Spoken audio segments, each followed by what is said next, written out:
Welcome everybody. I just am getting everything ready. I think everything looks good. For anyone just tuning in, then yes, this is an online writing critique stream. You might also be watching this on the VOD on YouTube later, but yeah, all of my lovely viewers here can submit their stories, and I actually read a little bit and I give feedback. I give some critique. Nothing mean, just little bits to help us all become better storytellers together. People in chat can also give feedback and critique. The only rule is, they just gotta be nice about it, right? So it's a pretty nice place to start getting critique on your writing. Hello, Chatty Maddie, it's good to see you. Welcome on in. Hi, Hide and Heart. Oh my goodness. I'm on the selfish end, I'm so happy to see you here, but also I'm so sorry some of your real life plans fell through. That's not fun. You should have already been relaxing and hanging out and been going offline to hang out with stuff. Hi, Mr. Wobblebones. It's good to see you. Welcome on up. I already have your stuff all loaded up. I'll just be yapping for a minute or two while everyone comes in. But yeah, we're gonna get started with you first. Let me go ahead and... Hi, Lucas. Oh, Lucas, do I have anything from you? Hold on, let me double check here. Lucas... Headhunter, I see Lord Sanctify. Sonic, actually go, no, I think we're good, unless I'm missing something. Hi, Charlie, and thank you so much for the lurk. But it's not immediate. All good, Chatty Maddie. Listen, real life always comes first. But otherwise, hello, everybody. How are you guys all doing this wonderful night? I'll be real honest today. I think doing the voices for Raccoon Channel 6 News last time, I think it bothered my throat a little bit, so my throat isn't doing the best right now, but I have a nice cool glass of water, I'm taking care of myself, and we'll see how much reading I could get done today. I'm excited. I forgot to let everyone in the Discord know. Stream starting now. For any of people who have subs and whatnot, you guys kind of got to see the stream start without any ads. So you guys might have noticed I'm cringe now. I'm trying to do a little intro. A little intro in the beginning. And I think I tested it. I believe Baby Raccoon's text-to-speech is working again. He should be good now. He's my little buddy again. I think he works. You guys can... I'll do a test for you guys, just to see if you guys can hear it. Let's see. Meep. Yeah, see? There we go. So as long as you guys can hear it, it should be good. Hi, Trickster. You had an idea today? Oh, you had to reset the stream? Oh, that's crazy. Oh, hey, thank you for the follow, Wobblebones. I always appreciate it, but again, it's just a free little hangout critique group. You guys don't need to follow or sub or give any bits. We're all just here hanging out, becoming cool, creative people together. That's the main bit. So, let's see. You had a construction fae that are responsible for building dreams. Oh, that's interesting. Do they act like construction workers? Like, how far is the bit gonna go? Like, are they over there and they see a nightmare, like, lodged in somebody's head, and they're like, let me, Oh, wait, what's this? Oh, a 30 stream streak, and then, what is that? Oh, thank you for the sub! You didn't have to do that, but I really appreciate it. Thank you so much. But also, thank you for the 30 stream streak. Alright, all my lovely raccoons. Oh my goodness. Everyone's being so nice. Cryptid's cringe? What do you mean? I didn't notice any cringe. Oh my goodness, those rose-colored glasses are looking really cute on you, huh, Chatty Maddie? Just Cryptid doing the most amazing intro ever. I don't know about that yet, but hey, maybe eventually I'll be cool and natural about it. But that'll always happen in the future. For now, if we're all here, if we're all comfy and cozy and ready, are we ready to start? This is Mr. Wobblebones' first critique with us here. So again, I'll normally do the bit of, I'll point out some spelling or like grammar issues if I notice them. I'm not the best person at grammar and spelling though. I'm not a real copy editor. Copy editors are pretty intense and scary. I don't know how they know so many things.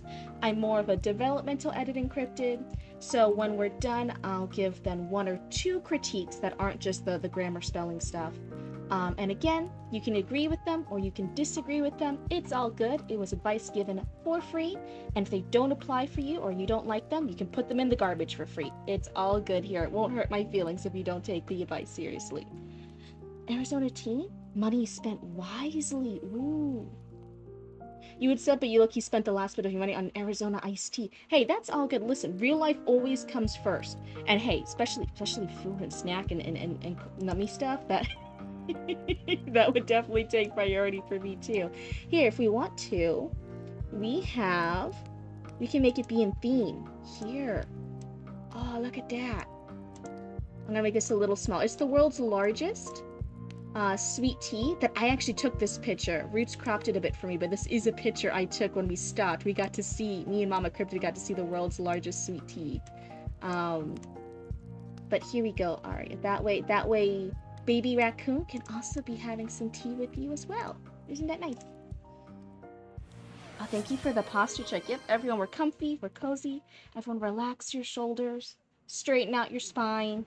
If there's any skeleton hordes outside your door about to break in and, like massacre everybody that you know and love, peek your head out the window a little bit and remind all that skeleton army horde that they also have to straighten out their spines. It's not good for them.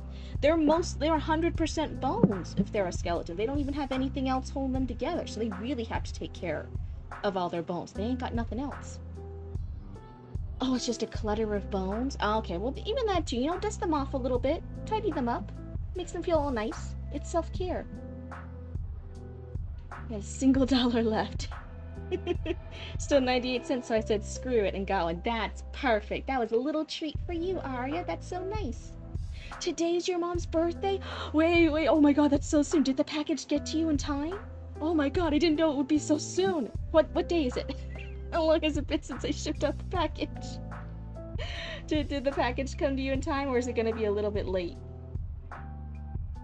And they're made of pineapple pizza. I honestly think they are.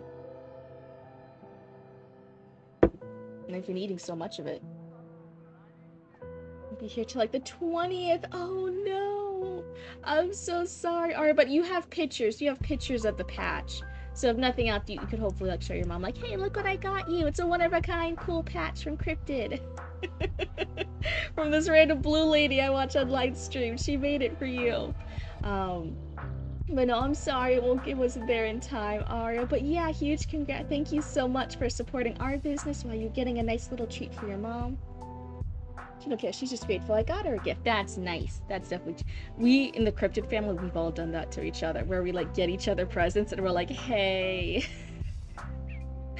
hey, surprise! It's gonna be late. Mom's like, what the fuck is a bluba? Oh my god. Mama Cryptid still jokingly will describe what I do on Twitch as like, oh yeah, my elder daughter, she's a bluba on Twitch. Everyone likes hanging out with her, and she laughs and jokes with people, and they all really like her, and they think her model's pretty, and she's a bluba on Twitch, and it's really bouncy. And I'm like, Mom, no, Mama Cryptid, no, that's not what this channel is. Oh. Right, like, oh my god. But yeah, Mama Cryptid jokes. Alrighty. So now that I gave my spiel, you guys in chat can also give critiques and feedback. Just again, we gotta be nice about it. If you guys have any questions about the piece, go ahead and let Mr. Wobblebones in the chat know. Hopefully they'll give us some feedback.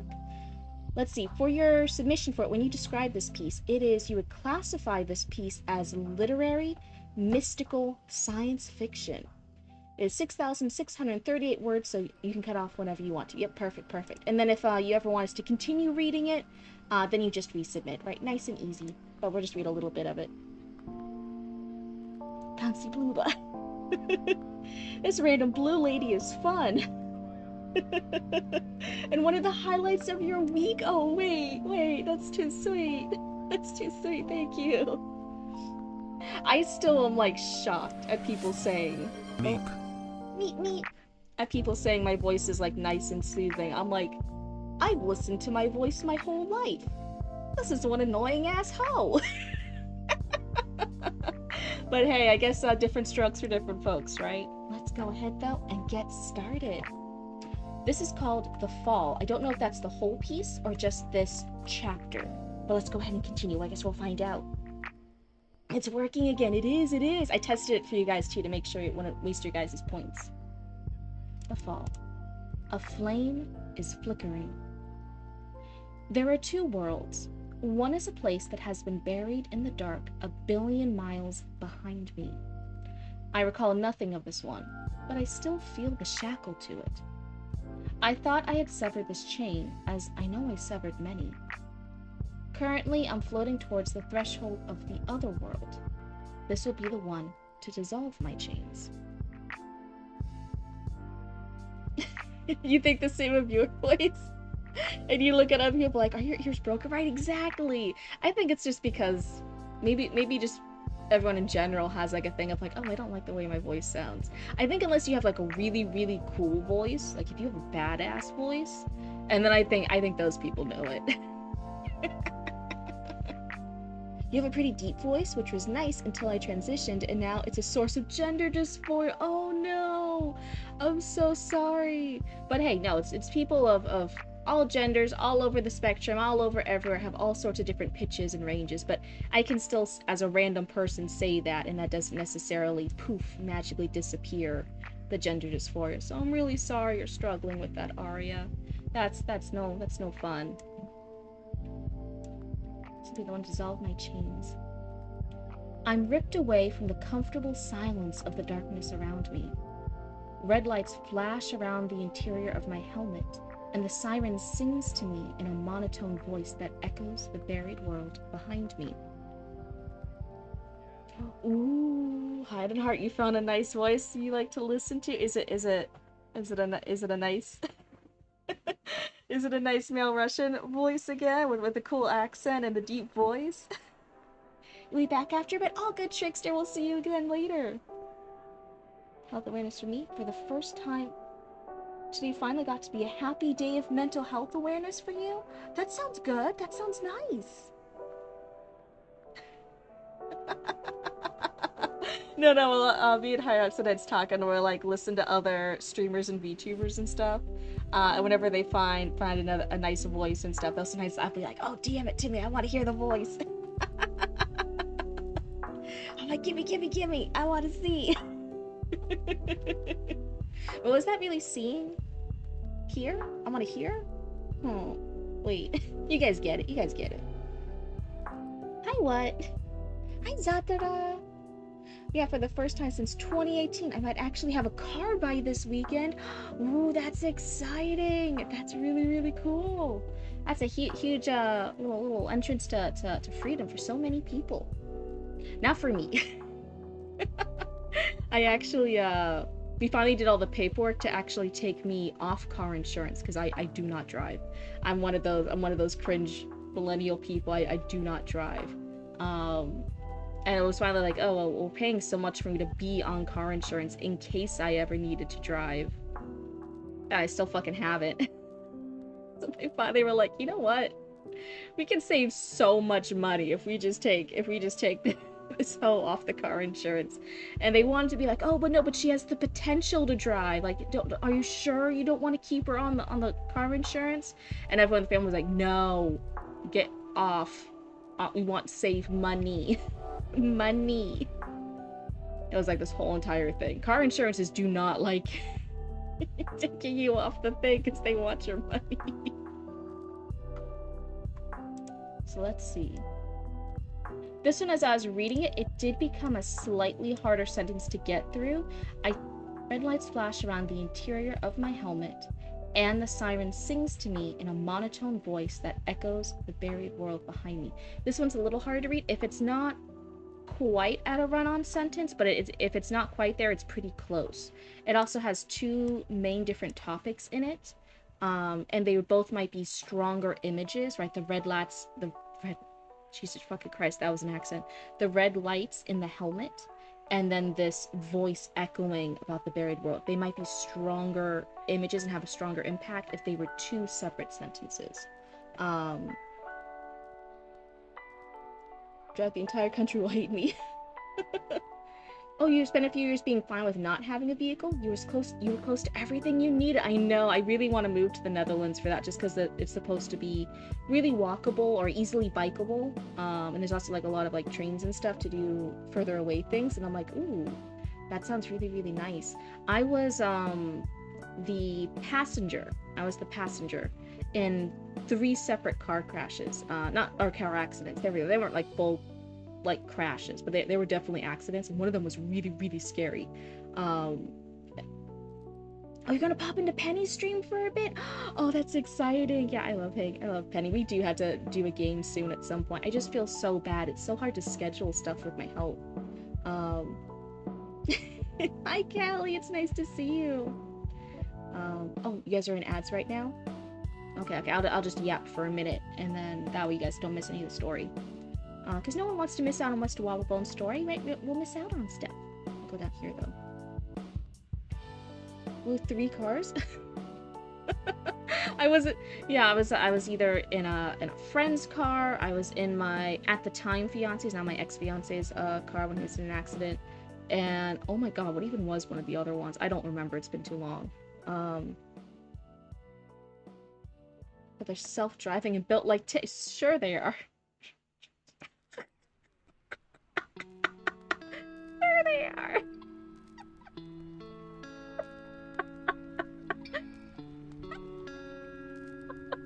Yeah, they're real strong. Yeah, they're so strong. They really big and tough.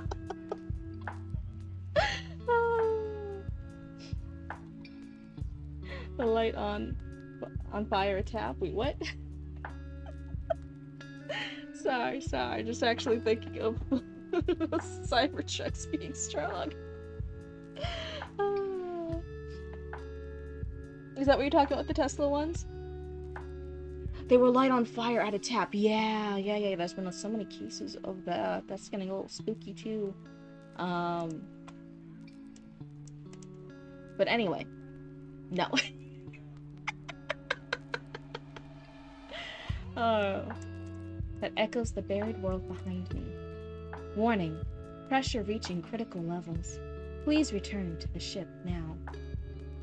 When it says monotone voice, I'm assuming it's that kind of robotic voice, but it's also like a siren, so maybe it's supposed to be like nicer, but that's how I'm reading it for now. Oh, that's right. I'm not too swallowed into the pits of hell. The other world before me right now is a great hexagon. It is entangled in layers of dark spiraling clouds. The 6-sided pit is surrounded by golden gas that wraps itself into a beautiful sphere. A beautiful sphere strangled by the rings of time. Saturn, the great titan, will eat me.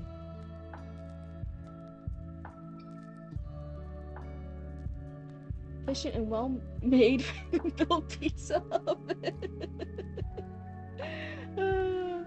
We have to respect everything he says because he's naturally the smartest person in the world.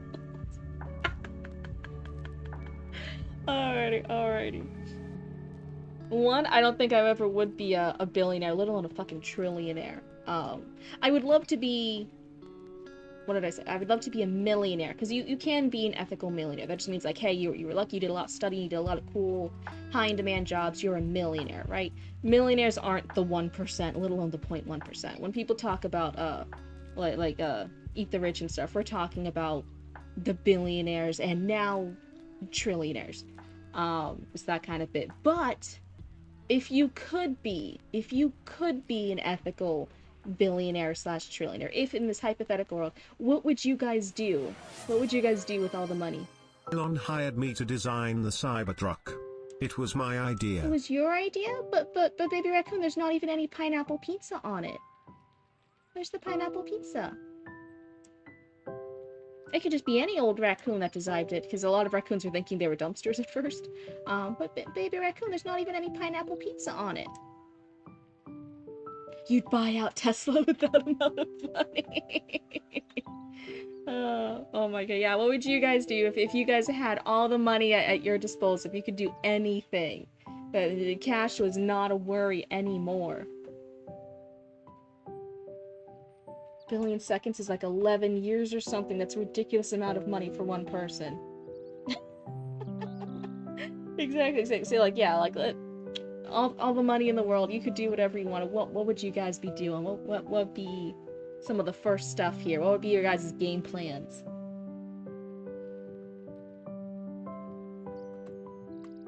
Is this the same that said earlier? Yeah. The Great Titan will eat me. Warning. Pressure reaching critical levels. Please return to the ship now. Your new car would be a fighter jet. It's 31 years. You just looked it up. It's a lot. It's a big number.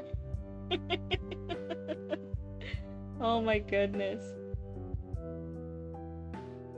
I'll look it up if it was minutes instead of seconds. What's it in minutes? I can listen to this voice forever. Is this what she sounded like? The chain quivers. I'm turning a stone in my tiny hand. I feel where the surface dips and rises before checking it over the water's reflection. The ripples disrupt its spinning image of the sky. Beautiful rings radiate outwards, cutting through the golden clouds that appear before twilight hides their color.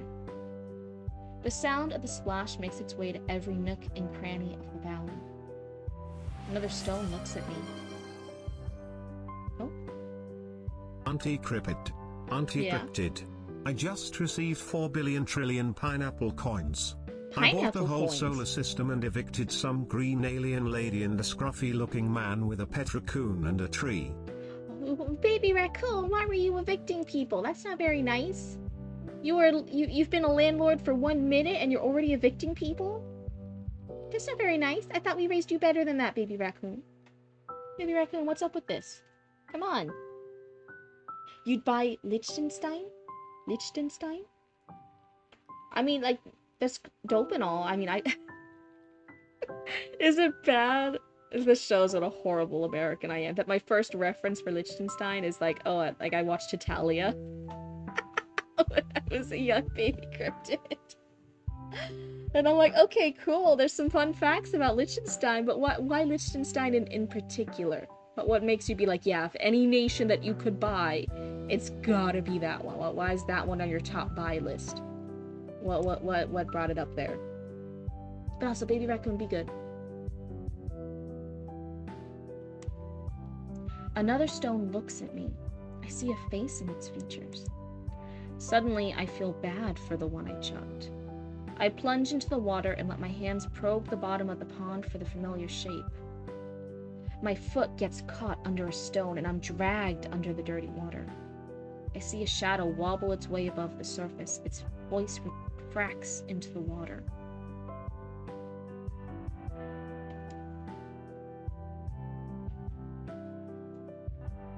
You'd buy Greece? What, everyone's just over here buying whole nations? Liechtenstein is the #1 producer of dental equipment in the world. And you want to get in on that market? Ooh.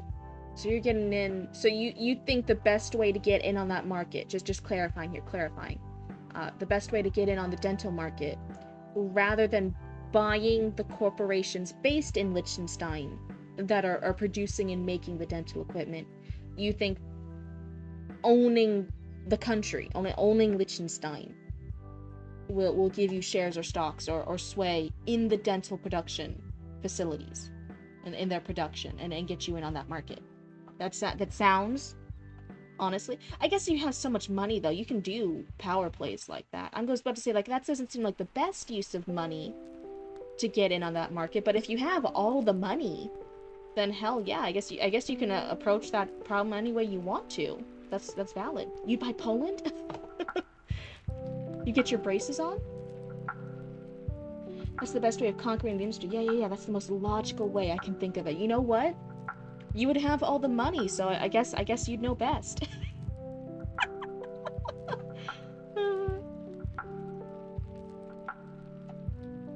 Would you get your brace on or off? Wait.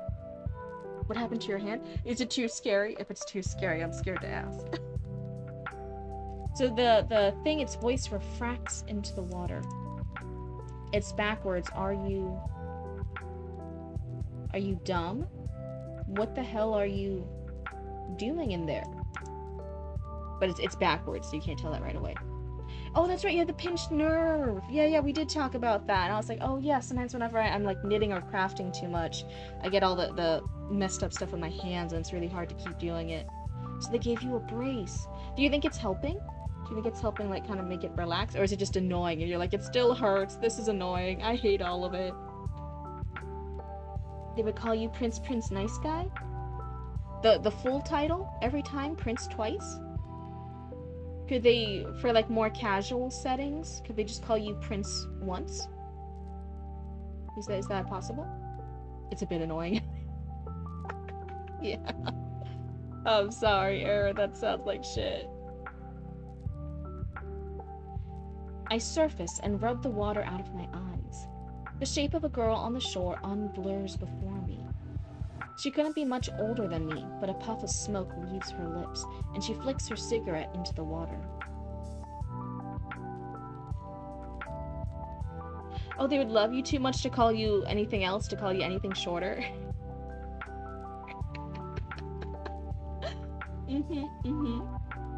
That's amazing. I love this game plan. I love this game plan. You get to have a country, you get to have, you know, an in to the dental production market, and you also get a fan club, an entire country that's fans of you. You also have bought love and adoration. I think, man, what else could you want? That's kind of it. That's kind of the life, superstar. I think you got it figured out. When you're done with that, because I mean, you would still have money left over. Is there anything else you'd want to do just to chill and relax? Like any hobbies you'd buy into after that? Or is that it? Like, nope, once you've gotten that, like you're just full going in on the dental market. You would try to buy everyone's love if you have all the money in the world? I think you could do I think you could do that. Right, certainly no stories out there proving it's impossible. Oh. Looks like they're getting into the water. Huh? I said, are you dumb? What the hell are you doing in there? I'm not dumb. Yeah, you are. I see you out here every day stuffing rocks in your backpack instead of hanging with the other kids. You're a weirdo, aren't you? Why aren't you hanging with them? Because they think I'm ugly, I guess. I don't think you're ugly. Maybe you're not dumb then. I'm not. Someday I'm probably gonna be up there exploring stars and stuff. While you stay stuck on this dumb rock. Is that so? So this is interesting. It could be explained later, but I was gonna say like, oh, the dialogue sounds pretty young. And they are hanging out with other kids, so I know that they're probably young adults. But she also has a cigarette, so I was assuming like kids as in like teens. I was thinking pre-teens to teenagers. The dialogue makes them sound a bit younger. Is that so? She takes out a lighter and runs it over the end of another smoke.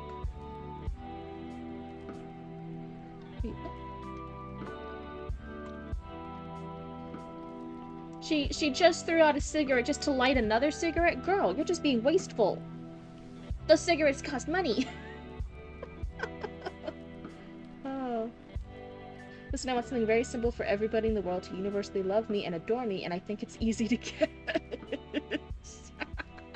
Would you just have like a mandatory polling system if everyone just submits what amount of money or what thing you have to buy for them to love you?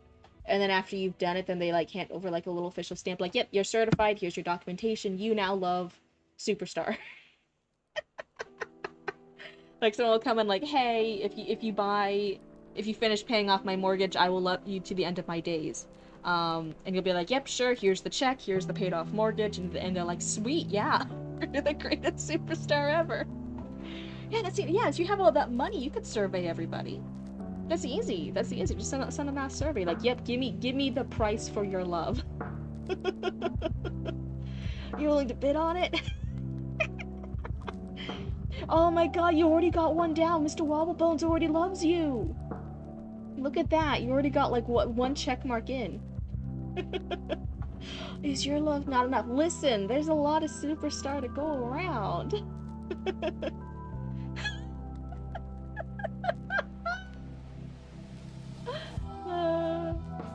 If you got that amount of money, I would get half? Oh my goodness, what have I done to deserve half of the money? I ain't complaining. I'm over here and I'm gonna turn to my kitties. I'm like, kitties, we are set. You guys can have as much wet food as you want. All the churros, kittens. You guys get churros every hour. And I'll label each one, like they'll all be rebranded. They'll be Chatty Matty churros, and I'm like, here you go. This churro was sponsored by Chatty Matty. Oh my god.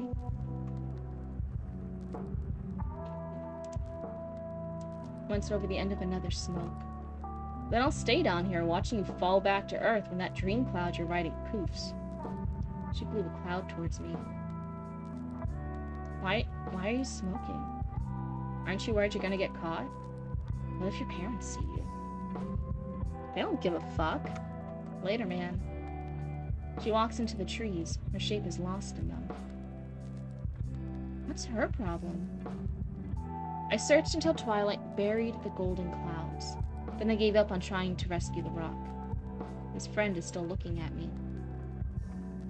Look, I tried, okay? Dialogue's missing here. Little quotation marks are missing here. There we go. I know words.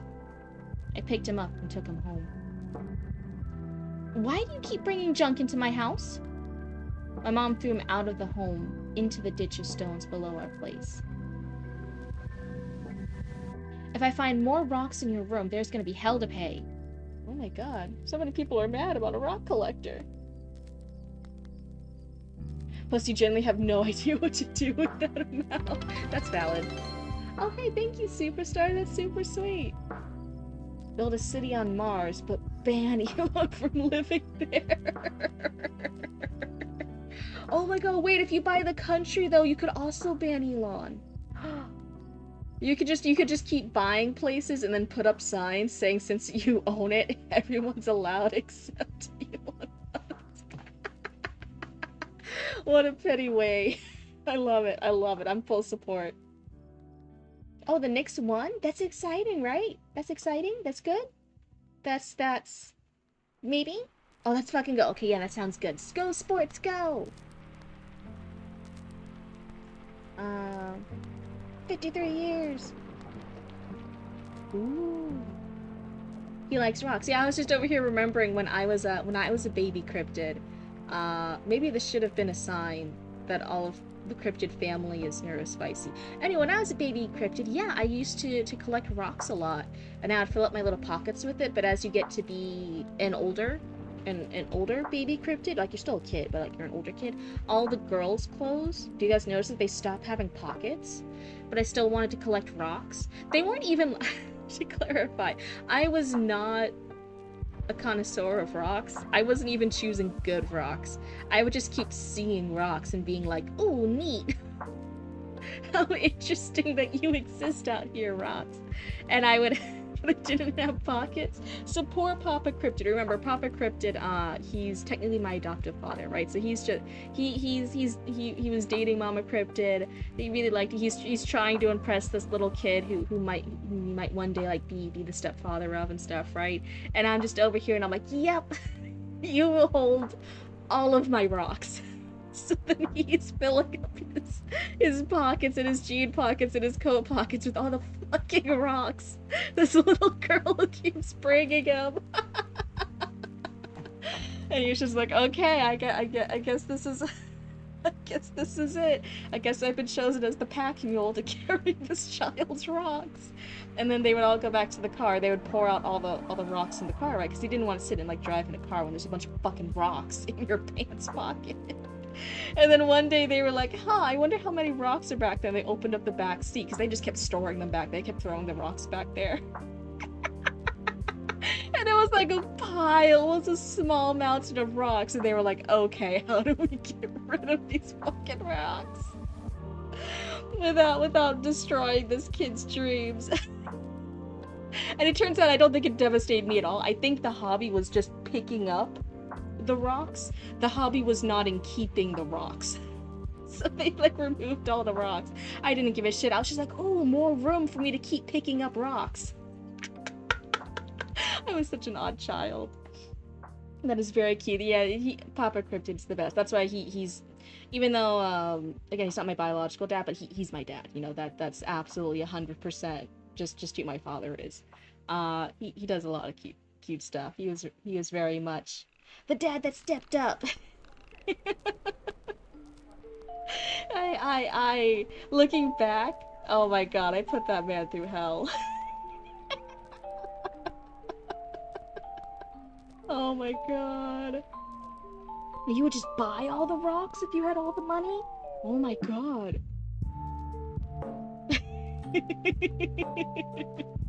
But yeah, so that's when I think of rocks, I'm like, oh man, I was a kid, I collected a lot of rocks. Why is everyone being mean to this poor kid for collecting rocks? Say it ain't so. Oh my god. So at one point, I was very little still, and they had driven with the windows partially rolled down. Not all the way down, because again, I was like a little kid in the back, right? But it was just a little bit down the back so there'd be a breeze. You were collecting Dwayne Johnsons. Dwayne the Rock Johnsons. So we got back home. We got back to our apartment. I think we were still in Massachusetts at this time. This is how little I was. Roots wasn't even born yet, I think. So they pull up, they park in the driveway or wherever, and they've rolled up all the windows, or at least Papa Cryptid thinks he has. My window in the back seat is still open, just an itty crack, like itty bitty crack, right? And I'm like a little kid Cryptid, and I point my finger up at that little opening where the window's not fully closed, and I'm like, like, Papa Cryptid, you didn't fully close it. It's the window's still open, right? And I have my finger pointing at it. So he's like, oh, okay. And he turns over to the front. He's like pressing the button to finish closing the window. My little finger is still in the cracked open window, and it doesn't hurt. It just goes like, if this is the window, it goes boop. And it like stops a bit, right? It's just mildly pinching my finger, just a little bit, because it's not fucking strong enough to chop off a kid's finger, right? It's just mildly pinching me, and I go, and Papa Cryptid hears it, and he goes, what? And he turns around real quick, and he sees that my finger's still there. It's not caught. It's now being pinched, right, by the window trying to close, and I'm over there, and I guess I turn. Big little teary eyes, I'm not hurt. Please understand, I'm not hurt. Big teary eyes, like. Judy, you hurt me. And he's like, what? Just, I was heartbroken. Because, you know, this man, when he promised, my father promised he would never hurt me. And I was, that he was going to take care of me. He was going to be my dad now. And I looked at him as this itty bitty kid, and I was like, hurt me. And he's like, no. Quickly unrolling the window. Oh my god. And he was so upset. He was so sad. He's like, oh my god, Cryptid was really sad and upset, and she was almost crying, and I hurt her, and I promised I'd never hurt her, and now she thinks I broke my promise, and she won't trust me, and I'm not good enough to be your dad anymore.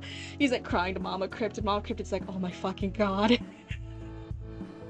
I'm gonna put both of you through the window. Oh my god. Yeah, but just the stupidest shit. I guess I kept accidentally breaking his heart. I was little. He was a W dad. Yeah, he's a big win. It's so funny. I actually, when I was a baby Cryptid, I chose him. I chose him for Mama Cryptid. And so they always like say and stuff, I was the one who gave the seal of approval as a kiddo that Mama Cryptid could date him. So that it's still really cute. But yeah, so I was always really cute to Papa Cryptid, but oh my god. Suddenly being thrown into the deep ends of being a girl dad. Must have been so rough. Oh my god. So anyway, so this mom has ditched the stones below our place. If I find more rocks in your room, there is going to be hell to pay. They're not just rocks, I muttered. I think that's misspelled. I think the apostrophe is in the wrong spot, but I'm not 100% sure. But I have rocks. Is this about your father? I can't believe you're still worked up over him. He left us years ago. When are you going to get over him being gone? I slunk my way upstairs and closed the door behind me. And closed the door behind me?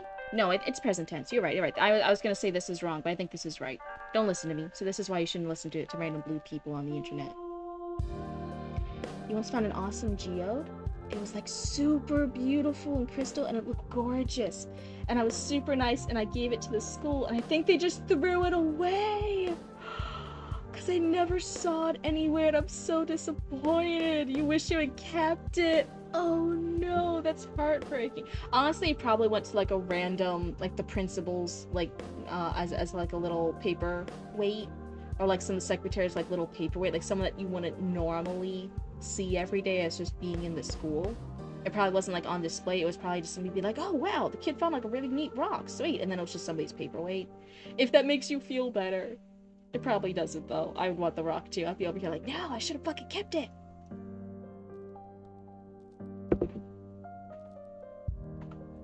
And close the door behind me.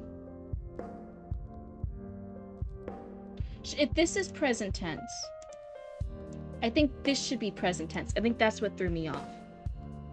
So instead of I slunk my way upstairs, which I think is past tense, shouldn't it be I slink my way upstairs and close the door behind me? Or am I completely making that up? Someone let me know. I might be completely making that up. I think slunk is past tense. I curl into bed and dream of elephants. Was it elephants? Warning, pressure reaching critical levels. Please return to the ship now. Hold on 1 second, I'm gonna cough, so I'm gonna mute the mic real quick.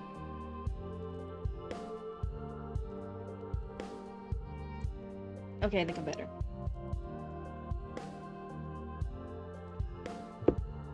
The floating ship scrap spins its way past me. I'm still tethered to a mass of broken machine. I feel gravity pulling me in. The tree's outstretched arms lift me into the sky. It's such a beautiful blanket of blue. I'm so delighted that the clouds change every day. Excuse you. I refuse to say bless you anymore. Good.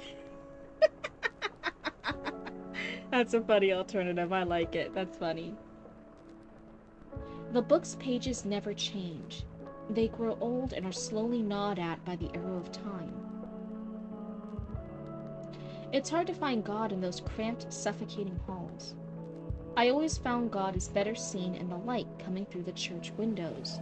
Sometimes I lie my head against the warm glass so I can feel him. There is no dogma to live by outside.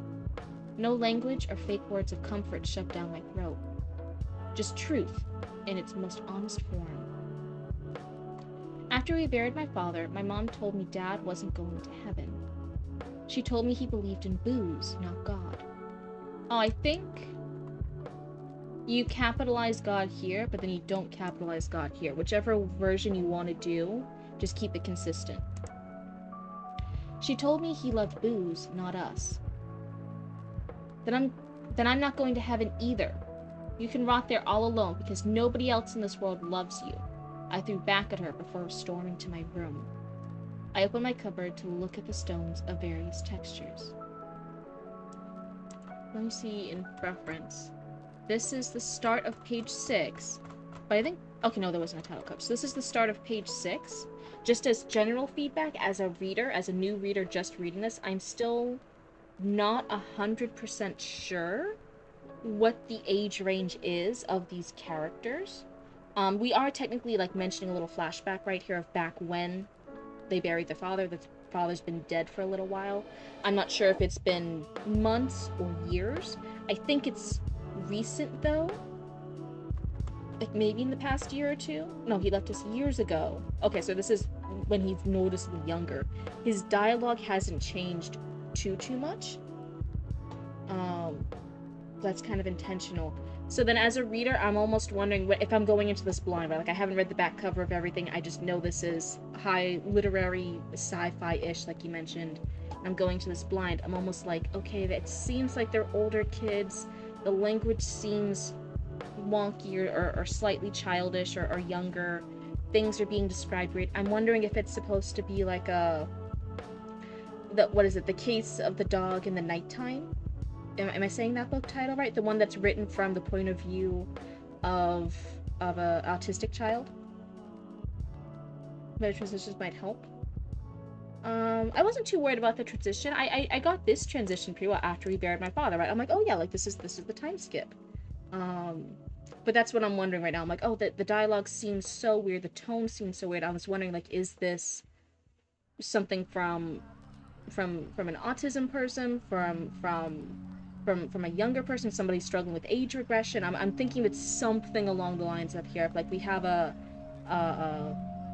narrator with that kind of thing. That's what I'm currently picking up on. I'm not sure if that's the intended result you want, but as a new reader reading this for the first time, that's the time he might be on the spectrum. Okay. Look at the stone of various textures. One would always stand out to me on my way from school. The rock might have been shiny or some other peculiar color. I always saw her face formed in one's crevice, the same way every child pretends the wall outlet is staring back at them.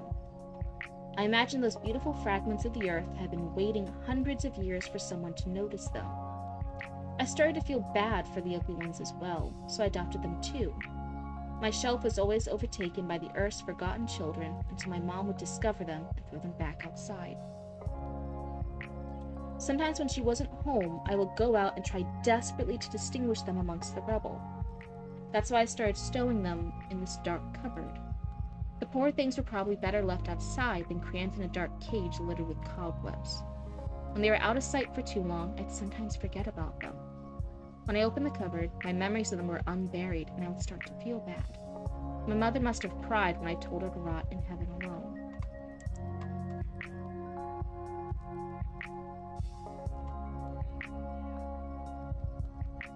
I ran back to the pond to look for that rock I chopped again.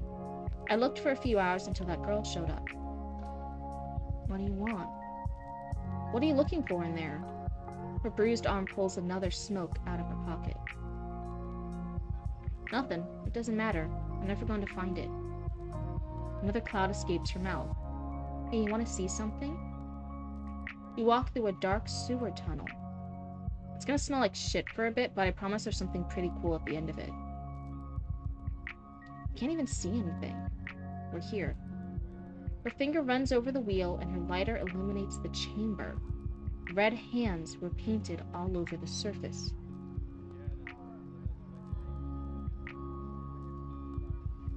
In Lakeside, my house. Name is Zorgo. All praise him and his mighty tentacles. Oh my god.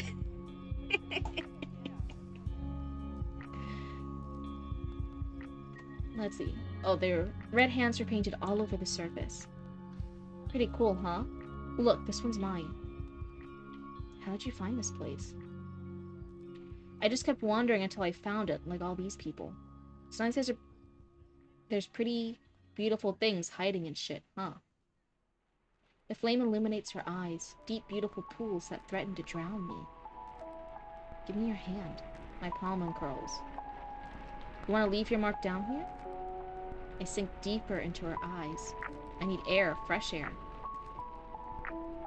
I gotta go. My mom's gonna be mad if I'm not back soon.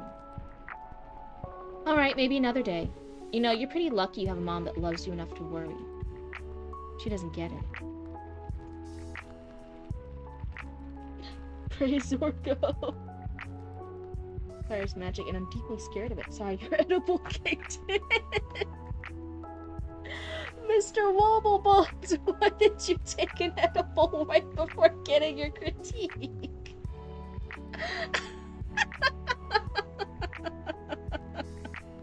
Oh no.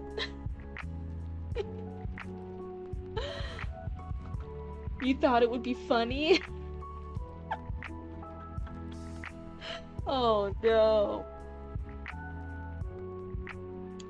someone would argue that's the best time to take an edible. Listen, there's always someone out there willing to argue a stupid point. Have you ever been on the internet? You can find them really easily that way. Oh, poor baby. Oh, poor baby. You promise just to take this seriously. I know you're probably trying your best, though. But oh my goodness. Let's see. So let's see. We're about halfway. About to be halfway through page 8. So let me, before I get too far, go ahead and take a look-see-loo here. Let me take a look-see and get my thoughts in. Sometimes, if the intention is to be I'm forgetting the full name of the book, I'm so sorry. The case of the dog in the nighttime. That book, I think you knew which book I was talking about, the one where it's the unique thing about it, right, is it's written from the perspective as if it was an autistic child describing them, trying to find out what happened with this mystery, and then there's the side plot of finding out what happened with the mom. All this different stuff is happening from the point of view of this character. And I feel like maybe that's similarly trying to happen here, but with a sci-fi high literary one, which totally not against it. What sometimes gets me though is if it's there's two different ways to approach it here, and this is saying me as being probably autistic. I haven't gotten testing yet, but the rest of my family actually has gotten tested, and they are all on the spectrum. So this is kind of coming from that place of familiarity. Either oh wait, where's my lo-fi beats? Either the voices of the characters can be pushed up a little bit to make them sound a smidge older. Now some people will be like, oh, you're saying like they had to cuss and like do all this different stuff. Like, no, I'm not saying it has to suddenly be like an adult movie where someone drops like a slur or every other word. It just shouldn't sound like children. The way that young children versus older children versus preteens versus young adults speak, there is some differences to it. There's some nuance in the way that they do it. So it could either be brought up, his dialogue, the main characters, and some of the other girls too, could be brought up to sound a little bit less childish and a little bit more unique. If you got rid of the descriptions for who's talking, both their tones of voices are actually the same. They're not very different. Or if the point of it is that because of the autism, they might sound a bit more childish. Maybe their autism is being portrayed in a way that they are a little bit more childish. They are a bit younger. They're not understanding these concepts. I think then it should continue in some of the way the prose is, because it is from first person point of view. So then if whatever way the character speaks should be similar. You could do it like a little bit more artsy, a little bit higher in the brain, because again, sometimes we all struggle with like, oh yeah, in my head I'm so smart, and then I open my mouth and it's like, bleh, it's like literal garbage. So it's okay that the prose is a little bit smarter, but there just seems to be such a contrast. A lot of the prose is very, I'm gonna say, like, not in a bad way. Do not take this as an insult. This is just me very casually speaking, so it's not an insult to me. But the prose is very artsy fartsy, and that means that there's a lot of descriptions, there's the colors, there's the high literary feel to it, right? It's very artsy. It's very hard to figure out what's happening because there's so many cool descriptions, and the voices like sirens, the lights are like this, the rocks have all these different things. Like there's this high literary version of it, it's almost scholarly level to it, and then there's it's still the same point of view character. He sounds more like, I would even say elementary, maybe early middle school, right? There's huge contrast here, and I'm not sure it's intentional. I'm wondering if the prose is your voice as an author, and then the dialogue is the character's voice. But in its current format, it's supposed to be first-person point of view. The prose should sound like it's in that character's voice, not you, the writer's voice. So there's a little bit of a disconnect right now. So there's two ways to do it. Either bring the prose down to the character's speaking level, or a little higher, like a little smidge higher, or up the dialogue, make the character sound like they're capable of writing prose and describing the story like this, because it is first person point of view. Those are my big red, that just the voices aren't aligning. And if that's intentional, if that's like an intentional bit, then like, hey, totally fuck me, like ignore me.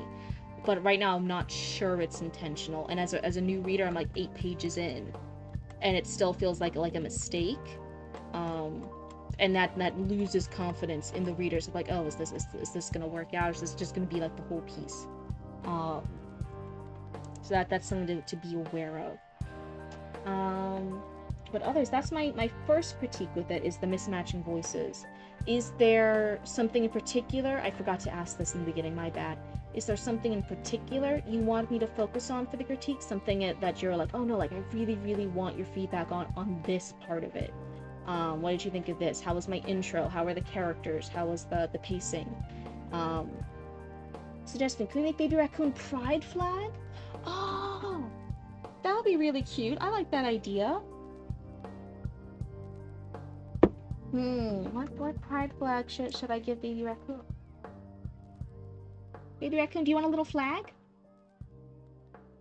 I'd had to find a way to change the animations, because we know how when you guys do the text-to-speech, he moves his little paws. He like opens his paws and opens his mouth, and then when he's not speaking, his paws are like in front of him. So I'd have to put the flag and make it move between those two shots too. You're trying to make Barry be a little bit less childish when she's speaking. Yeah, it's definitely a thing a lot of writers struggle with. It's not I always say this, whatever thing you struggle with as a writer, do not feel bad about it, because, oh boy, there are no less than thousands and thousands and thousands of other writers who have been struggling with the same shit for thousands and thousands and thousands of years before you. Any issue, someone's gonna be like, no, but I had this one particular thing that I really struggle with, and I'm like, you're not alone, there were other writers struggling with it too, don't you worry.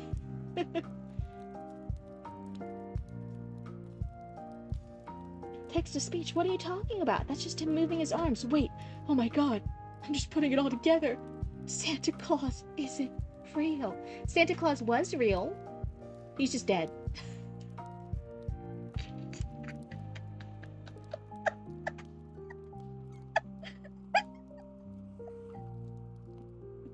Yeah, no, don't worry, Superstar. Santa Claus is 100% real. He just died already. He's already dead. He's buried. I'm so sorry, Superstar, to be the one to tell you. Don't ever leave me alone around children. I just do. Don't let me tell fun facts.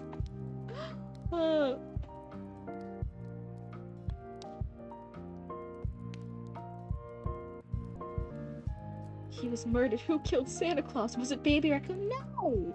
Baby Raccoon loves getting free stuff. They would never murder Santa Claus.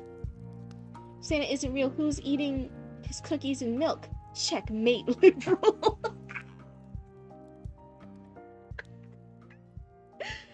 Guys, it's so late at night. You guys are making me screech like a hyena. Oh no, I had to be quiet. It's honestly just nice to get a refreshing raw reaction to it. I will say that the contrast in adult perspective versus the perspective of a child who was intentional, but I still want the kid's point of view to leak into the adult's prose more. Okay, so then if this is the adult point of view, do you still want it to be in present tense then? Because it might feel more natural if it was in past tense, and then the prose is in that adult tense of the adult character looking back on stuff and describing and talking about with the adult perspective. And then the actual scenes then, like the dialogue, the interactions, are then in that younger point of view sense. And that might make it flow a bit more easily, that might make it make more sense. As just a possible solution. Does that instantly mean like, oh yeah, you should change everything to fit whatever suggestion I gave you? No, I'm just spitballing ideas for you.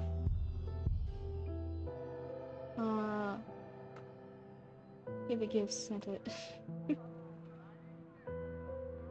Must make America Santa again. No. I want in present because it makes the memories feel more close. Hey, listen, Matt, I watched the Sonic cartoon. Santa Claus retired and Sonic took over? Oh, what? I never really got too far into the Sonic the Hedgehog lore. Oh my goodness, wait, what? Did that happen in the Sonic verse? Is Sonic the official one delivering presents to the kids every year? Watched Red One and Santa's actually J.K. Simmons. We're having so much Santa lore being revealed. Everyone who oh, maybe I need to give a disclaimer. Everyone who doesn't want the magic of Christmas to be spoiled needs to cover your ears for the next little bit. Maybe skip the stream. I should have had a warning. This is real. The first episode of the Sonic animated series, not the famous one.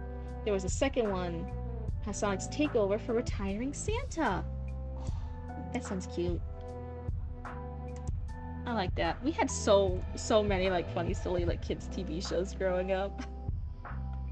I kind of feel bad for a lot of kids now with like less stuff. I know there's the huge blow up over Bluey. People were saying Bluey was a good cartoon. I haven't watched it yet, but a lot of people like that one. But just in general, I feel like there's not as many nice, good quality shows for kids. Has been playing the same character in every movie. All his movies are part of the same universe. The lore deepens.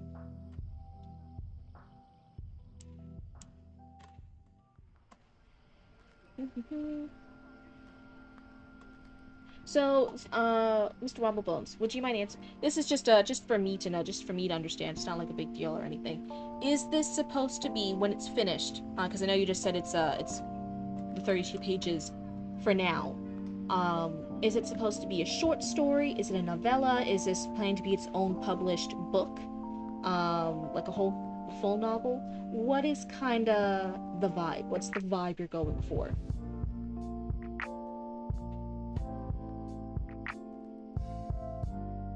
Broski has not watched Whiplash? I don't know what that is. Oh yeah, the skibbity toilet stuff. So the yellow M&M same guy from Whiplash? Wait, what? Oh, it's a short story that's finished. Oh, okay. Wait, it's a book? It's a book? Oh my god, I don't want to know anymore. No one describe any more of this to me. I don't know and I don't want to know. Oh my god, sometimes ignorance is bliss and I can realize that. So I'm gonna stay ignorant. I'll give it a shot and held it to the standard of an actual show. It was awful. Oh no. To book adaptation of it in my local library. You took a picture. Oh my god. That's craziness. So wait, what happened? I already forgot about it. Hold on. It's a short story that's finished. So it's fully finished. It's a short story. You're probably just doing the revisions and the editing passes through it now. So that's exciting. So it is a short story. So let me see. What is, because you just gave like a generic thing in here that it's literary, it's sci-fi, it's a little bit mystical. So what is the plot? What's the idea here? Because maybe if I understood more of the plot, I could see like, okay, if that's your end point, if this is the vibe, if this is what we're going for, how strongly does this intro serve that? But otherwise, as a general thing, I felt like, and it could be because I'm not as much of a high literary versus commercial fiction person. I will give that caveat. I might be biased against it, so I would take this with a grain of salt. I did feel like the intro was a little too, not quite lore dumpy, but in that space between lore and artsy fartsy stuff. Like it was kind of like that. And I'm like, no, okay, I can go through it. It's fine. When I felt like it got really interesting was actually here. Wait, hold on. Yeah, when he gets back home and my mom threw out all the rocks below our place in the ditch below our house. I was like, oh, this now feels like a real story. And if this had been the start, I've been like, yeah, this is a great start. This is where I really felt like, oh, this is where we're kind of happening here. This is a really strong start to me. I don't go nowhere, too much filler, cringy dialogue. Every fight ends comes down to the villains are stronger, but turns out we actually have another random character who's even stronger, who's just been completely absent until now. Oh no. Fractured signals? Oh my god. That's craziness. Kittens, be nice. This is from a writing teacher that said you should always cut like the first 3 pages out of your story. Again, when you have, this is what I like about writing groups and people reading your piece and actually giving feedback. There's so much generic feedback and advice. And sometimes there's even contrasting ones, right? You have people like, oh, you need to describe more, really set the tone and setting, and then you have other people being like, oh, you describe too much, like we can't be slowing down, you need to pick up the pace a little bit, cut out a lot of the descriptions and stuff. It really comes down to reading your piece and then seeing which of those things apply, because you'll find, again, writers struggle with all sorts of different things. Some of them under explain, some of them over explain. So you can't just say, oh yeah, under and over write this, somehow get it right. You have to read their piece, see where they're falling, and then tell them personally, oh yeah, you need to write more description, or no, you need to cut out some of this. It's you described this leaf for 5 pages, my guy. The leaf wasn't that important. My favorite type of book is video games. Oh my god. So I really feel like someone reading your stuff and giving you feedback is a lot more personal and useful than just reading all the contradicting, all the different feedback and advice of writing in general on the internet, because it's hard to apply it to yourself without maybe going astray.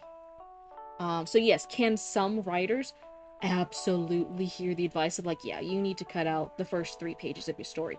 You'll hear stuff from editors where it's like, hey, I'm so sorry, cut out the first chapter. Cut out the first 2 chapters of your fucking story. That was not the start of your story. And that's really hard and brutal advice, but it's because they were writing so much filler and prologue and lore dumping and all the other stuff that did not need to be. It wasn't the start of the story. All that stuff had to be added in later, not at the front. And then you have other people where it's like, whoa, whoa, whoa, you put us right in the middle of all this shit, and then you didn't describe any of it as we went through it. Like, you need to go back and add in some more stuff here. You need to give me a few more pages worth of context here in the middle of the scene. It just really depends. But more towards the end. Yeah, I don't doubt that. It's so funny. At a time classifying its genre, admittedly, it's about grief and staying present. Okay, I wasn't asking for the themes. You're not spoiling this for me. I'm an editor, I'm a critique partner. I'm wondering, what is your story about? So I can say, okay, yes, this works, or this doesn't work for it. Just give me the 1 or 2 sentence spiel. Don't worry about like, oh god, it's gonna spoil the experience for you. I'm fine with spoilers, that's fine. Some people really were like, no, you're not gonna get, it's gonna spoil it for you, is that okay? And I'm like, yes, it is. You give me the spoiler. Sometimes editors and other people won't actually even read your stuff before you give them the full synopsis of what your piece is about. To tell the story, it's less plot focused, more character driven, and themes and such. Yeah, that's very, very common for literary. Very, very normal. I'm using the Artemis stuff as gateway flashbacks about the Fleece lore. My school has a creative writing club, but it's super tiny. Only you and 1 other person are in it. Oh my goodness. Reese Johnson? Wait, what? Yeah, I remember that kind of stuff with the, can you guys believe it? If you guys ever doubt how cringe I am, I was in the knitting club. I was in the knitting club in high school. I was the main, I was also the person who would teach all the new people in knitting club how to knit. But then it's so weird, because again, I was popular. I was like a popular loser nerd. So most of the people who ever joined knitting club, because knitting club was not little, it got more popular after I joined, we're all joining because they knew I was in it, and they were like, yeah, we want to hang out with you, will you teach us how to knit? I'll knit, like, sure, let's hang out. I was like, yeah, sure, I'll teach you how to knit, let's go. And most of the people who joined knitting club were there, and I taught them how to knit and stuff. Very, very funny. So that's why I say it was such a weird time in high school. I was very popular. Everyone who knew me generally tended to like me. I was nice, and I think when you're a nice person, especially in high school, that means a lot. But then also I dressed weird, I dressed funny, right? And so then people who did not know me would like bully me really, really bad. It was just such an interesting dichotomy. You never know what was gonna happen at any point in time. And there's somebody over their story, and literally everybody else in the writing group was fighting me on this. Maybe I was wrong about this. But they started in the middle of their training session with the romance already happening. Like their romantic triangle already happening. And I'm like, and my point was like, ma'am, we need to see this stuff. We need to see the buildup of the stuff. You can't just explain it to us. This is really, really important. I think it depends. It's hard to give advice without seeing it, without reading it. Again, I always say you can break any rule as long as you break it well. The problem is a lot of people who try to break a rule do not break it well. And then it's kind of like what you said, right? Like, let's follow the rule here. Let's go back. Let's show the build up here. Let's show the tension. But I'll fully admit, there might be some writer out there who absolutely will break a rule and does it magnificently, right? Genre breaking, like breaks the rule. It's perfect. It's brilliant. And then everyone loves it. It just depends on how well you can do it. Let's see. Again, this is my impression, but it was a long paragraph about how important this military thing was. Like for the first few pages was just explain the military setup. And then the story was already there. Oh, yes, it was that bad balance of stuff. Yeah, that's always not like, yeah. I can generally say I don't like that. That's normally bad balance, a bad story flow. Again, I won't talk shit about people before I've read it, before I can actually like look at it and be like, oh yeah, this is a problem. But you did read it and you didn't like it, so like, hey, that's totally valid. And I think I don't like the fact that other people were shushing you as long as you were being nice about it, because I always say, like, critique is pointing out flaws. It's not just sitting there and being like, I love it, it's the greatest thing, it's the bee's knees, you're the most brilliant person ever, let's go. No, critique is, and I've gotten critique. Never think I'm giving you guys critique without me being here like, yeah, I got stuff to improve on too. I'll fully... This is even just my own critiques on my own pieces, right? I can still point out a fuck ton of stuff. That was the point of me typing up and doing this edit for my old writing. And then I'm sure if you guys read it, you guys would notice even more things I didn't, because it's hard to edit your own stuff. Critiques are about pointing out how we can improve things, which means sometimes you might not like hearing it, because then you realize you didn't do something perfectly. Hey, why did it not allow this? I'll just allow it. That's so funny. I mean, edit, doesn't exist anymore, so I don't know how you would read it, but again, it was just my impression of it. Yeah, and I think someone's impression of stuff is always valid, and as long as you say it nicely, then like, yeah, that's a valid critique. The writer can disagree with it, but I don't like the fact that other people are kind of like shushing you about, like, oh, don't give critique in a writing group where you're supposed to give critique. Alright, I got you. The story is about a man in space who doesn't want to watch his daughter die from cancer, so he joins a mission in space to die far away from his family. He gets lost in his memories of falling in love with the world. The story ends with him dying in the storm of Saturn, where he then becomes the universe and all the rocks he loves. He then decides to reincarnate after living through the perspective of his wife and daughter who miss him. He also becomes all the rocks in the world. So yeah, I definitely see, very literary, very metaphorical, very sci-fi, so I think that works. I think similar, I don't know about books. I think the movie might have been a book. But other sci-fi stuff has had similar concepts, similar vibes, and they've all just been sci-fi. So if you're worried about it, I think this fits pretty well in with sci-fi. Sci-fi can still have that mystical element to it without you needing to clarify it. So unless you go into actual, like mysticism, like shamanistic practices, religion, all the different stuff, we can still mention things in the way that you have been, right? With talking about heaven, with the mom, with being reincarnated and stuff, and that's still fine in sci-fi, without clarifying it's mystical sci-fi. I think you're okay with just being sci-fi. Interstellar, that might have been the movie I was thinking of. For my visual novel, there's a very specific art style I want, and I cannot afford to commission an artist. Good job! Huge congrats to you for giving it a try. We support you, Aria. You got this. 2001 as well. So yeah, I think it's fine if you're confused or you were worried about having the religious or the reincarnation bits of it taking away from the sci-fi.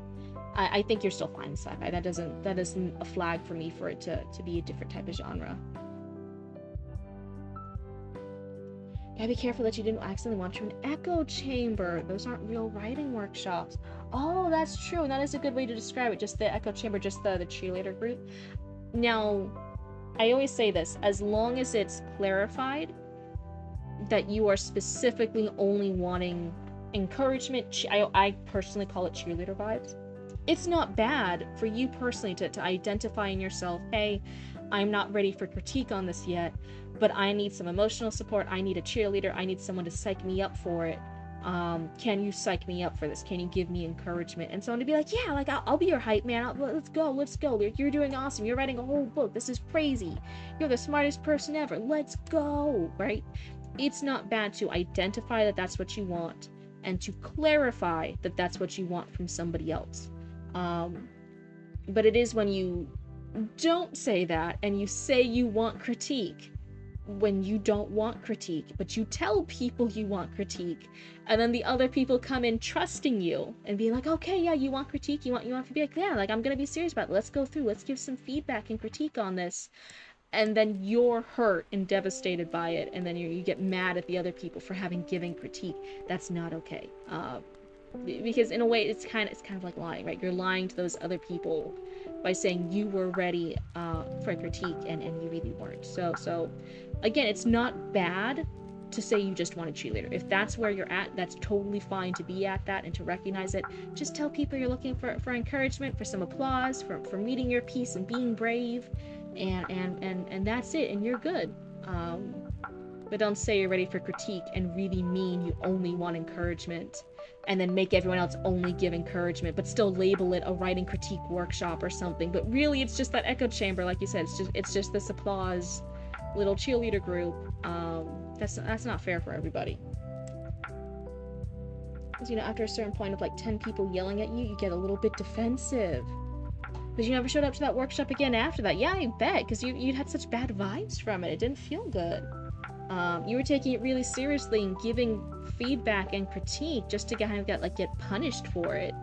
I wouldn't want to show up to it either. It gets really difficult. I stopped doing a lot of beta reading for fanfic writers and stuff too, because I like made sure up front, I'm like, hey, what are you looking for in a beta reader? Do you just want spelling and grammar error checker? Do you just want a cheerleader? Do you want editorial feedback? Do you want like story plot pacing issues? What are you looking for? And they were like, oh, everything. And so then I would do it just like you guys see here. I do it very nicely. I'm not being like a harsh critic or anything, but I am pointing stuff out, and it would just make them stop writing. They'd stop sending it to me. They'd stop posting their fanfic. They just quit the fanfic. They quit their accounts. And it happened after enough times, and some of them even made like vague posts about like, oh, they just can't handle like critics and stuff and beta readers being mean. And I was over there like, oh my god, like I really genuinely was not trying to be mean. I would even highlight sections and say what parts I liked, what parts I'm excited by, like all the other different kudos stuff. But no, they would just quit, and it made me feel horrible, because obviously given the two choices, I would want them to, with errors and all, just post their work, because I was beta reading because I was a fan of their work. But I trusted them when they said, yeah, give me all the critiques, give me the developmental, give me the pacing issues, give me the line edits, give me this. And that's not what they actually wanted. Some of them wanted just grammar checkers, some of them really just wanted like cheerleaders, and that's all fine, but a lot of them stopped writing fanfic. Hi Trickster, it's good to see you. You can't find your drawing pad, so you're doing it with a mouse. A for effort, 100%. You got this. Now, so do you need to hear cheerleading, but only where it applies, if I make sense? Yeah. And that's again, it's good being honest with yourself and clarifying what you need. Sarah, some people aren't interested in the friction that comes from growth.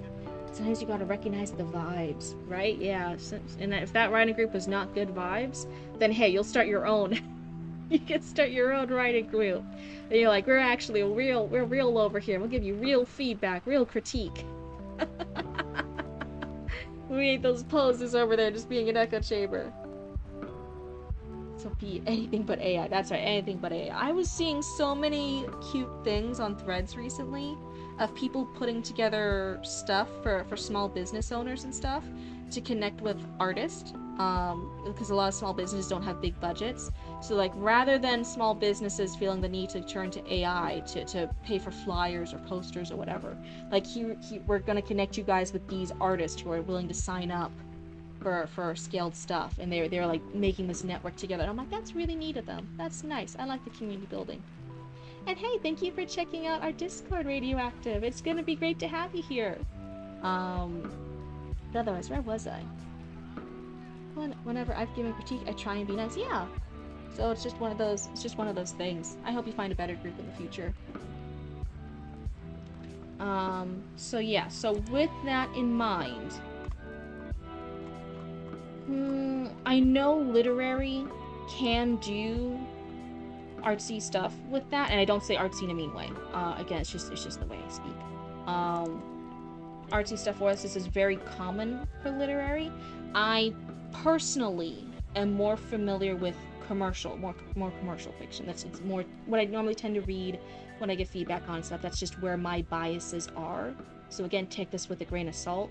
I would say my second critique is at least consider maybe changing the tense, because I think the story and the vibe you're going for would make more sense to have it be the narrator, the prose, being the past tense, older point of view, older voice of the character, and then the actual scenes that it dives to being in the younger voice of the character.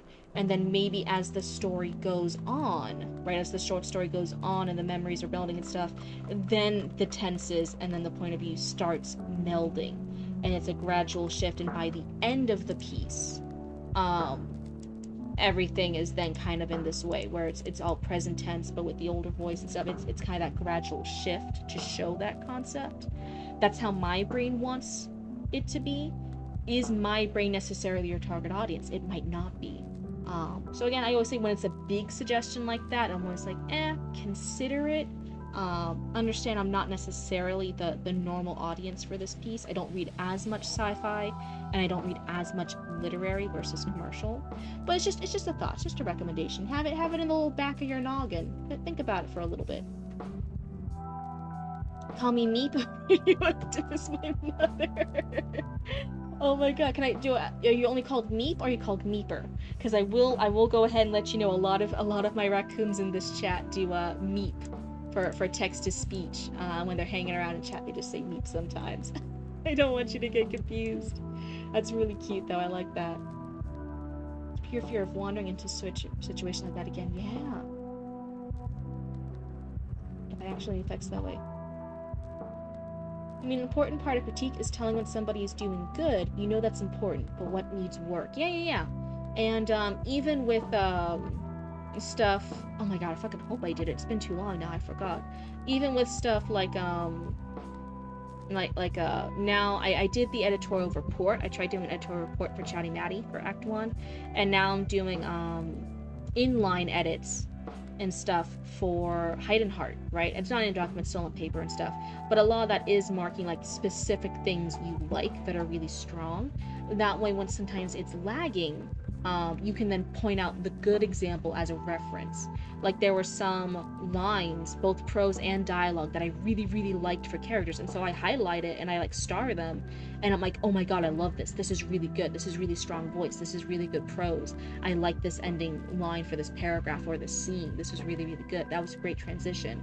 And then when there's other transitions or other dialogue that's weaker, then I can start. I'm like, oh, do this more in the tone of voice of this character. Do it a little bit stronger here. This doesn't feel like a proper ending.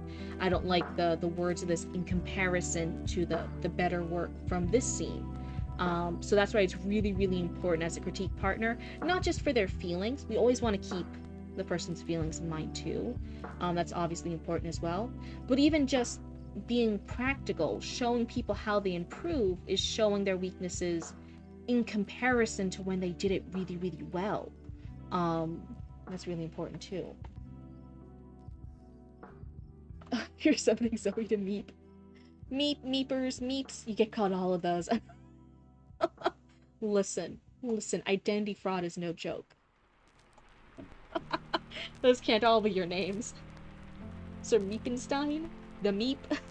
McMeep Empress of the English Channel is also acceptable.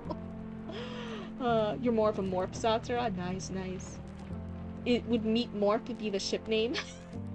If a meat meets a Morp, they're a Meat Morp. Oh my goodness. Oh hey, thank you so much for the follow, and hey, I hope you like hanging out with the Cryptic Cult. You chase meeps because you're a wily coyote? Meep meep. Oh hey, yay! Oh my god, that follower goal keeps going up. It keeps throwing me off every single time. Thank you guys so much for supporting the little Cryptic clan we have going over here, the little Cryptic Cult. And yeah, I'm so happy that we're all gathering together and becoming better storytellers together. It's really, really exciting. And that you guys sometimes stick around when I play shitty games. Oh. You're here to see how editors think. That's really exciting. Is there a particular type of editing style you're looking at into?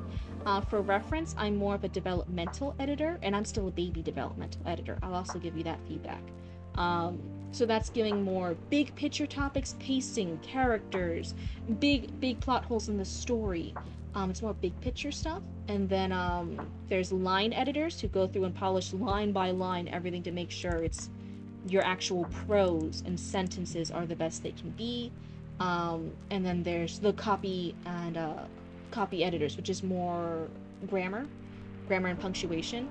And I always say I'm the most scared of a copy editor. They know so many things. They had to reference the Chicago Manual of Style, at least for American English ones. I don't know if UK English does the same Chicago Manual of Style. They might have a different one. The Meat Squad. I'm trying to improve you're trying to improve your line editing, Zator? Ooh, yeah, it's good to when we have that goal, when we know kind of what we want to focus on.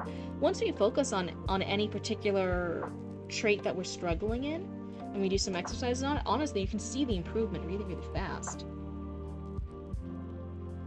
You speak the bad English, Southern. Hey, it's okay. I'm a Central Florida cryptid, so I feel yeah.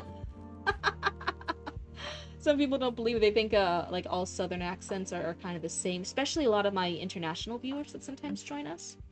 For now, unless you have any other questions, Mr. Wobblebones, or anything else you want me to give comment on, I think those are my two critiques. Was the difference in voices, which you said is intentional. There's an older version of the character and a younger.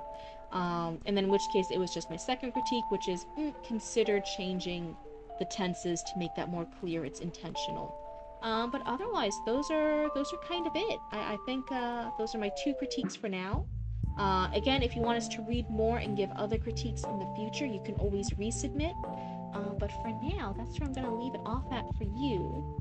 Let me move your name out of the way so that way no one thinks you wrote my silly ballerina story here. Alrighty. Let's see. No, thank you so much for being a brave raccoon and submitting your stuff and hearing feedback from both me and chat.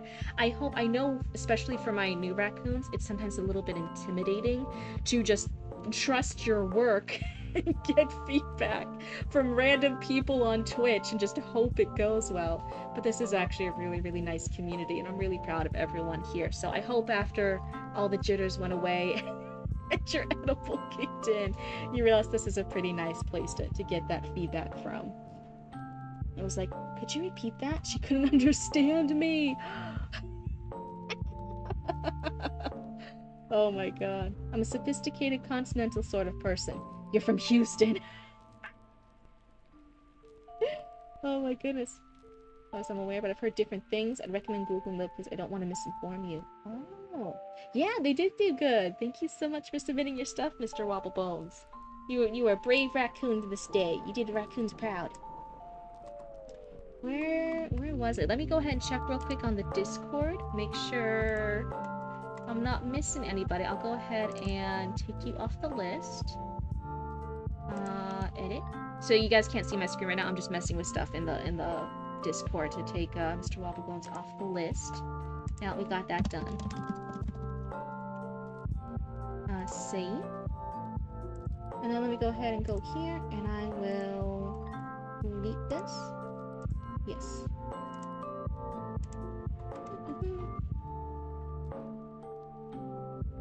No, I was just kidding. It's a line from Gabriel Knight. Oh. Meep. Zoe, did you see we actually have someone called Meep in chat now? The radioactive Meeper. So now we have someone else we get to call Meep. So that totally won't be confusing later. But Meep. It's Meep time. So you were saying you were here to hear how editors think. I don't know if you mentioned, I might have missed it, what type of editor you're looking at, but if you are looking at developmental editors, what kind of things were you wanting to know about how we research or how we dissect a piece? This critique stream isn't always the easiest to see things from a developmental edit standpoint, because again, developmental editing, you have to look at the whole piece, so normally you have to read the whole piece. That's really, really hard on a Twitch stream, especially when we're trying to tackle a few people. So if there's something in particular that you want to ask me about how you handle a whole piece, a whole novel, a whole short story, whatever the thing is, I'll try my best-o. To answer. But anyways, let's go ahead here and see. Superstar, you're hanging out with us in chat here, and it's so good to see you. I know you have a few pieces in the queue, but we were also holding off a little bit on that because you had some real life stuff going on. But let me know how you're feeling, how you're vibing. Do you want me to hold off on those pieces, or would you like to go today? And it's either answer is totally fine.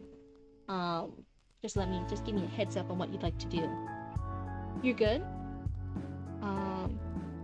I like writing, so I figure since you're all the next step, if I watch and internalize some of your methods, then that will make me a better writer. That's really, really a good idea. Yeah, I think a lot of people here, even if their piece isn't up yet, they still like tuning in for the writing critiques because they'll start noticing similar things. You might notice somebody at a similar skill set to you, or who struggles with a similar problem to you.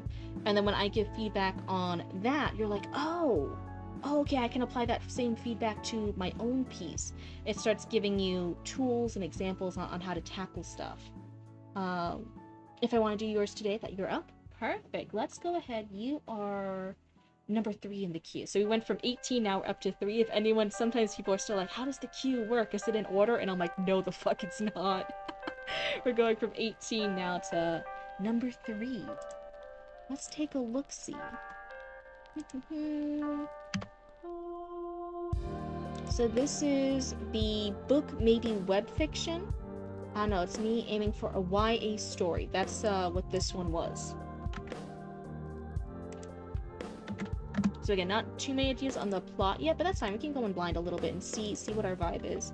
And then let me copy your name over so everyone knows who the amazing writer is. It's over here. I might need to move some stuff around. Yeah. Alrighty. And then the color.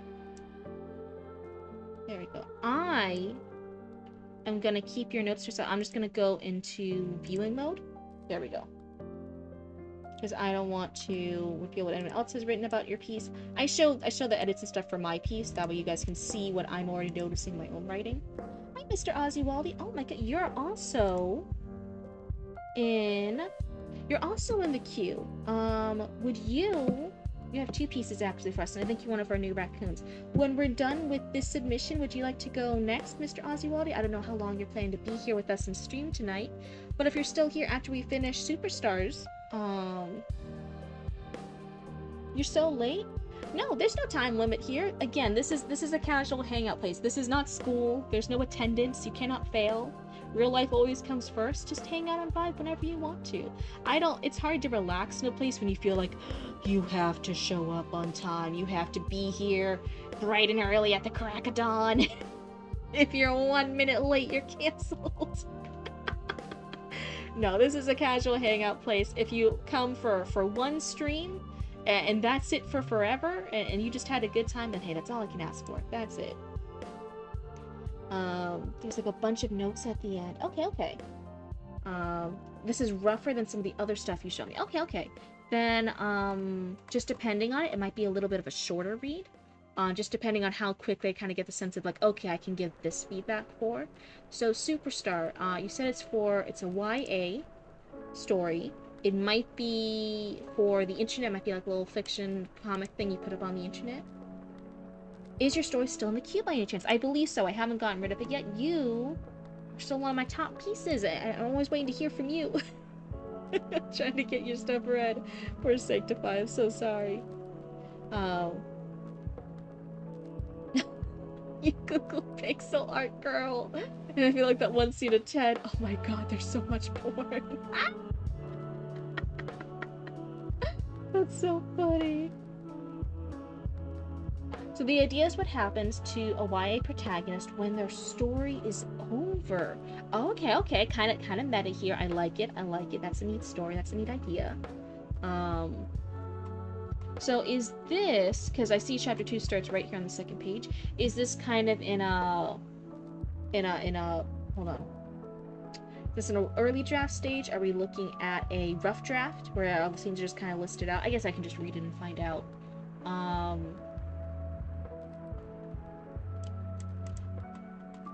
What's N? He something at the speed of an Olympic sprinter through an Italian restaurant. Oh, he ran at the speed of an Olympic sprinter through an Italian restaurant. This is chapter 1, the end. I should have started there. I'm so sorry. Oh my god, the ADHD just gets you sometimes, huh? But yeah, so this is chapter 1, the end. Oh, you're just going for short chapters because it's going to be like a webcomic type of thing? Okay, that's totally fine. Go ahead and let me know if you're just looking for a general critique or if there's something in particular you want me to focus on. That's what I should have asked at the beginning of my last one, but I forgot. Typo right at the start. Hey, it gets us. I'm now starting to ask people to do a self-edit to try and reduce typos, but even then, I still know typos happen, right? It happens with everybody. It's not like an illegal thing. But yeah, he ran at the speed of an Olympic sprinter through an Italian restaurant. He had to get to the elevator in the back as soon as possible. He was always late to the 3 a.m. meetings. Oh, these are early meetings, holy shit. Which the deputy director was so fond of. It didn't help that these were the meetings hidden by a front of the CIA, that only for very special cases. This was a very special case. Johnson? Oh. Is that how Johnson wants to be spelled? I'm used to it with an H in it. Oh yeah, Johnson here. So whichever way you want to spell Johnson, just be consistent in it. Oh hey, welcome on in, Raiders.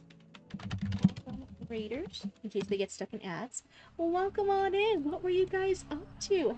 This is written by Liv. Hello, welcome on in. Hope you're having a good stream. I am. We finished our first critique already. We're starting our second one over here. But hello and welcome. Thank you guys for hanging out with us here. Thank you for the raid. How was your guys' stream? Were you guys doing anything fun? Go ahead and let me know. Otherwise, for anyone new here, yes, I actually read a lot of the stories and writing by our people here in chat. And then I give 1 or 2 pieces of critique at the end of it. People in chat can also give critique. All you guys in chat can give critique too. You just have to be nice about it, right? We're all here to help each other become better writers. We don't need to tear anybody down to do that. We can still be nice about pointing flaws out. Let's see. Johnson placed his hand on the door handle of an old, broken refrigerator, and the fridge swung open to reveal its secret interior, a shiny silver elevator. You're working on a new short story. Brainstorming and drafting of the first few paragraphs, so pretty productive. Oh my god, you got the drafting and the first few paragraphs done? Yeah, that's super productive for a new piece. That's fantastic. You're surviving today's rainy morning at least. Oh my goodness. That means that you need to be all comfy and cozy. You need to have a nice cup of cocoa. You need to wear all your comfy clothes, hang out, listen to the rain for a bit, and vibe. Oh my god. Maybe that's just me as a Floridian cryptid. We have a lot of storms all the time, so you're just kind of getting used to the weather. You're like, yep.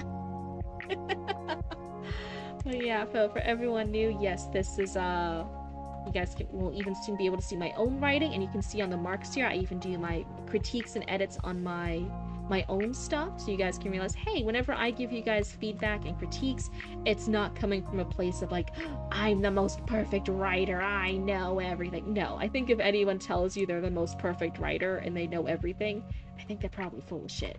But I am a fellow writer, and I'm a baby developmental editor. And yeah, I'll try always to give you guys the best critique and feedback I can. And hopefully it helps. And remember, if it doesn't, then it was advice given for free, and you can throw it for free into the garbage. Alright? Whatever helps you guys in your writing journey, whether that's taking my advice or leaving it, it's all good. It won't hurt my feelings. Hi, Rebecca. It's so nice to see you. Oh, thank you for the lurk. That's the dream for sure. We keep it a cozy, chatty stream to fit the vibe of the day. Oh, that sounds so nice and relaxing. So the secret backstory story is it's an unofficial sequel to a story that you no longer have the rights to, because the rights belong to a company you used to work for.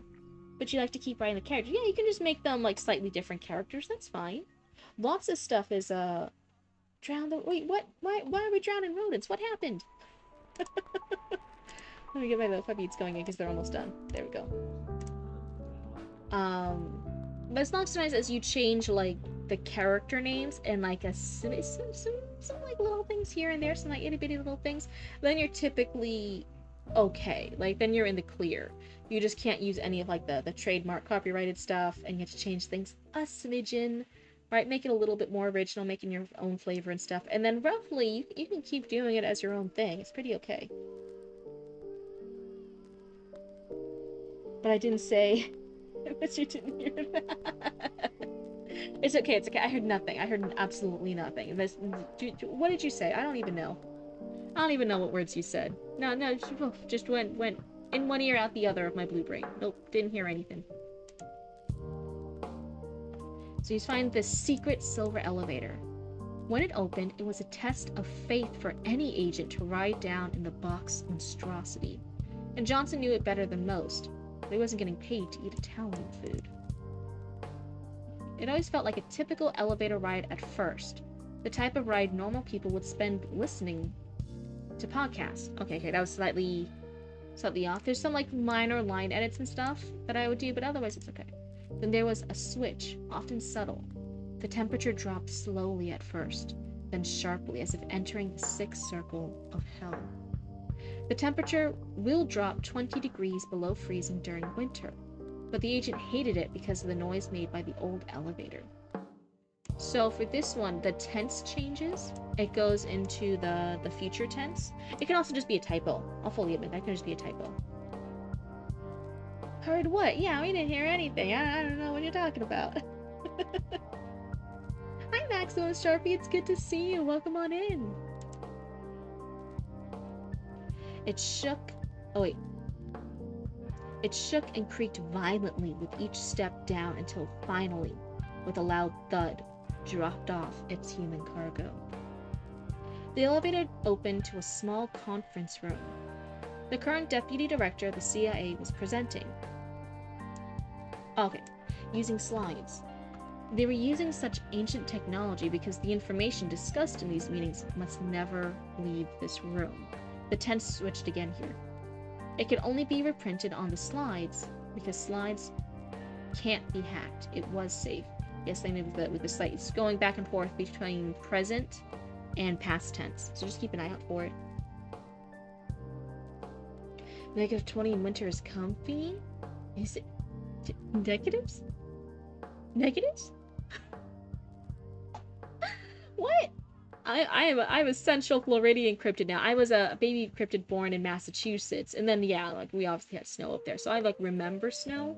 But we moved to Florida when I was so little. I spent most of my life in Florida, so I'm like, it's been negative temperatures. What do you mean? Gonna freeze my bones off. Is that what you want? You just want like a little cryptid igloo frozen statue out there? Like, that's how you want me to go? I'm already too blue. I'd already look like I'm from a cold place. You can't do this to me. Cryptids can't survive that way, except for like the yetis and stuff, but they're a different type of cryptid. It's fine. They're fine. They have fur. I don't have fur. This isn't fair. Tenses are hard? Yeah. And hey, so never say sorry. I don't want you to say sorry at all. I'm gonna kick you out for that sorry. Don't do that. You don't have to be sorry about making a mistake in writing. That's like asking like, oh yeah, unless your writing here for critique is perfect. The most perfect of perfect writing. Don't even bother submitting it. The point of submitting it is to find out stuff. It's to find out little errors and stuff we do, whatever level you are at. So if the level you're at is struggling with tenses, then yeah, I'm gonna point it out.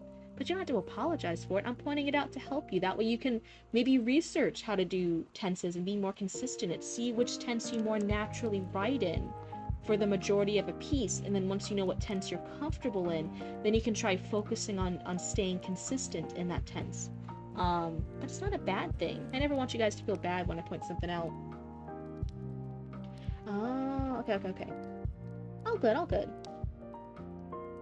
Unless you're Canadian, you don't need to say sorry. Oh my god. Canadians got a lot of things to say sorry for. I say as a fucking filthy American. Oh no. You're half Canadian? Oh. Okay. So then, yeah, maybe I'll accept half your sorry. Change a little. Not right now, just because we're in the middle of a critique. Maybe at the end of stream I'll let you do it. Does that sound okay, Kunst? You're back? Perfect. Yeah, I just want to be able to focus on this person's stuff right now. Thank you for asking, though. No, sorry, just Ori. No, that's still over half, so if we want to get rid of half of it, you need to get rid of at least the SL. I'll keep the majority. You can keep the re. I'll be around.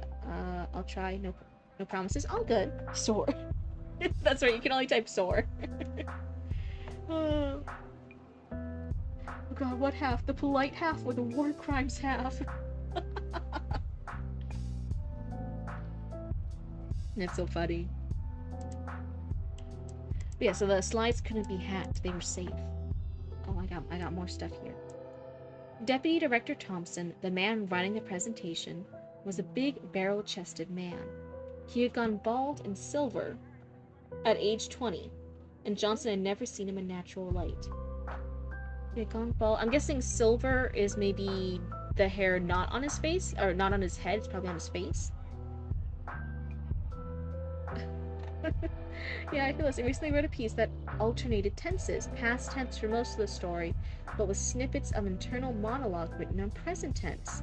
The edits, I tell you. Making sure I hadn't accidentally flipped into one or the other. Oh my god. That would be a new fresh hell. Like I said, especially with grammar and stuff, I'm decent at, but I'm not 100% at. That's why I say I'm not a copy editor. With tenses and stuff, again, I'm decent at. I get it right like most of the time whenever I choose one. But again, sometimes it's those like one or two little nitpicky things that I'm just like, why brain no work? Why I gave you guys the story. You guys figure it out. I don't wanna. Just the top here goes. The surrounding is still there. Oh wait. Okay, so then he's not fully bald. Just the top part of the hair's gone. Okay. So then, yeah, that's not clear. And Johnson had never seen him in natural light. He was the type of... I like that description. Never seeing someone in natural light because you're always having these secret meetings. I like that detail. He was the type of CIA agent who grows out of walls, fully formed in a suit.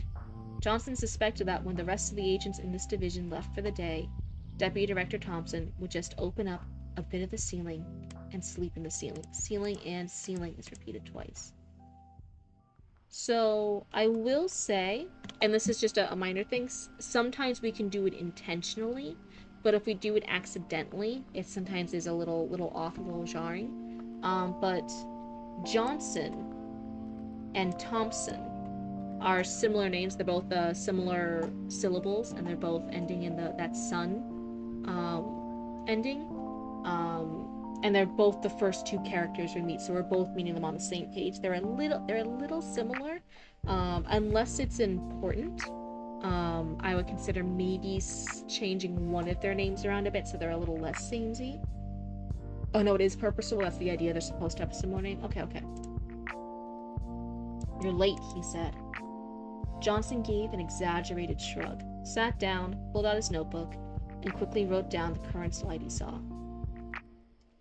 Brown-haired man with large Coke spectacles and a lightning-shaped scar across the forehead. Wait, that's just Harry Potter. You're fully awake now? Hi, Zoe, welcome on in! All CIA agents are gonna have those types of names. I wonder are we sticking with the main character? Or are we going to be switching point of views to some of the other agents? Just to clarify. If we stay with this character, I wonder if at least our main character could have a slightly different name versus all the other agents have a samey name. Hello, welcome on in. That's not the main character, we're setting up the main character. Oh, okay. Hello, Aliquis, it's good to see you. Yeah, I think this is Harry Potter. Moving on from the very dead subject 472, said Thompson. God, he was late. They always talk about subject 472, one of the many chosen ones the CIA keeps track of. The division was established in 1960 under the office of President Kennedy and was designed to ensure that the U.S. government was always aware of when a potential threat was working in the world. For the past 50 years, they have monitored, tracked, and occasionally assisted and hindered chosen ones in their destinies. Good night for now, but good night, Trickster. Hope your dream fairies had the correct permits, Cryptid. Oh, thank you, Trickster. Yeah, they gotta get building over here. I don't want them to lay the foundation wrong, and then I had to like pull up everything up later and then get the permits again. It's like a whole thing. You have submitted the update, case chapter 1 of your courtroom drama novel. Ooh, that sounds exciting. That sounds exciting. Yeah, we're almost done with chapter 1 here, so just a little bit longer, and then I'll give my critique and review on this, and then we can switch over to you, Mr. Oswald, if you think that's still going to be good with your timeline. This is subject 42.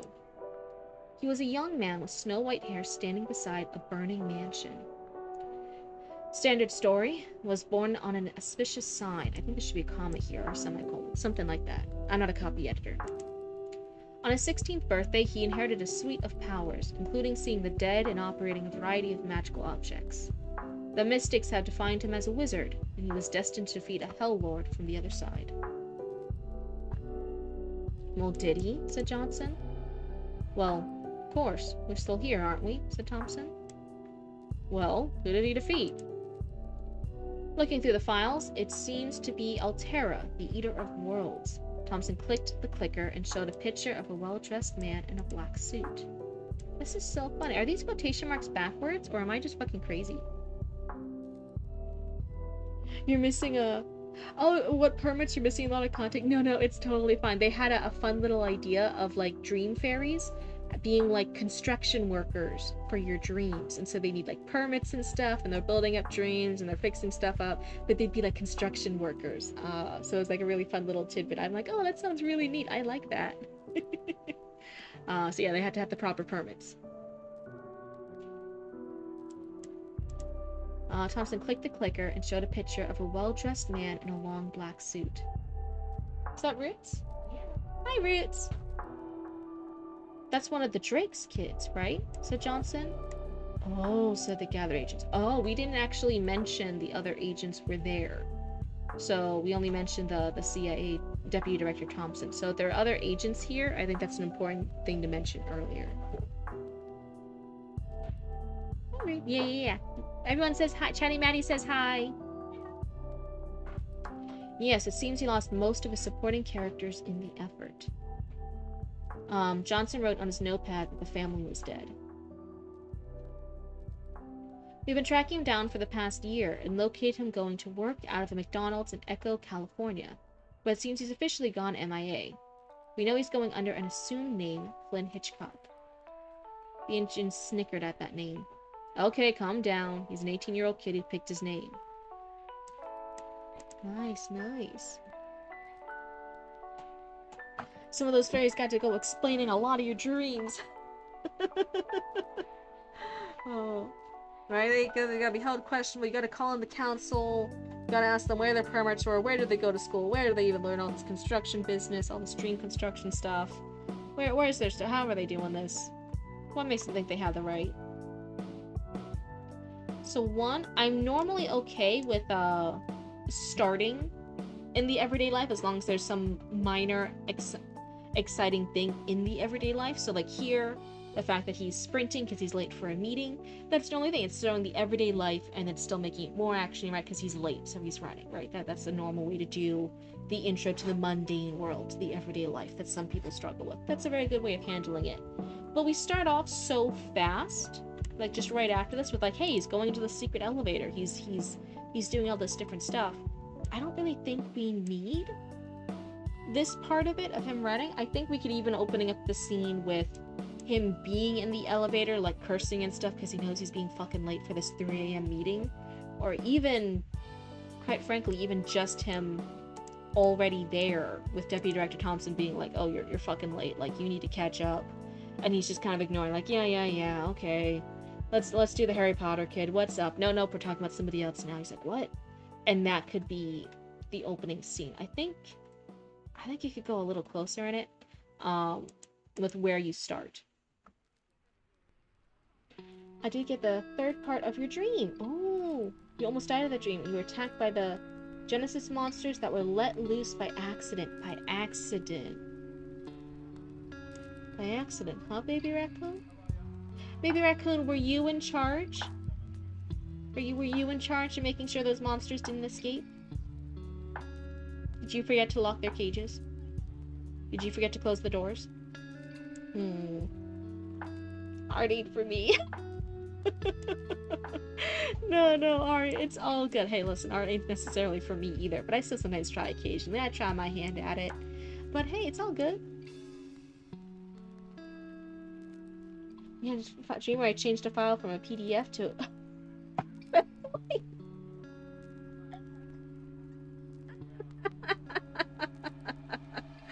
Oh my god, that one, I did not see that back coming. That one fucking got me. That one got me, god damn it.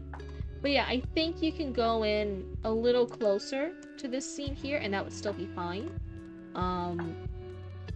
And then 2, I think pacing and stuff, right? 2, this is a very, very short, quick chapter. It looks like chapter 2 is even shorter. You can have a slower pacing, more descriptions, more details.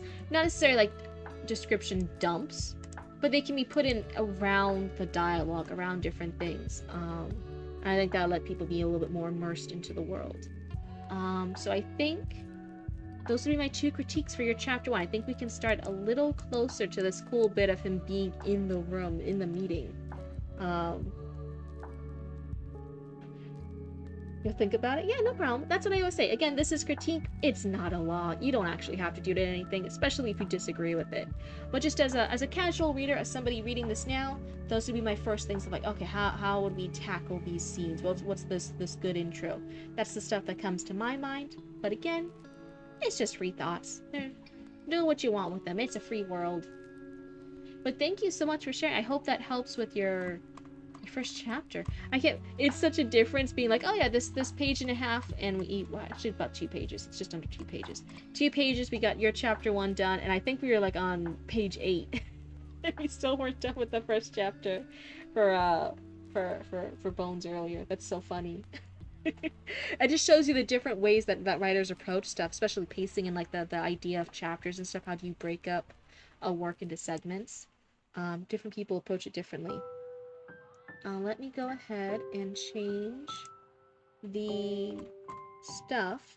But I'm so glad that we got one of your submissions done, Superstar. I know you've been waiting for a while. I think you're in like the queue like 2 or 3 times, and I felt so bad. I'm like, oh man, we haven't done any of Superstar stuff recently. They have so many things submitted. I feel bad. For short chapters so that people could read them like a single sitting. That was the main idea if I published this online because people don't want to sit around for long. Yes and no. It depends on the readers. Lord knows I've read insanely long fan fictions and stuff, right? Like people who like publish a novel and they're like, I don't want to split into chapters. Here's one chapter. Here you fucking go. And then you're just like, okay, here we fucking go, right? Like let me see here. Where we're also we have. Where's my stuff? Mr. Ozzy Waldy. Are you still here? Your numbers 13 and 14. Oh, wait, I can also edit Superstars up. So hold on. Let me... Don't delete the message. Edit the message. Superstar was spot number 3, and we did do that first chapter. So we got one of those done. And Mr. Ozzy Waldy is 13 and 14. So let's do 13. Let me see if they're the same ones. No, that's... Oh, they're 12 and 13. Oh, something changed here. That's interesting. It looks like they're both the same one. Let me see. Let me double check here. You love very long chapters. I do too. But again, it's just a preference thing. I know there is a tendency for written online novels, written comics novels, to be shorter. So I'm not saying that that's wrong, but I think you could still oomph it a little bit. Because that was, if I was reading this just mentally, not out loud and giving feedback, that would have been 2 minutes. And normally when you're sitting around for a few minutes reading something, you can sit around for like 5, 10, 15 minutes. That's fine. And that's still a really quick read. Yeah, I'd be really worried about that Harry Potter line, because I'm like, that was very obviously Harry Potter. The recent one made changes to the first chapter. Okay. Addition and subtraction. So, let me double check here. So then the... 13th. Oh, I guess I should make sure that you're not a later submission, right? Okay, so I have you at spots 12, 13, and 18. So what I'm gathering is I should just read the 18th one, the newest submission you did. Should I delete the earlier ones since they're older versions of the same piece, or are they different segments? Just to clarify. I want to make sure I'm choosing the right thing for you. I don't want to pull up the wrong thing you didn't want me to critique.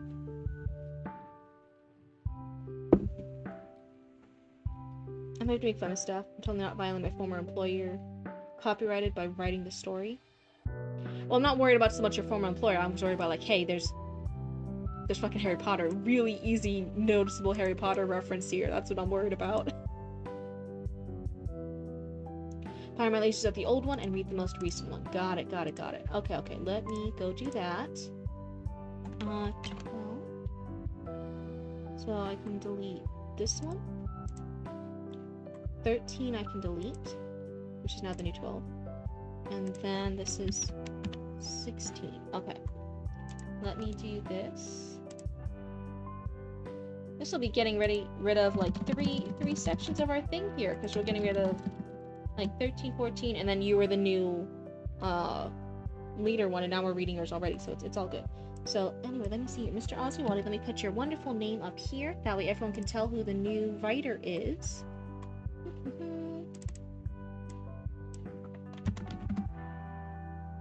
Okay. So we'll go over here, and then the color will go right here. And then your piece is this Google Doc. Control C.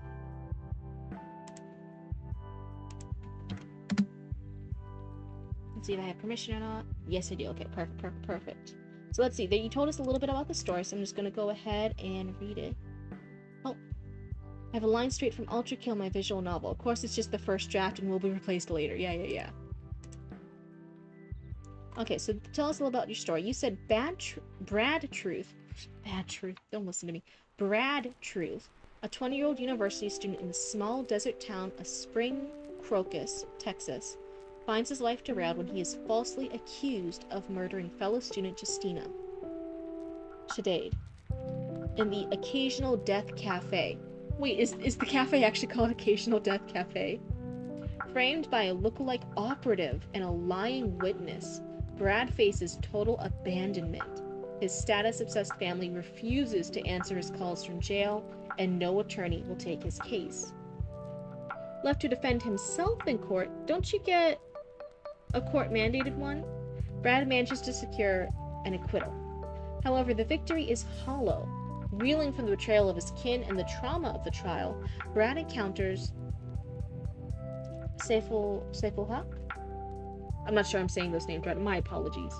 A charismatic Middle Eastern lawyer who oversaw the proceedings. Rejecting a return to the family that left him the rot, Brad begs Saif to take him under his wing. Saif, with reluctance, agrees, bringing Brad to Russia to train as an advocate, setting the stage for a journey of legal mastery and personal vengeance against the family hierarchy that cast him aside. This is so many different areas. Wait, what? Was a forced or like the fake chosen one, but I barely remember about that theory. Yeah, because it could have been either him or Neville. They both were plausible of fulfilling the destiny, or the prophecy. And even then, people were still like, it's always plausible that prophecy was wrong, and it created a self-fulfilling prophecy, just because Voldemort believed in it, and therefore he went off to do stuff that then set it all into motion. If he had never heard of it, nothing would have fucking happened, and everything would have been fine. But yeah, there's definitely people who think Neville might have been the true chosen one, and Harry might have been somebody kept watch over by Dumbledore.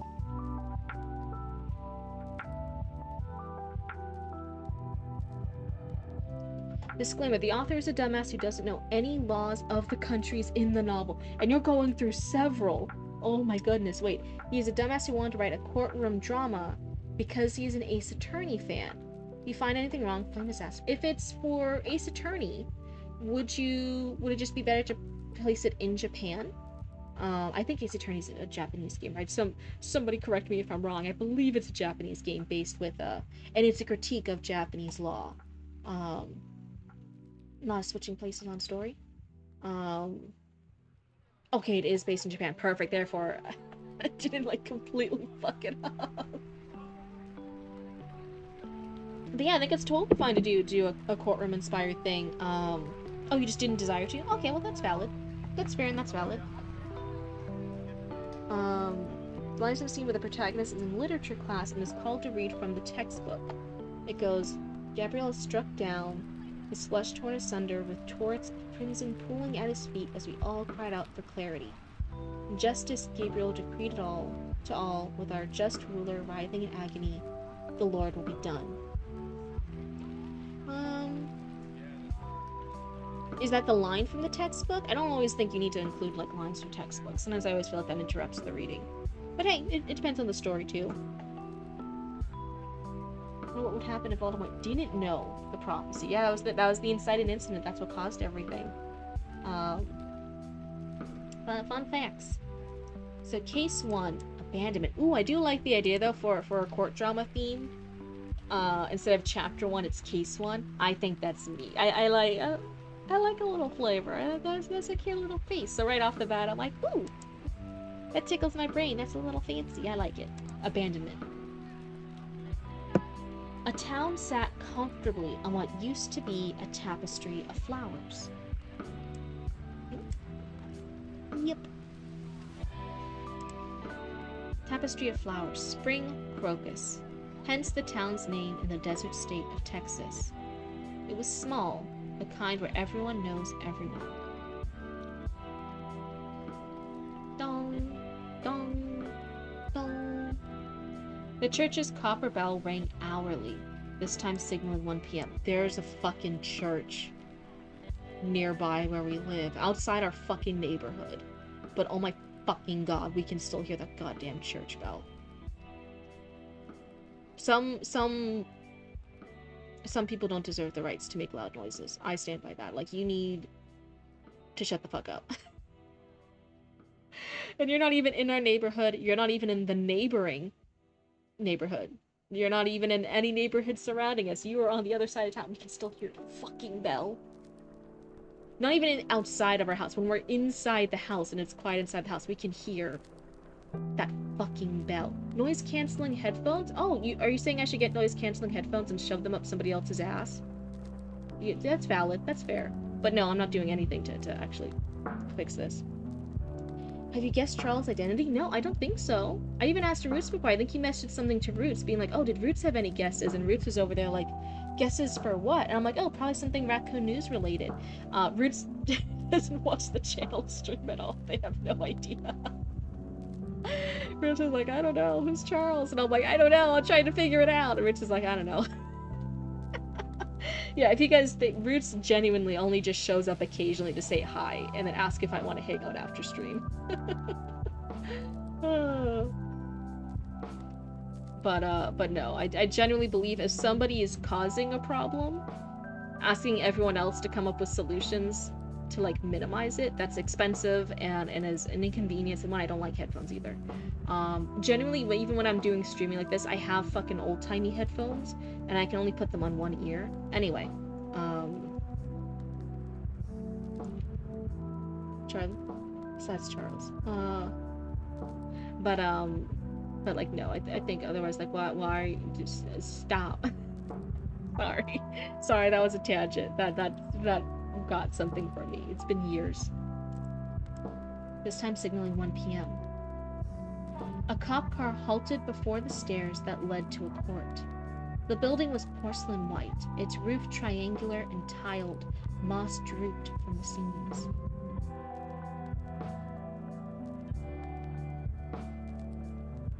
Hold on.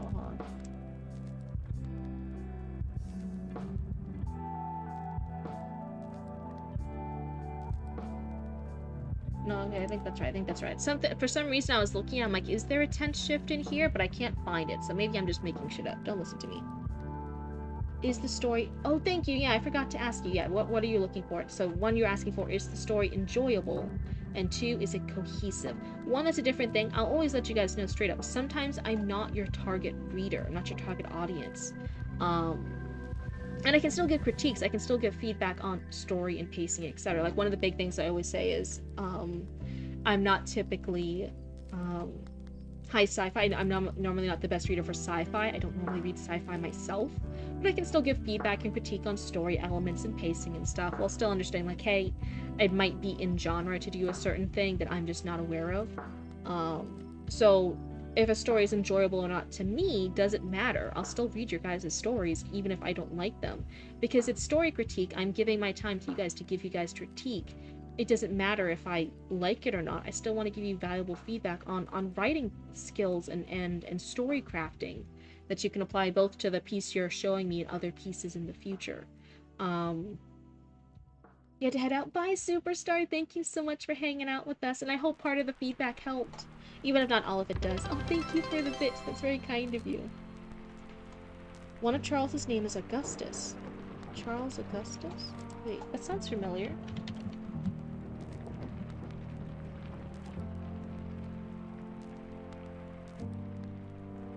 Is it Sherlock Holmes?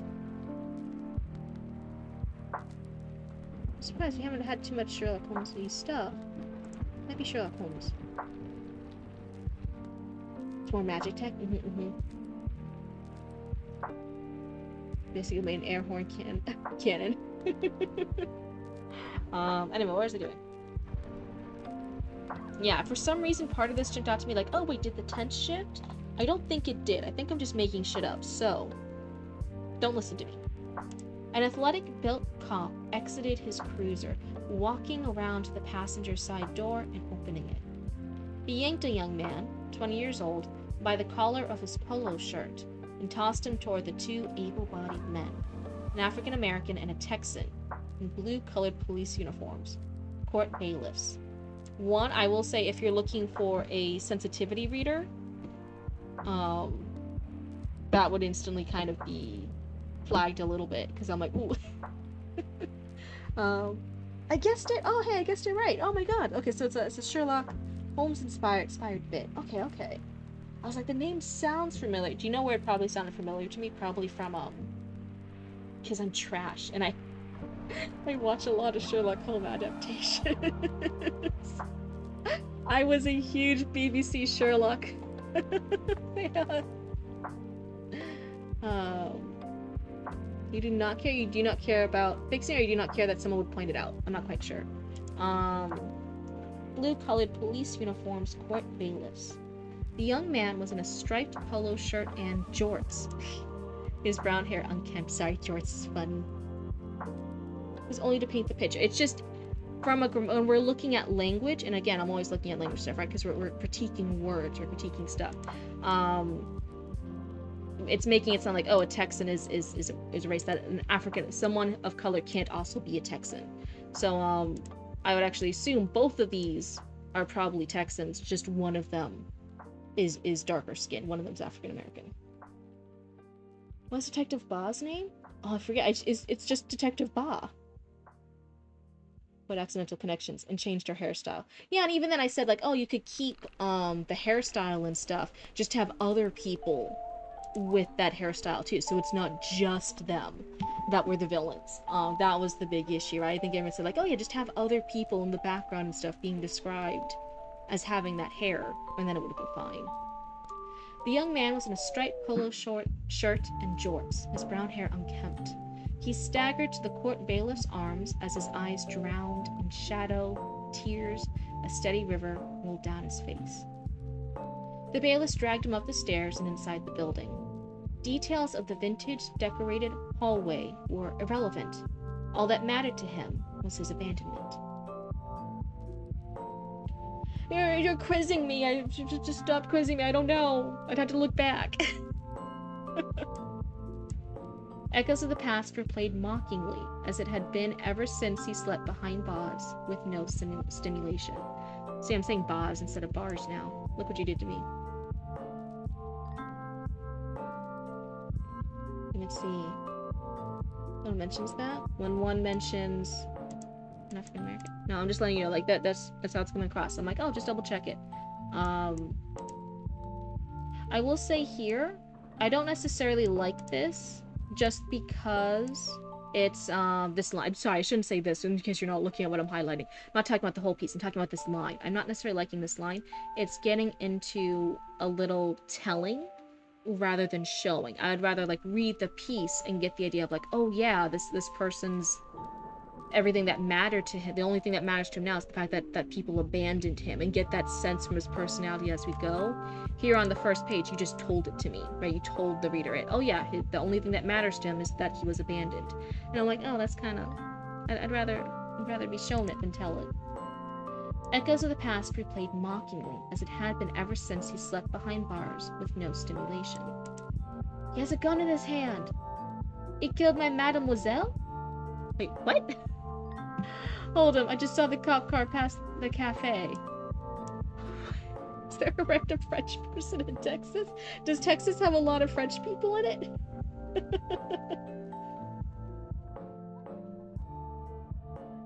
Need more hairstyles, but her color was chosen most to evoke the fire imagery.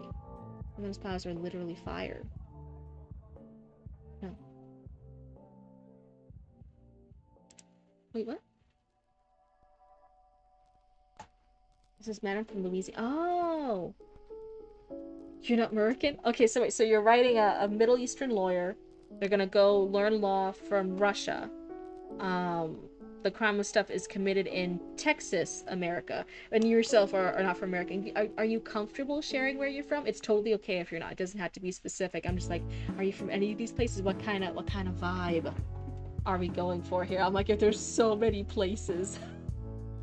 It's gonna get so confusing. Oh. The young man had already cried to the echoes, but they only speak and don't listen. Thud. The bailiff shoved the double doors open, opening to the courtroom. Open and opening is too close together. It's repetition. Even that, you'll see French people argue about that, because like New Orleans has a very particular. If you have somebody from France speaking French and you drop them in New Orleans. New Orleans.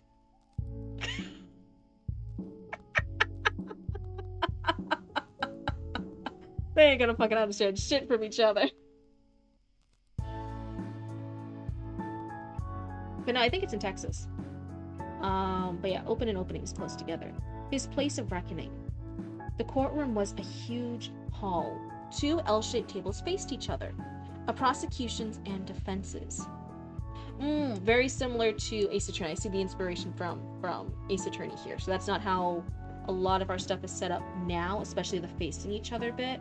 But I do think in Ace Attorney, and I actually think not just in Japan, I think in some other countries, maybe, I could be fucking wrong, so don't come at me. I think in I think in South Korea, it's a similar setup in some courtrooms I've seen in K-dramas. So it might be just a regional thing. Have I been to New Orleans? No, have I? Fucking have I? Fuck, where have I been for different cons and events? I don't believe I have, no.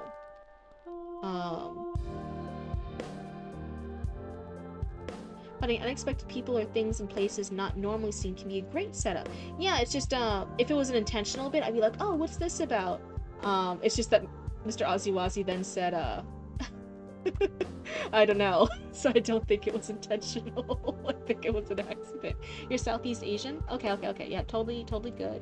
It's just, what am I seeing here? New Orleans is closer to you? Oh, is it Canadian French? Yeah, Canadian French, New Orleans French, and then actual Paris French. Yeah, they're slightly different, and one of them's very different. Behind them were 9-foot-high walls with seats lining up multiple rows.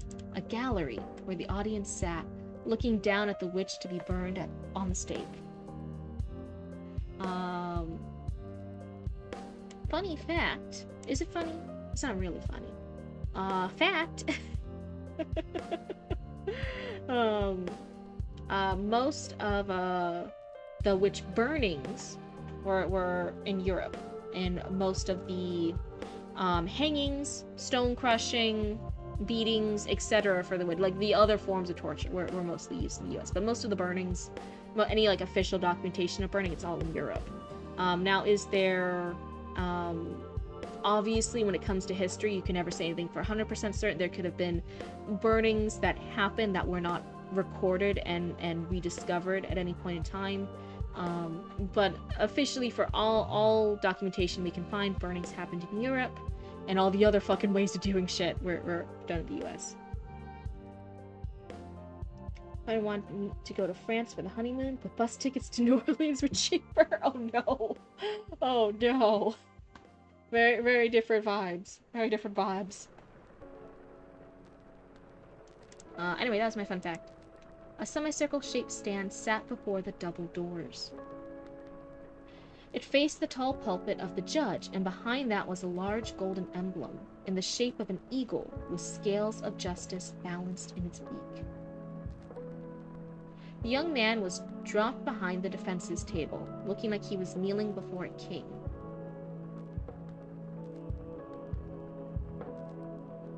I'm going to Paris? I should have asked. Which? My honeymoon is in Texas. Oh yeah, the Paris, Texas area. Oh no. Gripping the top, flat surface of the stand, he pushed himself up, the light of the courtroom glistening on his old tears and snot, dried and crusted sullied arm. He heard it, murmurs, conversation of the gallery enveloped him, weighing him down, like a sack added onto another he already held. Didn't matter anyway. Better crushed than experiencing the past 7 hours in limbo. Crack! The gavel's sound pierced the chorus, cutting off all sound at once. Oh, there's a moth flying around. Get the fuck out of here. Who the fuck you think you is? You're not paying rent over here. Do not fly in front of my face. I will not tolerate that sass here. Fucking rude. Moth man. No. This is a little itty bitty baby. Itty bitty tiny moth. Crack it? No, that'll be gross. No, I waved him off. I don't fuck off. Get the fuck out of here. Evicted. Me saying shit about Baby Raccoon evicting people as soon as they take over a place. And then me seeing a mild inconvenience and being like, evicted. That's where Baby Raccoon learned it from. Oh no, I've been a bad example.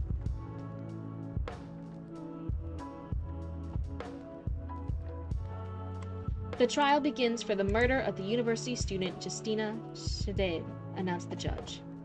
The prosecution. A mid-20s Arab man, though he adopted the cowboy accent of the state. Sorry. So yeah, it's a Texas cowboy accent of the state. Okay. To match his adopted accent, he also adopted the maroon cowboy hat to match the red suit that he was gripping with one hand, while the other stayed behind his back. Okay, that's a slight spelling error.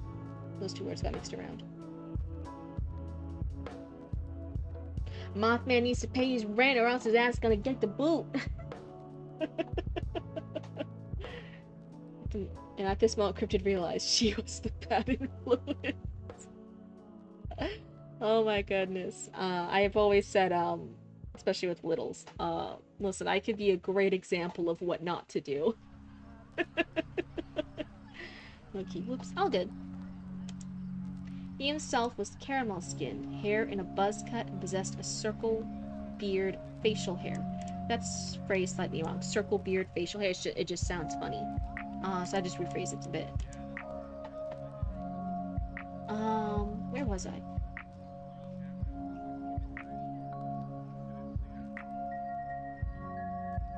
So here when it goes he himself, it could refer to our young man who's the main character, who's at the trial. I think you're intending for it to still be about the prosecution, Arab man. And if so, just saying he was caramel skinned rather than he himself, which then sounds like it's about the young man. Went on Twitter, now I'm in a bad mood. Oh no, why do I still go on Twitter, you may ask? I don't know. It's so scary. I think, I could be fucking wrong, I think we saved the Cryptid Roots as like a username for Twitter, but I never really used Twitter. Maybe I used it a few times. I don't fucking remember anymore. But yeah, I never really want to go over there, but a lot of people, even though it is kind of a toxic cesspool, still say it's a big community for a lot of artists and a lot of VTubers. And that if you want to like start growing a community of people who like VTubers and who connect with other like VTubing artists, it's good to still be on Twitter and start having a following over there. And I'm like, but I don't wanna. I stayed off Twitter this whole time. Please, I don't wanna. But in the future, I might start posting on Twitter just as the Cryptid Roots thing. And even then, I'll have to be really careful not to go too far out. I'll have to be very intentional with what appears on my feed, because yeah, I don't want to invite too much negativity by seeing crazy shit from Twitter. Yeah, I refuse to be associated with Musk. It's so difficult. I generally, if it was just for me personal account wise, I don't have many personal accounts for anything. Except Pinterest, and even then I'm really fucking tired of Pinterest and all the AI shit. I personally do not have really any social media accounts anymore. I stopped doing that. I do have all the business accounts, Cryptid Roots, for everything. And it's hard because, yes, I could take a social stand and which is what I've done with my personal accounts, and just get off a lot of that shit.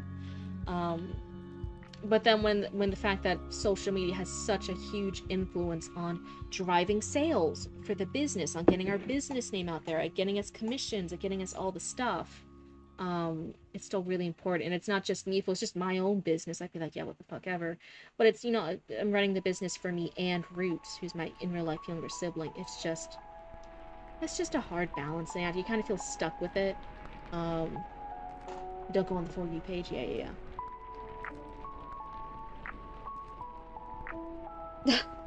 Well, yeah, Aria, you could just block them. Just block. Don't give them more engagement. Dear God. I like to make us pay stuff on Twitter. Yeah. You barely on Facebook anymore? I was never really on Facebook. It's just full of rage bait. At least Instagram doesn't have much bad stuff. It's just so hard to fucking grow on Instagram. Dear God. So anyway, you were saying, Oziwaldi, that was the intention. Was it the intention to be about the Arab man or about our main character? You can let me know. But anyway. The prosecution is ready, Your Honor. And am I correct in thinking? He gestured to the young man. So is the defense? Oh wait, that doesn't quite sound right. The judge gave a nod. Prosecutor Ali, your opening statement, please. Of course. He looked down at his notes. There's like some just minor, like little grammar stuff in some of the lines. I would just double check it. Teachers who think saying race stuff is funny. Twitter is actual racist. Again, I haven't been on Twitter much really, but again, it's all you determine what's on your feed. Stuff you'll interact with. Like again, I'm on Instagram. I'm even starting to get on Threads now for some stuff for the business, and it's just I don't see any of that stuff because I do not engage or interact with any of that stuff. You know what I mean? The more you interact and feed it to the algorithm machine, the more it's going to show you that stuff. The more it's going to show you things that bother you and that rage bait you, because it knows it works. Oh my fucking God, Moth! Get the fuck out of here. Hi, Pepin. It's good to see you. Welcome on in. He looked down his notes. Your opening statement, please. Of course, he looked down at his notes on the table. At 8 in the morning, in the occasional Death Cafe, gunshot ran out. Gunshots don't run out. They I mean like rang out? Rang out? Leaving a feeling welled up within him. Immediately disappeared.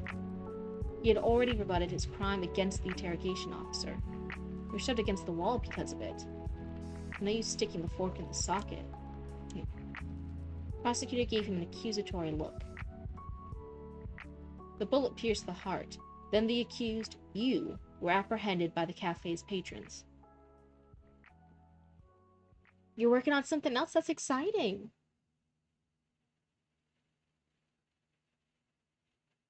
Then went back to poly. Yeah, it's a constant thing. You gotta keep fine tuning it. It's trying to drag you back. Don't let it. Don't let it. Were apprehended by the cafe's patrons. He scoffed, shaking his head with a smirk on his face. There were so many eyewitnesses, I didn't know who to call, so I played a raffle in the hat.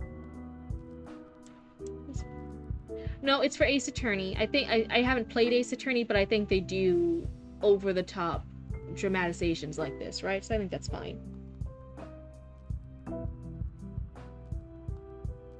Yeah, musical, music, indie animation. Mine's full of like artists, small business owners, a lot of local Florida stuff to hang out at, bookstore stuff. That's the kind of stuff that's always on my feed. People saying no to AI art and supporting fellow artists, those kind of things. Yep, nodders. Okay, so then this is intentional. It's like an Ace Attorney. Jabbed his finger forward. The prosecution calls the student from the defendant's case to the stand. From the defendant's class to the stand. The bailiff brought the witness, a young man in a long-sleeved red shirt and jeans donning a beret. Is the beret one the French one? Wait.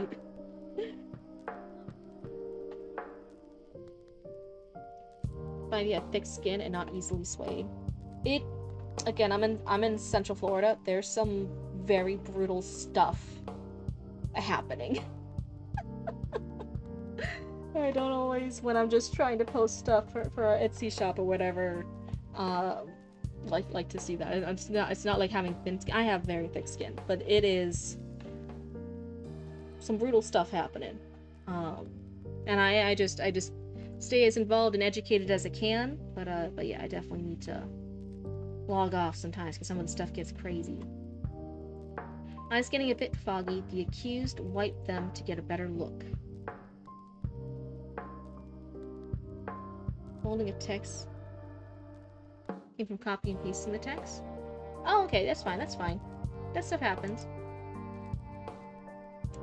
So I will say, there's a lot of male characters right now. We have a lot of him, he, him pronouns, a lot of he's, a lot of hims.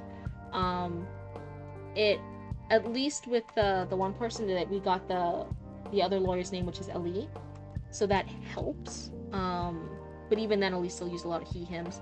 Normally we try to switch up using at least characters' names. Our main character here, I don't think we've gotten their name yet.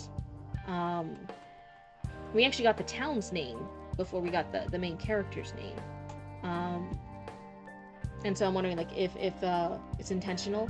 Okay, it's just if it was just the main character's name being left out, that's fine.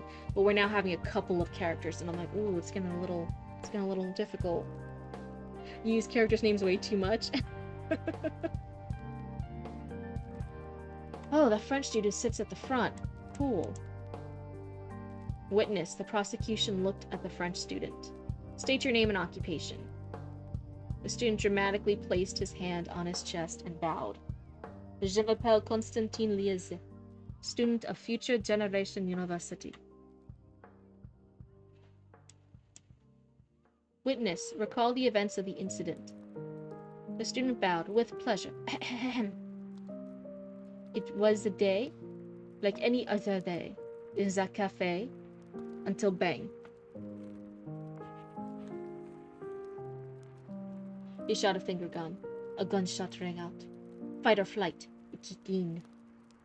Those with flight, they fled. Me, I chose fight. I tackled him. Because I think maybe there should be two E's, because E had, no, this could still be had. E had a gun in his hand. I held him down together with the others. Yeah, some of them here I'm like, it's a little mixed bag. Sometimes you're trying to write out the accent, sometimes it misses a little bit. Just double check it. Yes, a gunshot rang out. Yes, I was tackled with a gun in my hand. I picked it up after it landed on my table, as I have told many times. Again, we're just hearing the internal dialogue explain stuff. I'd rather learn it. Accused, the prosecutor called out. Do you assert your right to cross-examination? Within the shadow, where everything was darkened, he met his gaze. What's that? So some of the details with the shadow, I get it's because it's inspired by the game and by like animation style stuff, but it feels like you're writing a story, but you're trying to describe it as if it was an anime, as if this was a visual thing. And those two mediums have different rules, different things that work out. So here it's sometimes coming across as a little weird, a little off, because you're describing it like you're seeing a show. And I'm saying like, I don't think it's working. I don't think it's working. Write it like it's a story, because you're writing a story. Just write it like it's a story. That's the medium you've chosen.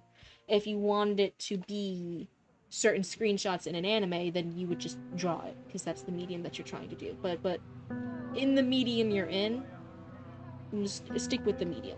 Unless, always again, with writing stuff, we can always break the rules. My thing is always, if you break the rules, well.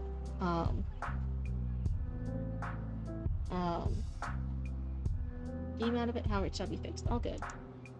Point out his lies. The prosecutor pointed at the French witness. Using the evidence we'll provide. Sure. Bailiff, give him the copy of the evidence. After the command, he was given an autopsy report, a sticky gripped pistol, and a tablet, locked to only play the incident's footage. That gun, the young man's eyes fell on it, the bane of my existence. Very dramatic, very anime dialogue. He flashed back to the time of the incident as he entered the cafe. Yeah, very much, even the formatting of it. The way the scenes are together, I'm like, it's seeming like it wants to be an anime. It's seeming like you're trying to, like, oh, I see an anime in my head. I can't afford to animate it. Let me just write it out instead. And there's different conventions. There's different pacing. So it just feels wonky right now that it's written this way. So I would come back at it with the approach of you're just writing a story. You can also just write it as a script for a game. That's totally valid, and then you could just be critiqued for a game script. And that's a totally other format, and then all this stuff would actually feel more natural. Would be more okay, the pacing would be okay, the scenes would be more okay, because it's a game script. So if that's what you want to do anyway in the future, I would say, like, hey, consider just doing, you know how to write novels, so you just wrote, yeah, that's totally fine. I'm just letting you know. This is what you turned out. It's very, very cool, very exciting. But yeah, if this is where you want this piece to go, if the intention is to someday see this in a cool game or animated format, I would definitely recommend looking up game scripts or anime scripts. You can see that format that they have, and then it's just taking these scenes and putting in that format, and then it's like that script. And then once you have a usable, workable script for it, there might even be people willing to just volunteer for it and hang out with you and have fun making art or doing fun little voice acting stuff for the game, because they'd want to support you in it. But maybe in this current format, I'm not sure it's hitting it in the novel format. I don't think it's quite hitting right. But I think in a game script format, I think a lot of people could be really excited about it, because there's a lot of fans for Ace Attorney, right? That's a pretty big fandom. Again, I haven't played the game, so I'm so sorry. It's not coming from a super knowledgeable base. But yeah, there's a lot of fans for it. So if they see that, oh hey, this person has a fully finished script, they want to make an Ace Attorney thing, inspired game, yeah, I totally want to help with that. And that's the audience you want to target anyway. Yeah. So there would already be people in that audience who might be willing to help, to lend voice acting stuff, to lend drawing stuff, to give little pixel sprite stuff, right? Just different little things that you would need. Because they would want to work on something like this too. So that might be a really good format to have for them. But otherwise, I know sometimes there can be a lot of the accidental stuff. I don't know if you were super concerned about it or not, but there is a lot of like, ooh, there's a lot of mixing stuff around here. I know you said you weren't going for it, but I think in the future it would be maybe make more sense to have this based in Asia, but you could still keep all the characters the same, right? It could be an American who went to Japan, and this crime happened, and now they're being accused of stuff, and they might have been at an international university in Japan, and so therefore one of their classmates is French even though they're in Japan. A cool school-issued lawyer could have been the Mr. Ali, right? And it would have been this international place, so that would explain why there's such a diverse cast of characters, but the rules and the lore and stuff would still be the kind of thing I do not care about. Everyone else will care about it. So if you want to put in the time and the effort to do this and have other people care about it, everyone else is going to care about it. I'll go ahead and let you know that. And job is broke. Yeah, I definitely get it. The whys shall be answered. You can go ahead. Again, it's not a spoiler to me. I have you guys like tell me stuff all the time because I sometimes need to know that in order to know, like, oh, okay, yeah, if that's what you're going for, then I can offer a different suggestion. But right now it just seems that in my current understanding, it just seems like you just are interested and inspired by a lot of different places, and so you're just putting them all in there. But it doesn't quite make sense. Everything here is connected. The why shall be answered. Fans and readers can tell when a piece was made with love.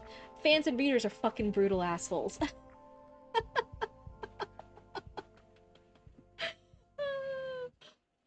Fans and readers, the most judgy assholes you will ever meet.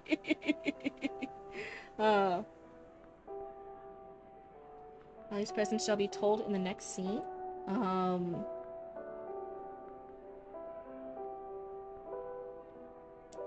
As he entered the cafe, ding! The doorbell chimed. He was instantly hit by a plethora of coffee smell, latte, cappuccino, and more, as the patrons, majority university students, and a handful of suited salarymen drink their coffee. Even like the phrase like suited salarymen, we don't use as much in America.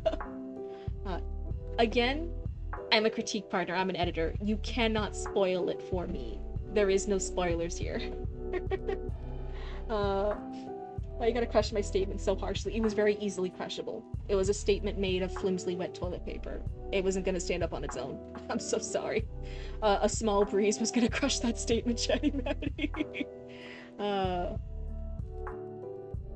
Just because she is a fan, I'm in fandom spaces. I have always taken a more lax approach. I don't care as much. Certain things, like, yeah, I like when you're like, meh, meh, meh, meh, meh, to myself in the dark. I don't like putting, like, hateful stuff on the internet or, like, fighting people, like, in real life and arguing stuff about. I'll just be like, okay, like, what the fuck ever. I'm very much that kind of person. But have I absolutely seen it everywhere else? Yeah. Yeah.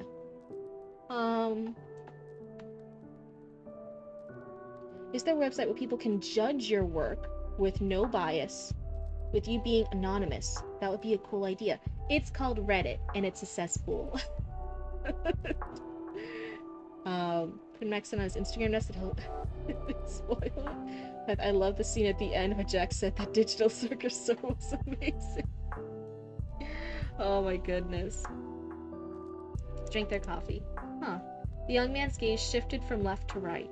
Packed away. Our small town? Probably here for the flower field. Interesting. As he passed the extras, among acquaintances, he caught their glances longer than the definition's intent. Some of the words I'm not quite sure if they're being used correctly. Hold on. Before reaching the counter, from the corner of his eye, he spotted someone similar. He was wearing his polo short and his jorts, the same color, brand and all. However, his narrow mind didn't catch the matching brown hair, hand-combed in the same way as him, and glassy eyes, one of them having a line-shaped scar.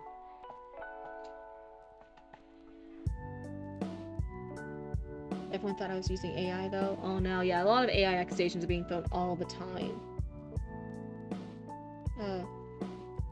Femcel heathen with no love life on a pagan thread about Aphrodite. Oh my god. A slash-shaped scar. Okay. I would just spell it. It would even... It's not even a slash. It's just a straight line scar. Straight slash scar. Yeah, I think it's just a slash scar. Slash scar that was in a straight line. Ooh, you ran for oh, fuck. It hurt. Fuck. Why are you making me want pizza? Fuck. Do I have enough room in my stomach? I'm on a new dose of the medication. I up the dose. But sometimes, like, randomly, it will make me nauseous. Like, sometimes I'll feel hungry, but then I start eating, and then I'm like, bleh, and then it's gross. But I still feel hungry. So I'm debating, like, oh, I'm hungry for pizza, but am I actually going to be able to eat it? And cheese tapestry pizza? Oh, wait, what? The young man placed his hand on the counter, looking at another spectacled barista his age. His uniform was a black cap, shirt, and pants, his chest covered with a similarly black apron, a cartoonish Grim Reaper at the chest region. Yeah, I get some of the description stuff, and again, a lot of the he-hims. It's hard to tell who. But if this was in a script, he would just lay it all out which character is which, and it's fine. Hey, Dale, the young man greeted. The usual.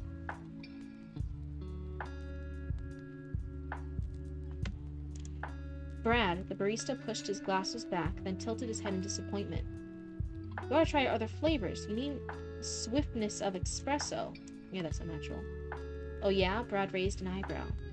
The clock says, Mr. Brad Truth, if you don't finish the assignment today, no marks for you. Dale crossed his arms. And who told you to delay your work until today? Brad let out an exasperated sigh, head lows, shoulders slumped. So is Brad our main character? A name drop. Okay, this is Brad. This wasn't... This wasn't like a big important reveal. We could have just had this here. We could have had this in the first part for clarity. There was no big reason to have it here from a random barista.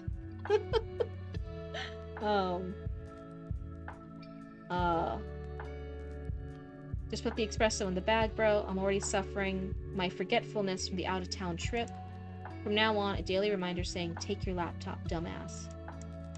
An amused scoff escaped Dale. I do agree. Are you done? Dale looked behind at the ponytail girl who was pressing a lid on the cup. Is that for Mr. Lie?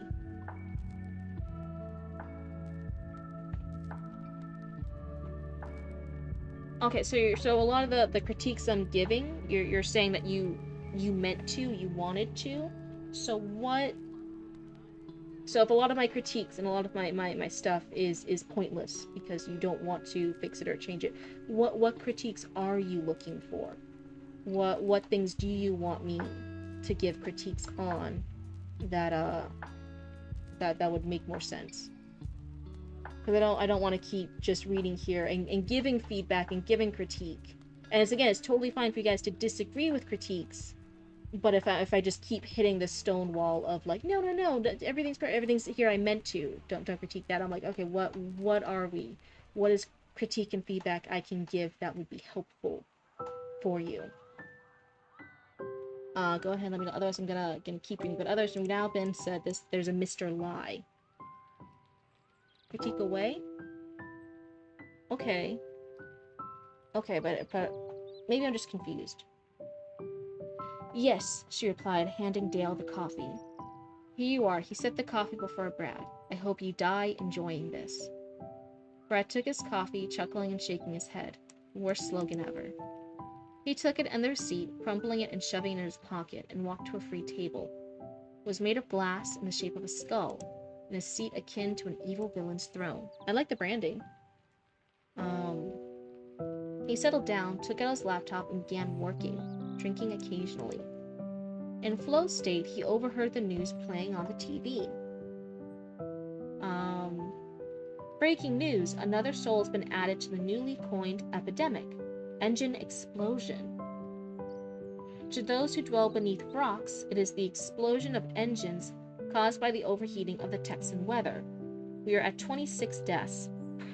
Congress is using the epidemic to push for electric vehicles earlier than the perceived 2030. Spread truth and Mr. Lie? Okay. I think it's definitely... a lot of those puns are very, very popular with animes. So I think I'm gonna assume with the Japanese games that there's probably a lot of puns in Ace Attorney. Because it's so very popular that they really love having a lot of puns with the names. It's so funny, out of like cartoons and stuff, we really don't see it as much in America. So it's kind of a fun little thing to note. You even met a guy off Reddit, but it didn't go poorly? Oh, Meeper! That's a miracle! You could write that down in the history books. There are a lot of puns in Ace Attorney. Okay, so then it kind of fits the vibe. You want more pictures? Maybe one day, this is a fan Ace Attorney inspired game, then hopefully there'll be a lot of pictures. That'll be a really cool thing to see, right? Taking another sip of the coffee, bang! A gunshot jolted him, the coffee cup almost freeing itself. It all happened so fast. Screeching of chairs enveloped the cafe, panicked screaming and yelling, some even falling in their escape. Within all of that, thud, thud. A pistol landed on Brad's coffee table, specifically on his laptop's trackpad. Mesmerized and confused, he picked it up, gripping the gun's handle, finding his fingers stuck a bit longer before releasing. He brought the gun to his nose, smelling the sticky residue, and charged overcooked. Brad, what are you doing? Brad, at this point you just deserve to be... Baby, you deserve to be locked up for being this stupid. Oh no, Brad. Brad, what are you doing? It smells like syrup and... Whoa! Thud. He was thrown off his chair, suddenly feeling a weight on his back. Call the police, now! The French student commanded. Well, wait, he struggled. It's not me.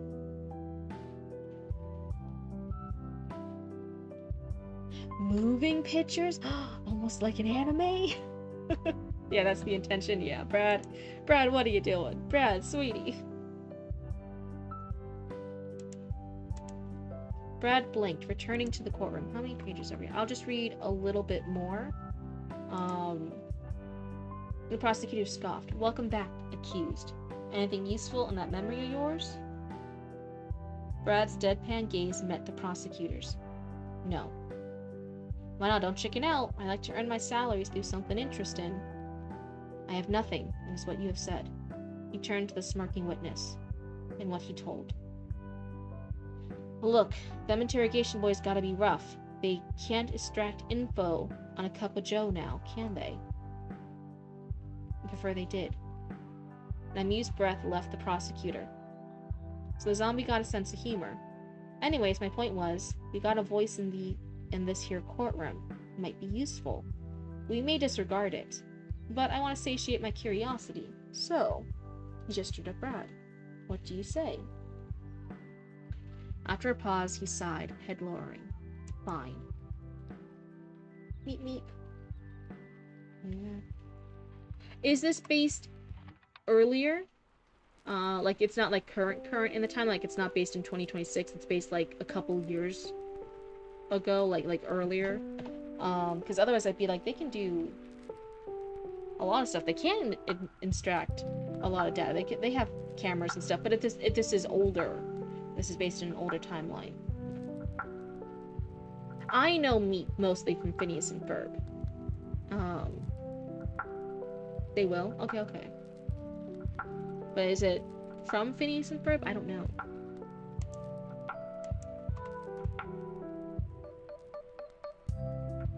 He inhaled through his nose. I ordered coffee. Then I sat at my table. Worked on my assignment. Drank occasionally. Many sips later, I hear a gunshot. Then this lands on my table. I pick it up, and I get tackled and arrested. How? The prosecutor squeezed his eyes shut, sucking a breath through his teeth. Unhelpful. Like I said, before I get put behind bars for eternity, my life wasted as I come back an adult, branded a criminal in front of the whole society, preventing my recreation I wanted for my plan. He turned to Constantine. You said I shot the victim. I mean, running his gaze, he murmured. He had a gun in his hand, but... The voice returned to normal. Same thing. Which hand was I holding the gun?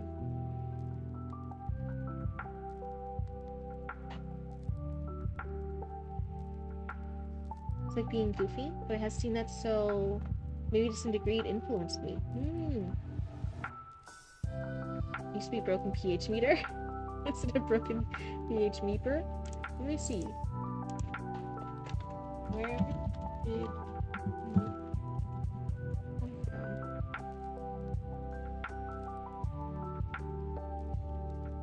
The Roadrunner has the meep meep, but sometimes it's also rendered as beep beep. Okay.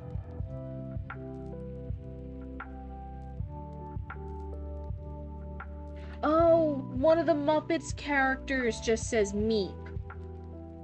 Oh, okay. So no, it's not like just from Phineas and Ferb. There were other things. I forgot thinking about the Muppets. Yeah, the Muppets has a character that just says meep. Meep.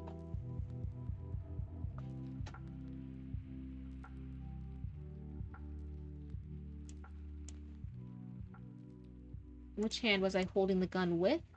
Might be a little bit better here. Easy. This is the right one.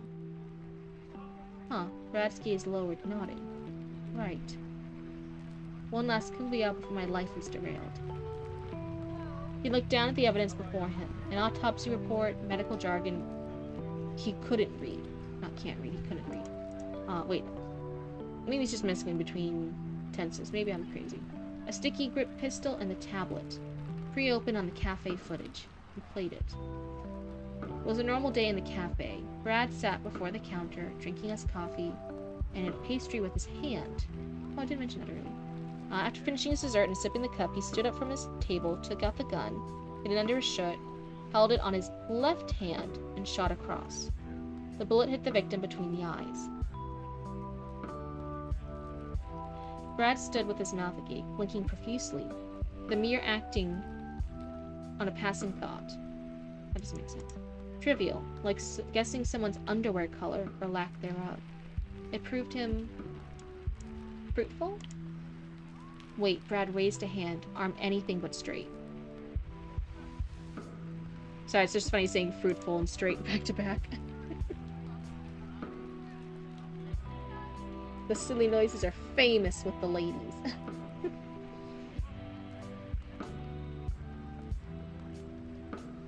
I used to say merp before. Merp is a playful onomatopoeic conjunction used when you really don't know what to say. Doctor Who has the meep. Beep the meep. Beep beep, it's meep. I got something. The prosecutor scoffed, smirking. I like the new year. Won't have guilt on my conscience. And I'm guessing he pointed at Constantine. He's lying. Constantine's eyes widened. What? Courtroom erupted as a blur of conversation formed a chorus. A crack by him? But he was depressed moments ago. Tap, tap, tap.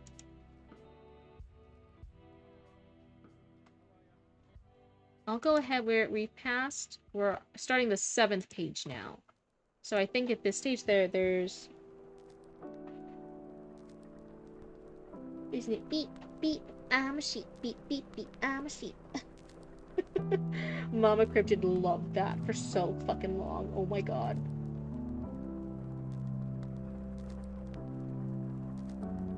You worked in pharma? I would say Miku...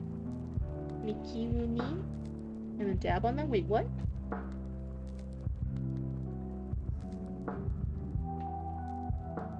Movie for the win? I'm not quite sure. I got lost. Anyway. So, I think the big takeaways from this is if, with what you're intending to do, go ahead and make it in that format, right? If it's supposed to be for a game or an anime, go ahead and make a script. And then you won't have to worry about necessarily all these descriptions and other things. You'll just have the scripted characters. You'll have the dialogue and you'll set the scenes and you'll say what they need to do in each scene. And it can just be in a script format. Go ahead and look up script. And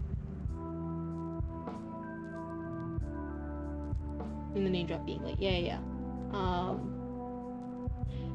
Well, first of all, my critique was not a foreign attorney in America, because Ali could still absolutely be an American just because he looks, what was it? Did you say Middle Eastern? It's a melting pot over here. We have everyone here. So just because I wasn't saying like, oh no, you can't be a foreigner and be a lawyer here.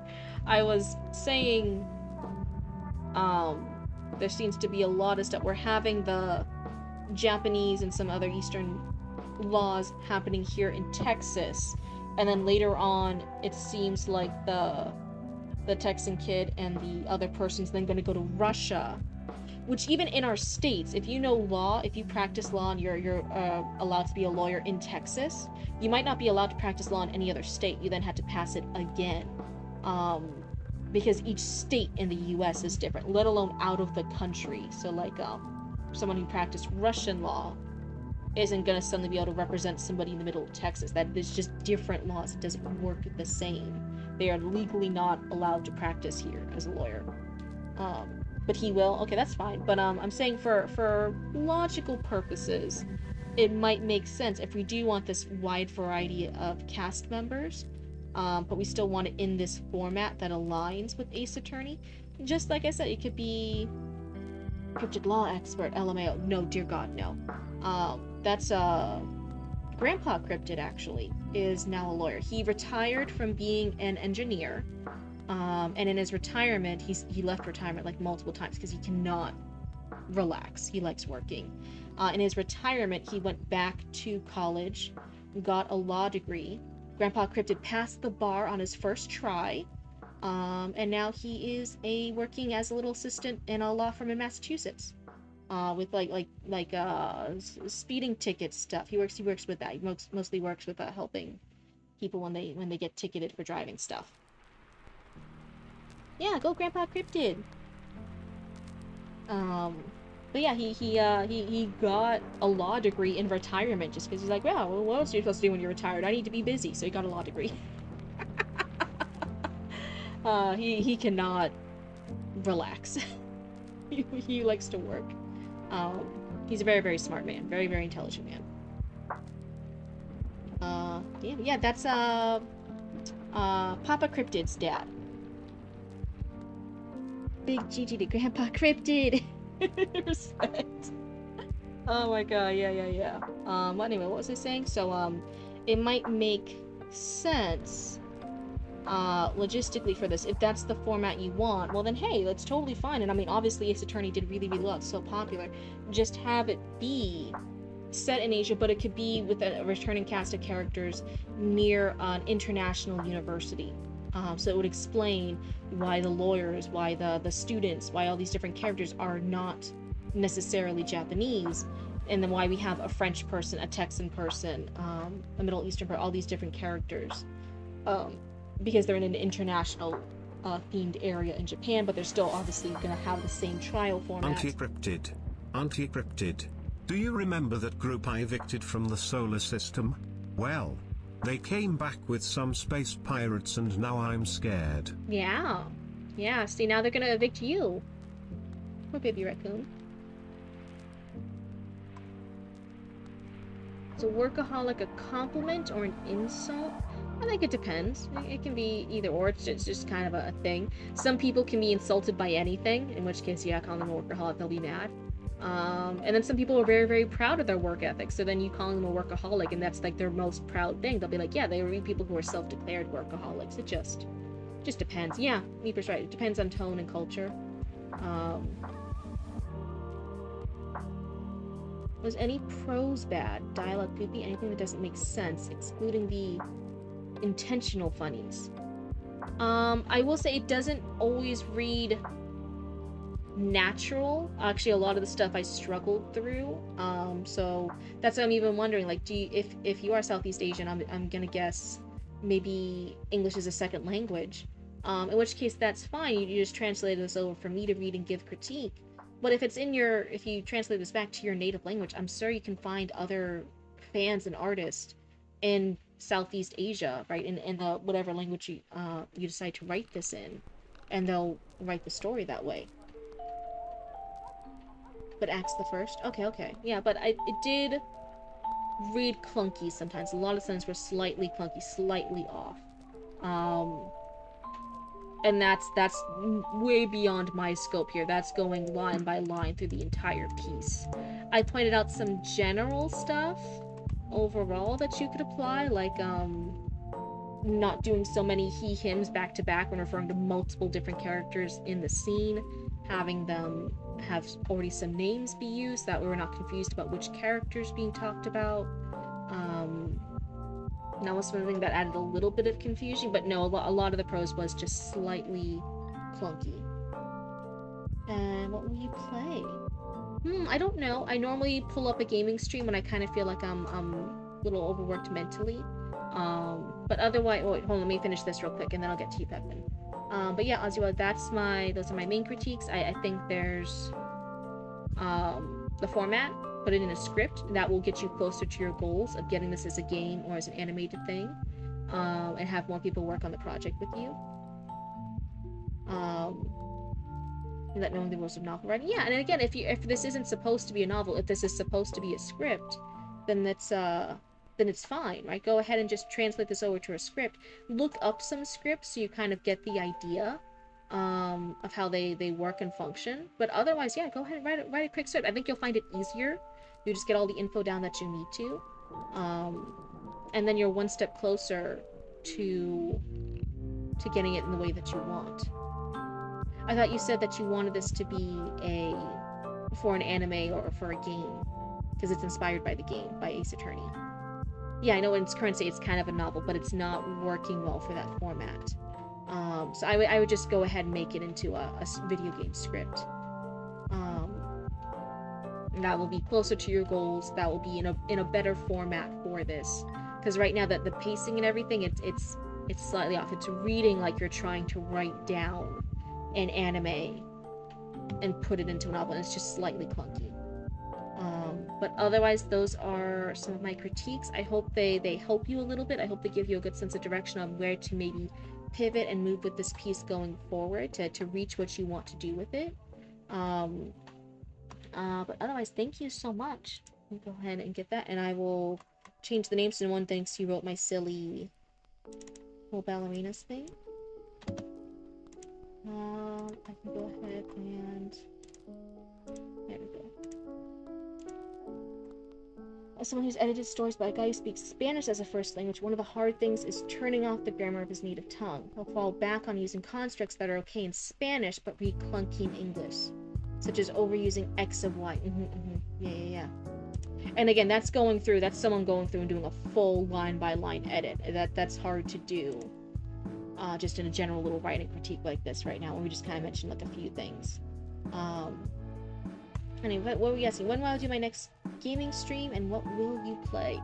So, there's a few different options. There's a few demos that I want to do that I think would just be funny. There's some little games and stuff that are coming out that I think could be fun. There's always that option. We could do something else. The other thing is, I learned a thing. Let me see if I can pull it up. So... I learned about it after I finished the run. 100% complete speed run. So I mentioned before, when I did Librarian Tidy at the Arcane Library, when I was practicing for the speed run, I said, oh, the current speed run's like under an hour. But that was for any percent complete. My game through that you guys were yapping with me last time was 100% complete. And 100% speed run.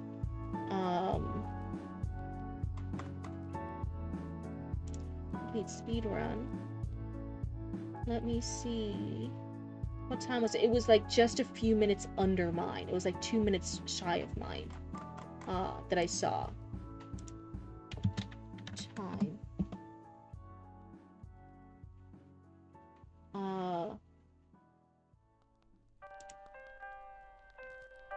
No, wait, when's this?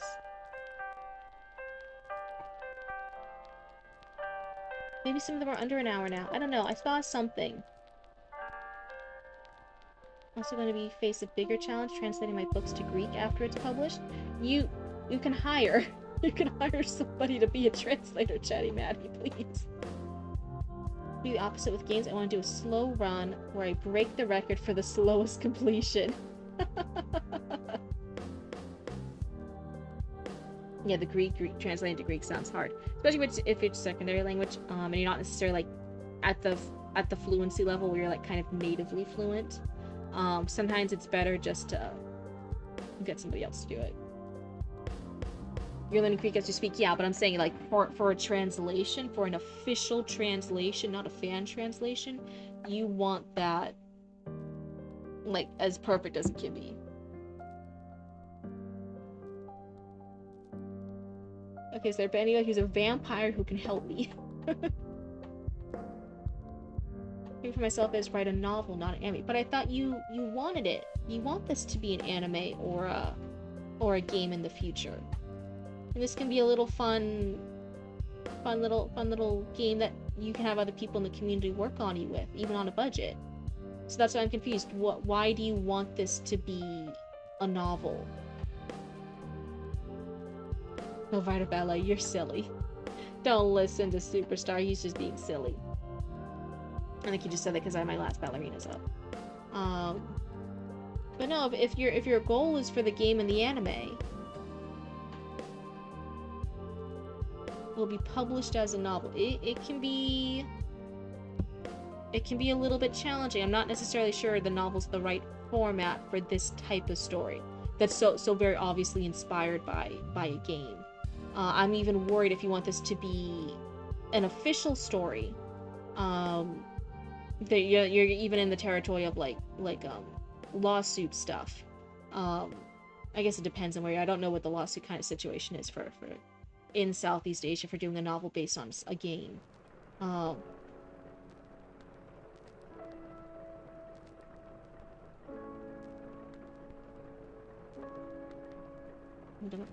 well, one, don't call yourself a dumbass. I don't want you saying mean words about yourself here. I not. But otherwise, that's I can only give you the advice I got. I hope it's helpful.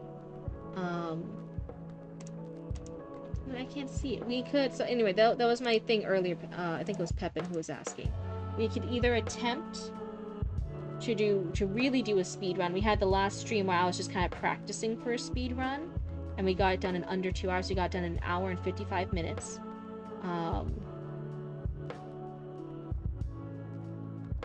The Avatar: The Last Airbender novels to help, not the visual novels. Okay. So there's also some other stuff. With light novel elements. And in that case, I would say very much look at those. I still think you'll run into similar concepts. Pepin, wait. I'm scared.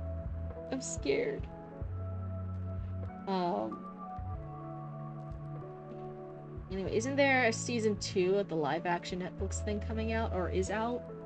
I don't even know. There's so much. I feel like they flooded it with so much Avatar: The Last Airbender, like, garbage, and kind of, like, disassociated from it now. I'm kind of like, eh. But we're having, like, the animated one made by the Avatar Studios come out, right? Read an isekai novel as your first? That's cool. Roku and Yang Chen, so it's a good start to see how stuff actually gets written. Okay. You want to see the animated one? Zuko. Yeah, I've heard some good things about the animated one, which gave me hope again. It's just, I'm just saying, like, in general, I feel like between the live action movies and the live action Netflix show and just everything else, I always feel like we got kind of flooded with a lot of garbage for the Avatar: The Last Airbender fandom, so it was hard to have hope there for a while. It was so hard to have hope. What was I saying? So yeah, what do you guys think? Some of the demos I'm looking at is, oh my god, what is it? Trees Hate You? Have you guys seen that demo? It's so fucking funny. Yes, Trees Hate You. There's a fun little demo. It's so fucking hilarious. If you guys haven't seen it, do not look at it, because you guys will have a fucking blast when I start playing that. You seen a few people play that demo? It's hilarious. You gotta play it. Yes, Kunes, thank you for waiting. Thank you for being so patient. Go ahead, you can play it. I do give you permission. So High and Hard Knife Mods, don't smash Kunes. I'm giving him permission. He can do the new updated song, because that's what will make Kunes happy. The movie they made went the way with Korra, yeah. I don't know where to look. Let's see. Okay, everyone, let's tune in. Baby Raccoon theme song. Are you ready, kids? Auntie, Cryptid. I can't hear you. Auntie, Cryptid. Ooh, who lives in a pineapple pizza under the fridge? Baby Raccoon. Adorably cute and furry is he. Baby Raccoon. If text-to-speech nonsense be something you wish. Baby Raccoon. Then drop onto Cryptid Roots and Twitch. Baby Raccoon. Bye bye Raccoon. Baby Raccoon. Baby Raccoon. Is that it? Are you all done? There we go. That was Baby Raccoon's new little theme song.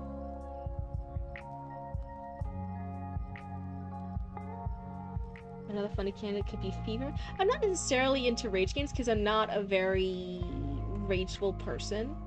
We're clapping in real life. Yeah, everyone, that was Baby Raccoon's performance. Thank you, kids, for helping Baby Raccoon. That was Baby Raccoon's performance. They worked really hard on it.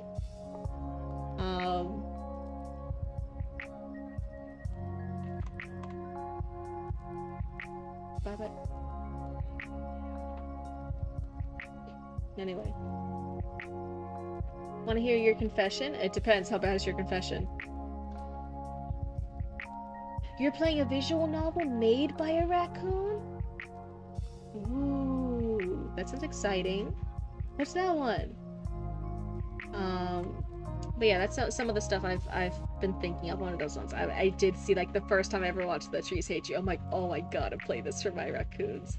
But then I was so locked in with the librarian game, I was like, oh, I gotta focus.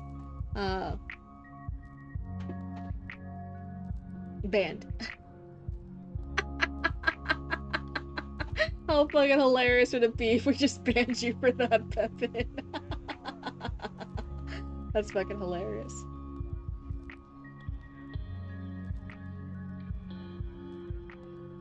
What movie?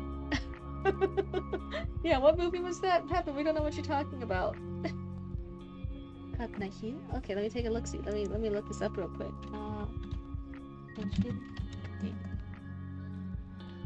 By Green Pepper Productions? Is it on Itch.io? Is that it? Looks like it's a fan game. Is that right?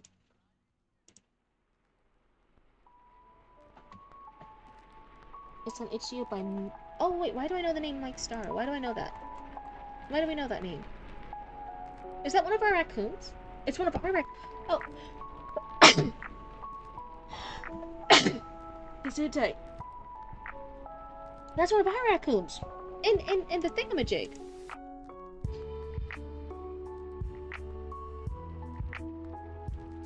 Can we get a rainbow colored baby raccoon?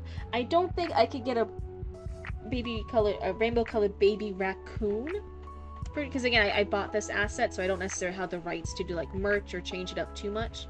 But someone was asking if we could do a rainbow flag that baby raccoon could hold, and I think that will be fine. I had to mess with it, and by I mess with it, I mean I go bug Roots to do it, and they panic about it, and then they scramble, and then they try and get it done. But I think we can get baby raccoon to hold a flag,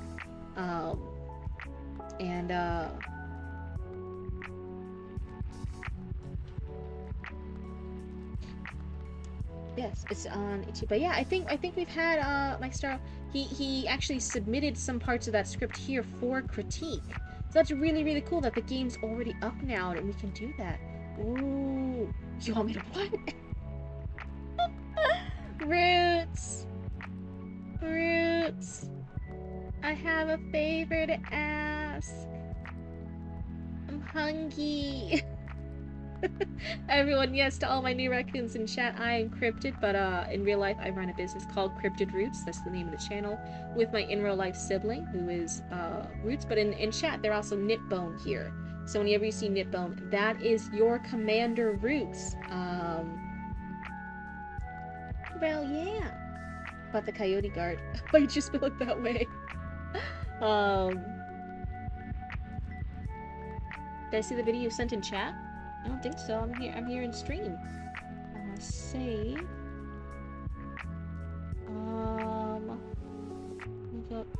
In chatting? I see... I don't think I see it in chatting. The last thing I see is by Arya.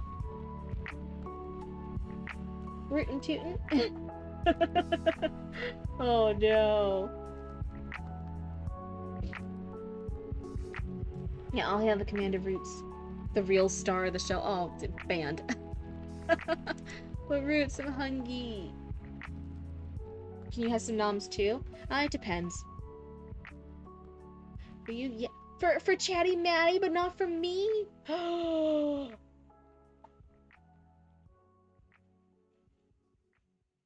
You got the autograph, but it was on cotton candy, and it must have been written with disappearing ink? You can't find it now. Oh my god, that's so tragic. We'll have to see if you can meet Commander Roots again and get another autograph. Yes, they're awesome. Yeah. Everyone fucking loves Roots. Everyone thinks Roots is the bestest. Yes. What do you want? I don't know if I want pizza. I don't know if I want chicken. I don't know if I want fuffis. Kind of want ice cream, but after I eat something else. Maybe I could have soup. Hmm. Chicken's easy? Okay, I'll have chicken. Oh, we also have hash browns. Fuck. No, I want chicken more. Give me chicken. Chicken, chicken, chicken. Oh my god, stop. No, I want Domino's. Shut up. No. No, I really want pizza. Fuck. Oh no. Jack Cryptid crazy. Can I do a theme song for you next? for Roots next? Oh my goodness. Hype me up, chat. Go, Pep and go. Go, Pep and go. We believe in you. You got this. Go, go, go. My motto was keep thinking what you get. Oh, that's the cutest you're gonna get, chat. That's the truest form. Look into my soul. That was my model actually reflecting me in real life. And that's the cutest you're gonna get. Chicken nugs. Anyway, so yeah, so I think that would be really, really cute if we did a stream of Mike Staro's game. That'd be really, really sweet. I think that'd be a nice surprise for them. Shh, nobody tell. Nobody tell. Shh, everyone keep it on the down low. Everyone keep it on the down low. Don't tell them. Shh. Nobody spill the beans. If anyone spills the fucking beans, you're gonna have to fight with me. You're gonna have to fight with me. You're gonna have to fight with me. And even worse, I'll be going... I'll be beating you up. And then just when you think you've had enough... Baby Raccoon's gonna come in and be like, pow! He's gonna beat you up too. That's right. Wait, you literally spilled it. You're eating... Okay. I thought you were spilled the beans. Bye, Pepin. It's good to have you here. Oh, she teleports. Bring it, Baby Raccoon. You don't want to mess with Baby Raccoon. This is the eyes of a goddamn monster. This motherfucker's crazy. 4 in the morning there right now. Wait, what? For me, it's about to be 1 a.m. local cryptid time. You spilled your queso earlier? No, Meeper, no. Say it ain't so. Okay, he's too intimidated when he's too powerful. I'm gonna shrink him back down. There we go. I gotta shrunk down too. Hold on. There we go. That's a little bit. That's more reasonable. And a hand spasm and the bowl went plop. That's so fucking sad. That's literally devastating. Did I tell you guys? Sorry, this is a funny story about Papa Cryptid again. Oh, this is so fucking sad. So when I was a baby cryptid, I think this was the first birthday of mine that Papa Cryptid was involved with. Again, for anyone who's just tuning in, Papa Cryptid is my adoptive father, but he's still my dad. That is the man who raised me, right? He's been here since I was a little itty bitty baby cryptid. So this was the first birthday that Papa Cryptid was involved with me then. So it wasn't my first birthday. I was probably like a couple years old. So it was the first birthday he was hanging out with us. So he was dating Mama Cryptid, and he was there for my birthday. It was the first time there. I think he was trying to be funny, as many guys are, trying to be impressive and make the girl who's Mama Cryptid like them, and to make like a little kid like them, which was me. I think he was trying to be funny. Oh dear God, it did not go well. So anyway, Mama Cryptid had made me a birthday cake. Until I was an adult, she always made me birthday cakes, right? They were very, very cute and based off whatever I was super interested in that year. So Papa Cryptid brought out the cake that Mama Cryptid had made. And he pretended to drop it in order to psych us out, and then he caught it, and it was all good. We were gonna laugh and think he was so funny and hilarious, right? Except in his attempt to fake drop the cake to scare us, he actually dropped the cake right in front of me, right in front of little kid me. He actually dropped it. You're right. The candles were lit and everything. They were singing the birthday song. He pretended to do a little silly wiggle while holding it. Dropped the cake in front of me. Right? Oh no, panic. He's fucking instantly sweating. He's over there like, oh fuck, and he's shaking in his cryptid boots. He's like, oh fuck, oh fuck, oh fuck. He had to fucking run out. He had to fucking put on his little big boy cryptid pants. Fucking run out there. Get a new cake. Get some other fucking cake. Bring it back for the store. And have it for the little home celebration we were having. But yeah, he like fucking dropped the cake. He felt so bad. And ever since then, guess what? He never fake pretended to drop a cake. He's like, nope, I learned my lesson. I learned my lesson. Do not try to do something funny when it's a really, really important thing that you can't fix. Right then and there. He'll still pretend to drop things now in like everyday life, but it's not like something important like a birthday cake. He's too traumatized by that. Oh. Mr. It was in Greece with my sister. You turned 30 that year. That's exciting. Yeah, he really did drop the cake in front of me. It was the first birthday he was having with me, and then he dropped my fucking birthday cake. Oh. You have been with Stephanie. Bye, Mr. Ozzy Waldy. Thank you so much for submitting your story. Thank you for hanging out with us and getting your critique. We wish you all the best and have a wonderful night. Thank you so much for hanging out with us. But yeah, that was Papa Cryptid's story. Papa Cryptid has so many funny stories, actually.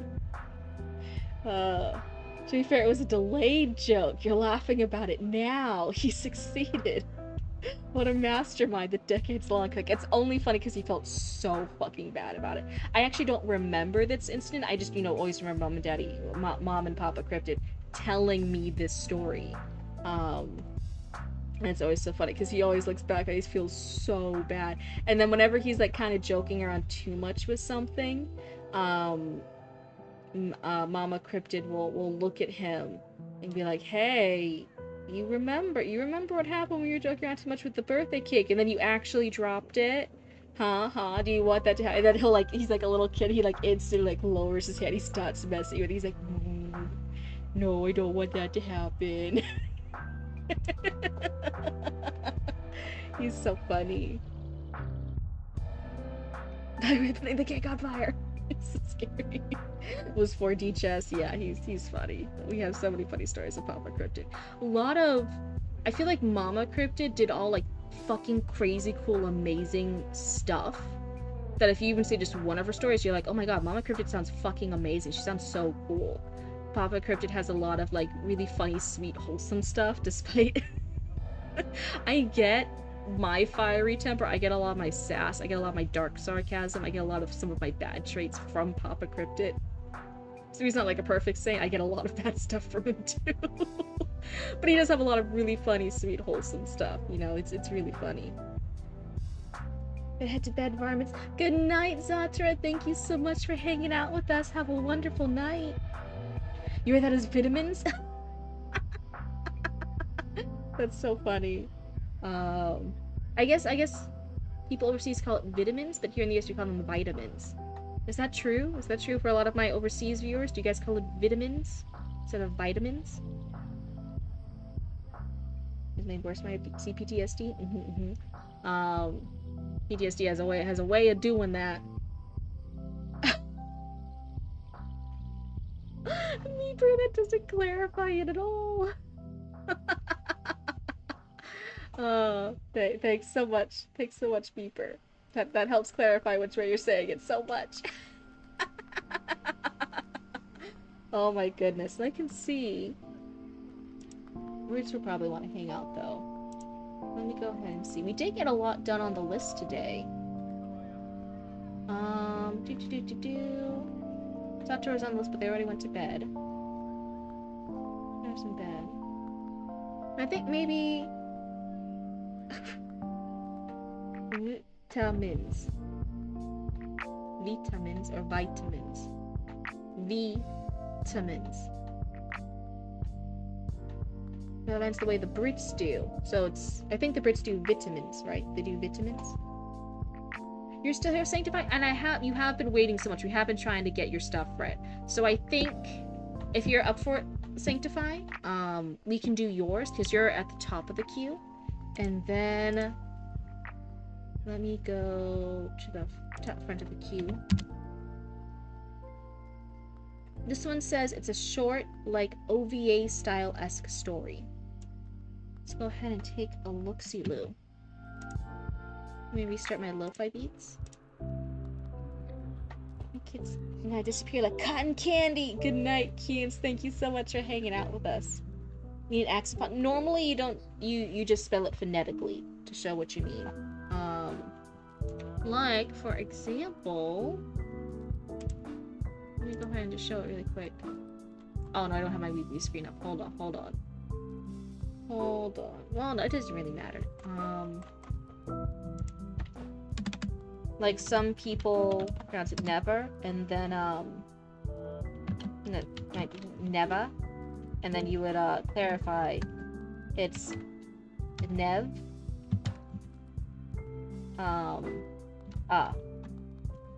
It might be a way that you spell it like phonetically. Nev, if you want to say never, instead of never, so you would spell it phonetically to kind of like help people understand. Vitamins. I think that's the European way of saying it, and then a lot of Americans say vitamins, which would be vitamins, like that. I think so. It's vitamins, or vitamins, so it's just maybe you even do with a vi instead of a y. Anyway, that's not part of that story, so I'll go ahead and delete it. But yeah, that's you trying to spell it phonetically to let people know. I happen to submit my Abyssal Shadow remake in the submissions. Let me see. This one's just called, it's a short, like, OVA style-esque thing. Which one are you making, Roots? What are you making? Chicken? Do I want chicken or do I want pizza? Not hash browns. Isn't he just a baby? Yep. Yes. He was freaking me out earlier because he was drooling a bit, so I wanted to make sure he was still okay. I think even though I want pizza so bad, I'll be sick if I eat it, so I guess chicken. I'm gonna stick with chicken.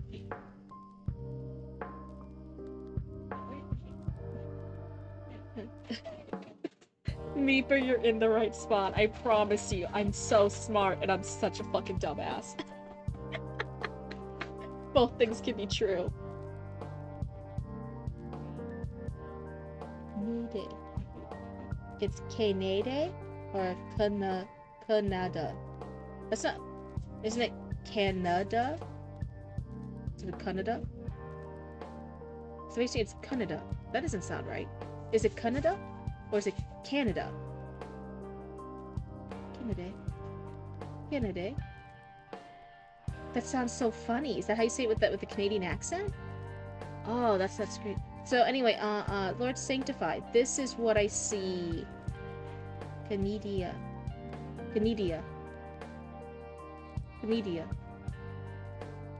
Yeah, Canada. That's how I would say it with that phonetic spell. Is that how they say it? Okay, let me see. So we're looking for a different one. That's Lord Sanctify. You're also have two other submissions.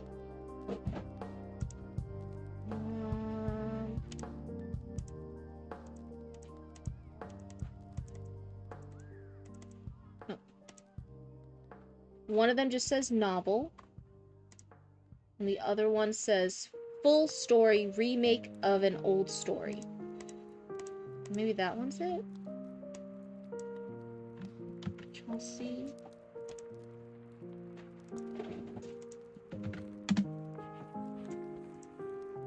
Genesis of Ruin. Ruins of Genesis. Genesis of Ruin. Does that look right? That is the right one. Okay, you have a lot of submissions actually in the queue. I'm just gonna go ahead, especially since it doesn't seem like you want me to read certain ones of them anymore, I'm gonna go ahead and delete them, and then whichever ones you want me to read in the future, you can just resubmit it. So after this one, your stuff is actually out of the queue, and then whichever ones you want me to read, go ahead and put them in. Because, like, the first one, that's why you're in the first place so much. There's one story submission that's in the front of the key, but it seems like you don't want me to read that one. So we'll do this one instead.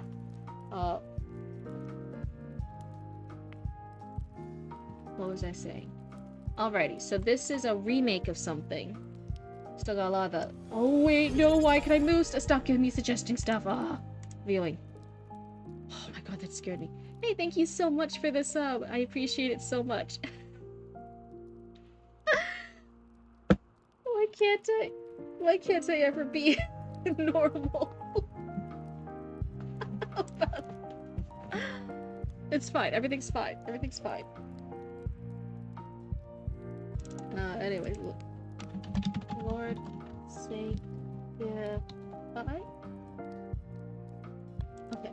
There we go. So everyone can see our lovely writer there. We can... I think we're done with the sweet tea for now. It just seems to be in the way. We'll have baby raccoon here. And then I'll have the window a little bit more centered, so it looks a bit better.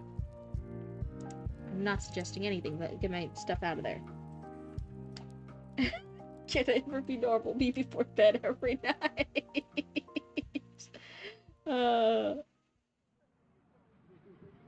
many kids you can feed with that money? Right now it's gonna feed me. I'm a hungry kid. Dear God. It's so bad. We're still paying off a lot of stuff for the business right now, and oh my god, there's another wool market coming up. And dear God, wool market is one of our best markets, as far as like how much money it does, but the investment up front is no fucking joke. We actually can't afford a hotel for this wool market, and it's another out-of-state one, so we'll actually just be sleeping in the fucking car for like 2 or 3 nights in order to do this. I'm a hungry kid. I thought you were a hag. I'm both. I contain multitudes.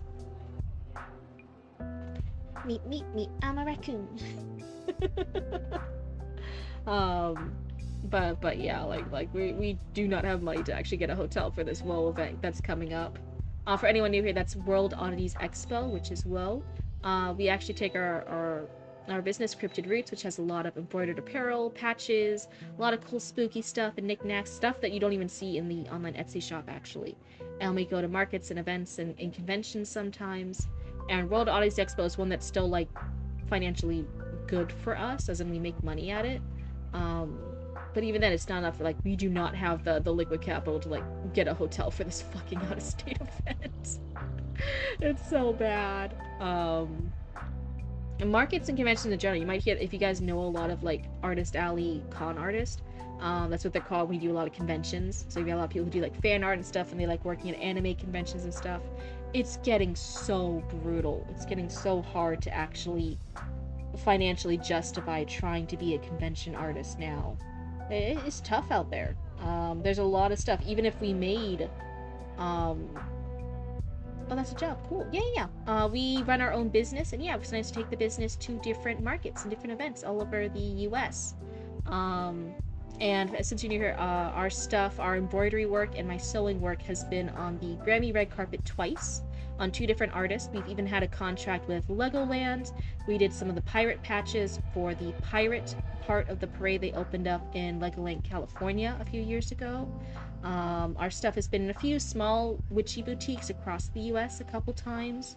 Our local witch patch was even on an all-female biker gang. They placed a bulk order for that once. I'm still really, like, so jazzed about that. There's some all-female biker gang out there, and they all have matching local witch patches made by us. Oh, you're checking out the Etsy. Oh wait, that's so sweet. Thank you. But yeah, we're embroidery artists. I got my degree in sewing and in costuming. So yeah, that's kind of the vibe. That's what we do. If you guys even hang around, I was trying to do great patches, great beanies. What the fuck you mean that's a degree? Yeah, I got a costuming degree. Why is Florida so Get that thought out of your brain right now. Florida's a hellhole to live in right now. Get that thought out of your brain. What are you talking about? That could be at any fucking college. What do you mean? It sounds fun. Costuming, yeah, in theater. It's technically a theater degree. Would I say I learned a lot in it? No. Even then, if I wanted to pursue it, most colleges don't have it. I think UF had some other stuff, but yeah, like on my semester, it's like under theater. So you look at a general, it's like a theater degree, and everyone's like, "Oh, can you act? Do you do comedy?" And I'm like, "No, I did costuming." And they're like, "Oh, I learned how to do costuming stuff." Your grandma taught you. That's super cute. Yeah, if you want more specialized stuff, you have to find a college that can do it. I think like for theater costuming, um, University of Florida, which is the Gators. If you guys ever see a Florida university, it's like all Gators themed. They had some. A lot of the universities near me now in more central Florida don't have it. But yeah, if you can find a college that carries it, you can find a degree everywhere. I was actually really inspired to move to the Netherlands because when I researched their universities, they had several, I think 3 major ones I was looking into that have like really, really good sewing degrees, like fashion, sewing, costuming, apparel, fabric design, etc., etc. They had some really, really high, well-ranked costuming and technical, what's it called in a fancy way, technical sewing application degrees that were really, really neat. um, your degree was chemistry, then I got another in computer science. Did I learn a lot? Yes. I also hate myself in the corporate world now. 10 out of 10 would not recommend. That's so funny. Even Papa Cryptid, I think his degree is in, or maybe it's one of my, maybe it might be on one of my aunts. They got their degree in accounting, and now they work in computers. They do not work in their degree at all. I initially went to college for creative writing, so it's kind of funny how that all kind of came circle with the VTubing stuff, huh? But I ended up getting my degree in costuming. Hi, Tanya. Hi, how does your story reading work? Do you have a wait list? Are you waiting for a new story? Do I have to be regular? Do you know anything about League of Legends? Okay, so wait, hold on. There's a lot of little questions there. Hello and welcome. How does it work? There is a slight wait list. I am working on getting that wait list shorter. But yes, there is a wait list. If you do !Discord, you'll be brought over to our Discord, and there's a Google Doc in a little Google sign up thing. To a Google form. Yep. Submit your story there and you'll be added to the queue. There's only a few rules. There's not a lot of rules. One is that it's not generative AI work, so it hasn't been made by generative AI. We don't support that here. 2, it doesn't have any spicy scenes in it, so no sex, no smut. It can have scenes before and after it. We just ask that you cut out the actual sex scenes for me to read it here on stream because I get too embarrassed reading it on stream, right? I blush too easily. That's not a hate on you for anyone who does write adult content like that. I just can't read it aloud to an audience. I get too blushy. It's too much.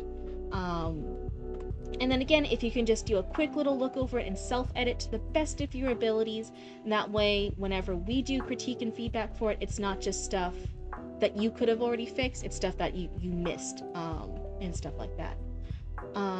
So it's not hopefully a long queue. Hopefully I'm trying to get people out pretty fast. Poor Sanctify here's been waiting the longest. And I'll get to them in just a second. But yeah, fanfic is absolutely welcome. I know a smidge about League of Legends. I'm not the biggest expert on it, but I have a passing knowledge on some of the characters and stuff. Yeah, make sure to check out Raccoon Channel 6 News. But otherwise, yeah, we're totally fine with fan fiction and stuff here. And then if there's ever anything that I don't understand from the fan material, I always say I might just ask you questions about it. But again, I'm giving critique and feedback on general storycraft and bigger developmental edit stuff if I notice it. So that might be about pacing. That might be about how to introduce characters. That might be setting scene. That might be how to handle dialogue to make it more natural. Stuff like that. Oh hey, thank you so much for the follow, and I hope you like hanging out with the Cryptid Cult.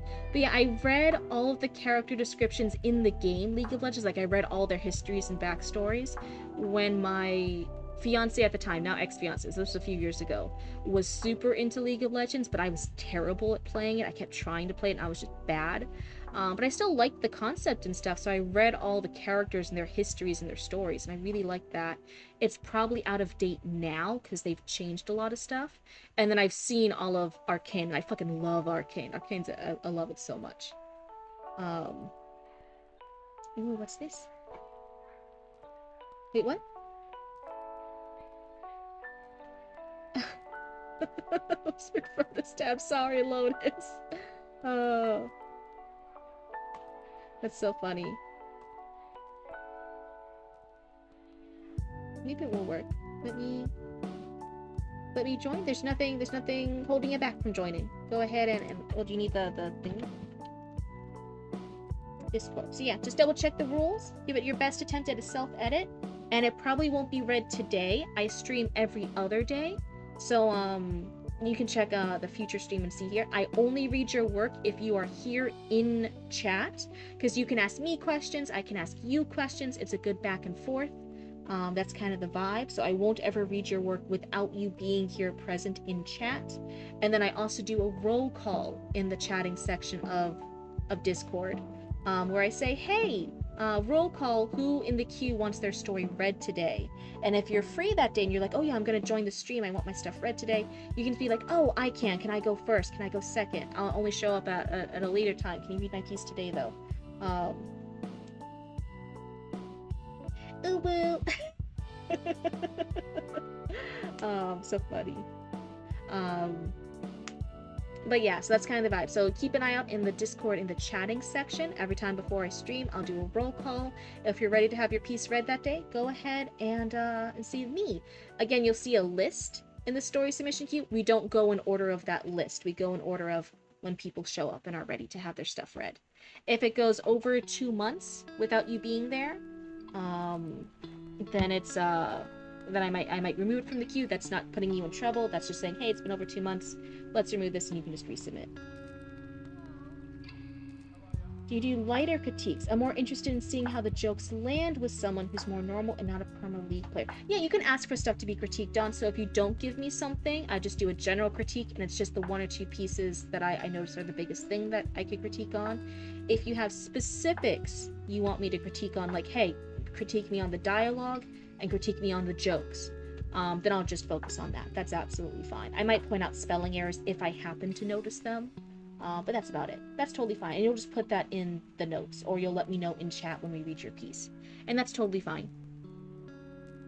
And just for clarity, I only normally read a couple pages at a time.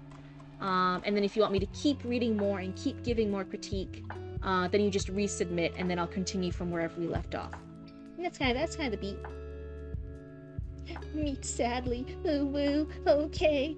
Turns around and shuffles off in the rain. You forgot to add in the rain. Radioactive meat. You had to make it extra sad. You had to put shuffles off in the rain. A storm cloud over your head. There's a puddle at your feet. All that stuff. That's how you know it's sad.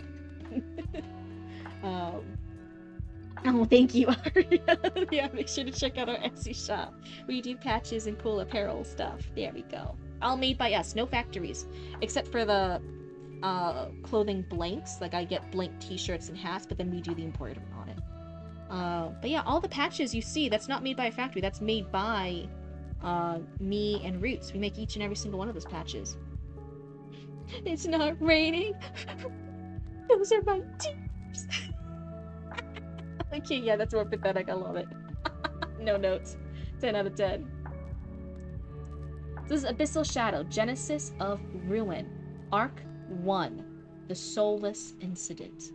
On Chapter 1, No Pulse Under Midnight Rain. So it's going very much that, oh my god, what am I thinking of? The anime-inspired, edgy 90s, 2000s vibe. When I'm thinking of stuff like a Vampire Night, I'm thinking of some of those ones which were edgier and gothic and emotional. Is it Riku in Kingdom Hearts? That kind of vibe. I'm definitely getting that vibe already from a lot of the words used. I'm so sorry I didn't get to you in time for the birthday, but I really hope she likes it. I hope you guys love it, and I put in some other goodies in there too. It's mostly inspired by Bleach. Ooh.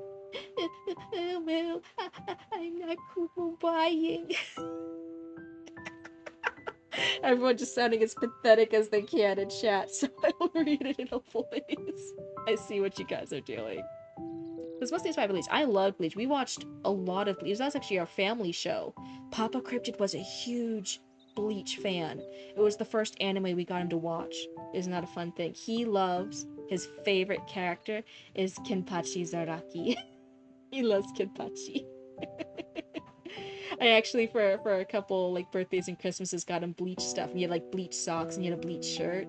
So he was actually like my he was this full grown like working dad, and some of his stuff was actually like anime merch and stuff, and he loved it. It's not like you upset me or anything, Baka. Puppy eyes. Oh, Boo, do you need a wog? So anyway, now we're going for the cool badass. So you guys are all acting pathetic and shy. We're here for the badass rides. We're cool kids now. We're cool kids who like cool anime, like Bleach. There we go. No pulse under midnight rain. Rain hammered against the windows of St. Mercy Hospital. Not the soft and calming types of rain. Is it supposed to be capital? I'm not sure. Dies of sadness. Okay, back to normal. You know what it reminds me of? And maybe this is just because we've been seeing a lot of Fatal Frame game throughs, me and Roots, every night. It absolutely reminds me of like the title chapter of like a Fatal Frame thing. So it's totally like in a cool vibe.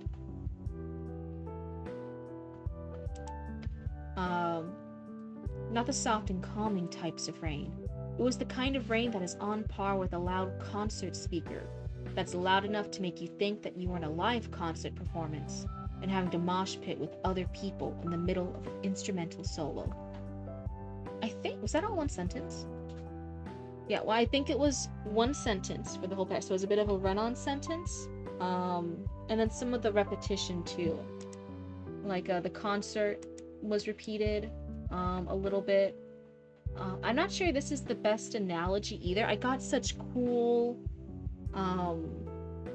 like again, that somber, the cool kids, the Vampire Knight, the Bleach, the Fatal Frame vibes from St. Mercy Hospital. No pulse under midnight rain. It was not the soft and calming types of rain. Like there was a total vibe here. It was going for this one aesthetic.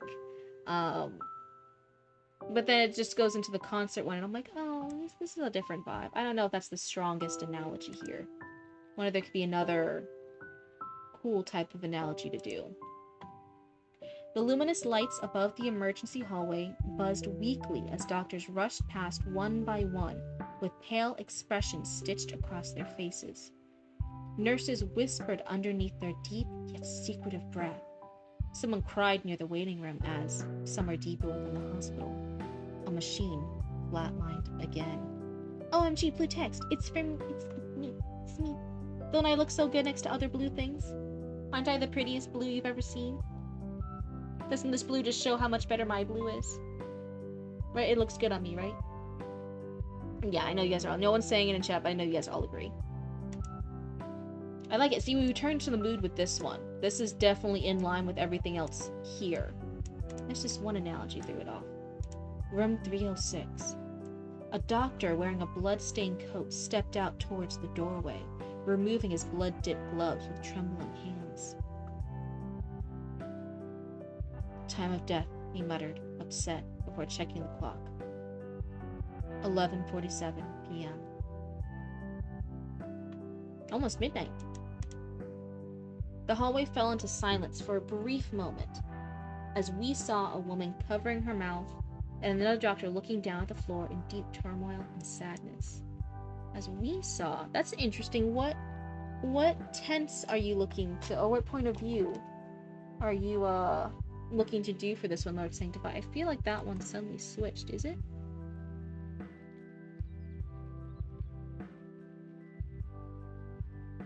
I guess it's also here to make you think that you were in a live concert performance. I guess it's not too different.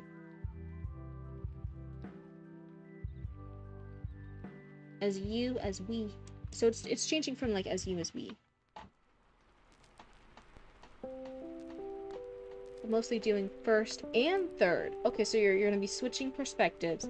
Is it like switching perspectives between chapters, like one chapter's third and one chapter's first? Because right now switching it in the middle of paragraphs can be a little wonky, and that's what I'm a little worried about. Oh, that's a good point, Art. So let's see. Bloodstained coat, removing his blood-dipped gloves. So yeah, blood is used as scripture twice in that sentence. Perhaps replace bloodstain with crimson-coated or red stained or something like that. Just your feedback. That's a good idea, Aria. That's a really nice way to keep away from the repetition but still have the same imagery. That could be a good way to do it. Nobody wanted to say anything else for the moment, because this was the third unexplained death tonight, and every victim looked vaguely similar to the others. Ooh, that's interesting. You would use sanguine drenched there? I'm probably saying that so wrong. I'm so sorry.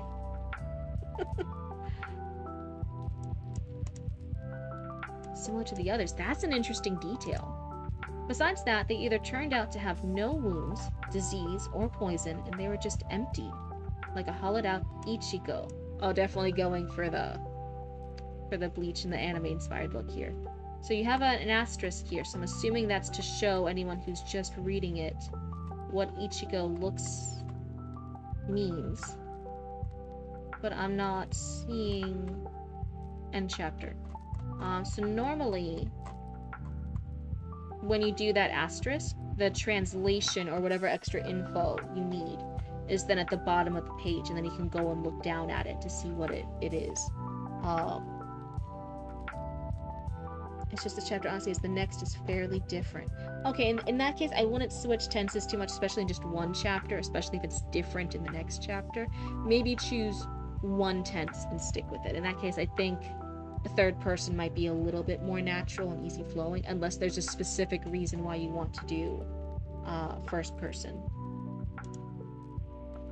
Yeah, like in hollowed out Ichigo. The rain outside intensified as thunder boomed from above the city, crackling briefly before lightning struck the pavement, causing the lights to flicker twice. The heart monitor inside room 306 suddenly beeped for a moment, making everyone freeze. One nurse slowly turned her head towards the doorway. Oh, wait. Yeah, room 306, that's crazy. One nurse slowly turned her head towards the doorway. What? Beep. Beep. Beep. The machine was active again. The doctor's face lost all signs of color as he rushed back into the room. What the fuck? The body sitting on the hospital bed slowly opened its eyes to scan the room, spotting a mirror, yet its body remained unmoving, cold, while its pupils looked mostly gray and still deprived of light. Because once again, it's a run-on sentence and it's covering multiple topics, so we can cut this one up a bit.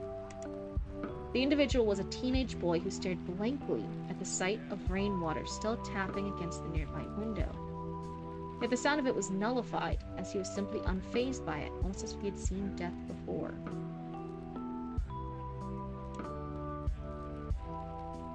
I'm not quite sure what this sentence is trying to say. There's loud rain. Oh, it's softly tapping now. Wait, what? So, in the page before, it's super, super loud rain. In this, just moments later, it's super soft rain. So I'd be consistent with that or say that it changed.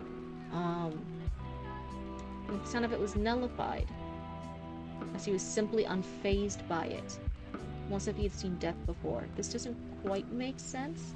Someone just looking unfazed and in shock. You never know what you should write in a highlighted message. 10 out of 10, no notes. That's perfect. That's absolutely what you should write.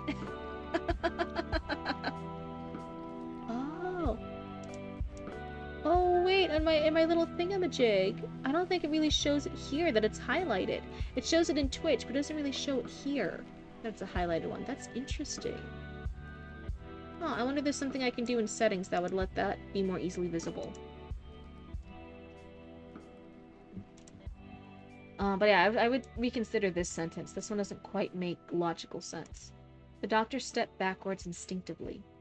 You were clinically dead. Silence. The boy slowly tilted his head towards him.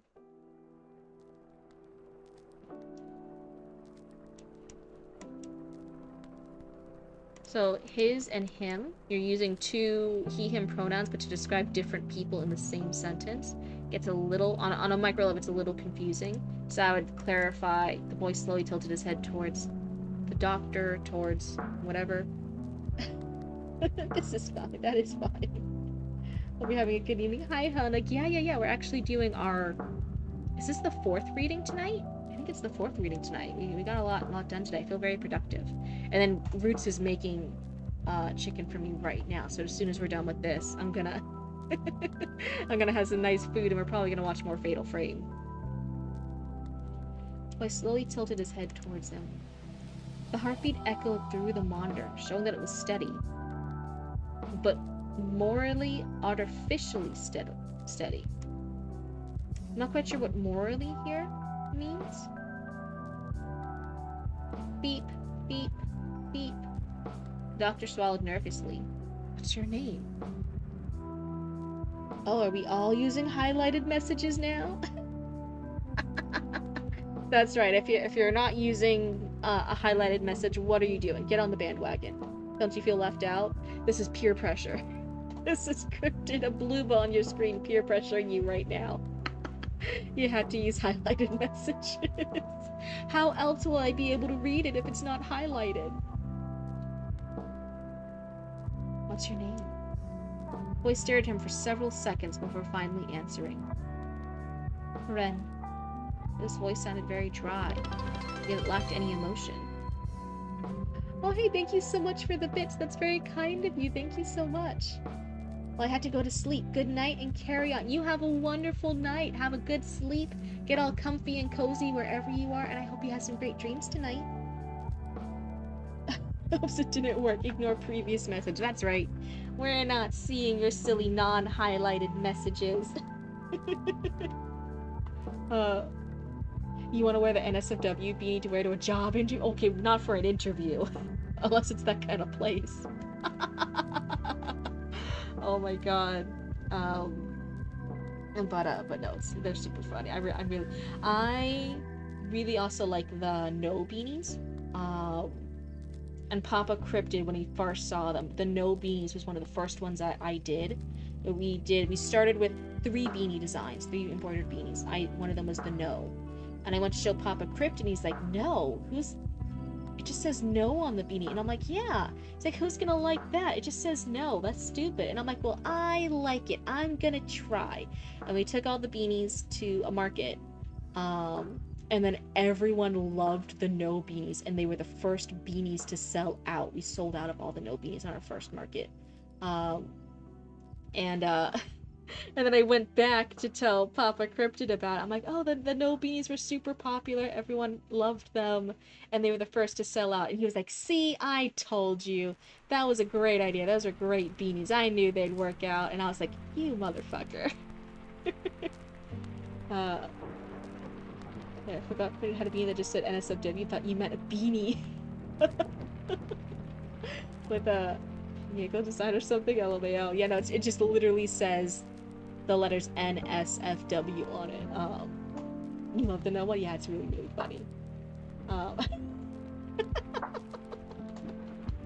It's super funny, yeah. So I actually really love the No Bunnies, one of our beanies, one of our earliest designs. And Papa Cryptid talked mad shit about it, but it's still actually really popular. Everyone, go check out the Cryptid Roots Etsy shop. We make cool merch. We do all the embroidery ourselves. No factories. Thank you so much. That was my spiel. Thank you and goodbye. Except not goodbye, because I'm still reading. Anyway. His voice sounded very dry, yet it lacked any emotion. I'm not sure if yet works here, because that sounds like any emotion's the opposite of dry. So it can just be, and it lacked any emotion, or something like that. You can even just use the comma and get rid of yet, and it lacked any emotion, and that would still read fine. Not at this moment. That's a lot of words to put on it. Like that would be like you'd put like the not on one side over here, at this, and then the moment would kind of wrap around to like the one side of the beanie around the side of your head. Oh my god, I'm just finishing up in a little bit, Roots. I'm sorry. Do you want to watch more Fatal Frame tonight? Okay, I'll just give you a few more minutes. So Ren Izaki. Another flash of lightning illuminated the room. For a split second, the shadow beneath Ren's hospital bed didn't move with the rest of the room. The room and rooms repeated. The nurse gasped quietly. The doctor immediately looked down. Nothing. Just darkness. Rain continued pouring outside. 2 miles away. So, I think the scene, as far as choosing an interesting scene, there's all these people who look similar, who are dying, except one of them has come back. That's an interesting concept. I like that as a starting scene. I think the biggest thing that's tripping you up is sometimes run-on sentences and the switching point of view. And look at scripts, right? I just always give the caveat, since I'm not like super good at script format, I can't give too much critique on formatting. So if someone's over here like, oh, did I do the right indents? Is this the right way to format this? I can't 100% give formatting critique. But as far as like story stuff, still, I do still critique about that. Beep beep beep spotted. Oh, that's right. There you go. It's almost like a meep.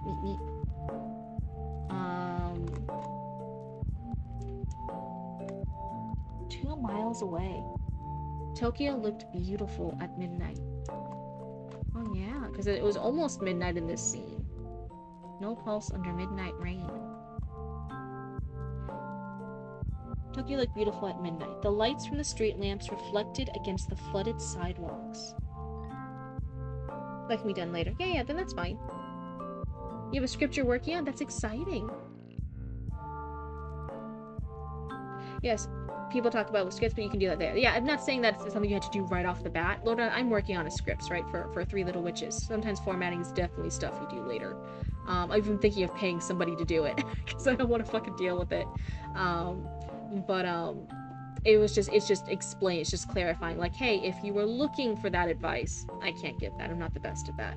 But if you're just looking still at story concepts and stuff, then that's fine. Shadows and angels are a big thing within this story, but as of now, the shadows are the only thing that is mentioned so far. That's fine. I mean, it's the programs that will just do it automatically, pretty much. That's neat. I was also talking about, like listing all the characters in the right way in the front page, with the little descriptions and stuff. For me and my notes, because again, it's just for a me project, right? Not anyone else. I'm not selling this script to a studio, and the fact that it has to be all right because you don't have to piss at directors. There's like mentions and notes on the sides of like camera angles and shots that I want. You can't do that with an official script you're sending to somebody else or you're selling to somebody else. They don't want that fucking info. They'll figure out the camera shots and angles they want to include. But for me, since it's my project, I'm gonna end up doing that. So I need to remember those notes. But still, for you guys to see a script and do a critique, I don't want to go through the effort of making a version of the draft that has all that stuff edited out. So I might have someone just format it and get rid of all the stuff you wouldn't normally have in it to have as a script that then I can show all my raccoons and be like, oh yeah, this is what a script looks like. Yeah, they're very... They hate that kind of stuff. You can think get away with it, you can, but yeah, they can get pretty snippy about that. Actors also getting a little snippy about giving too much motivation or too much direction in how to portray the character.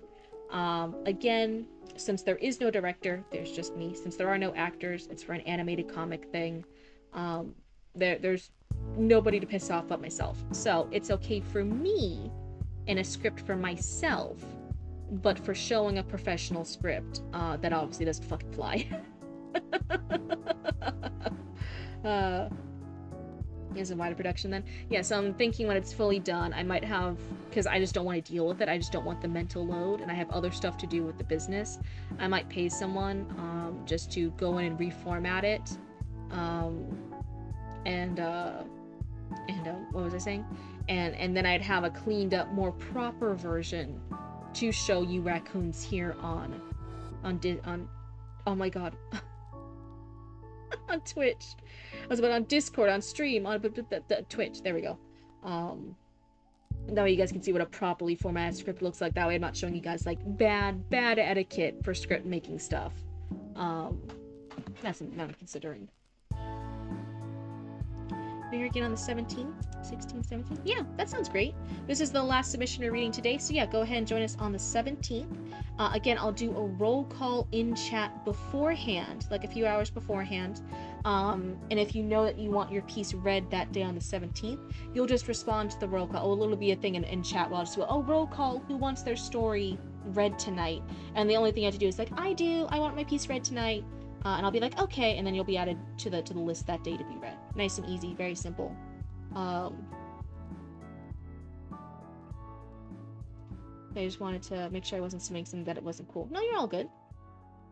What time do you go live? I have a horrible sleep schedule. I go live every other day at 9:30 p.m. Eastern Standard Time.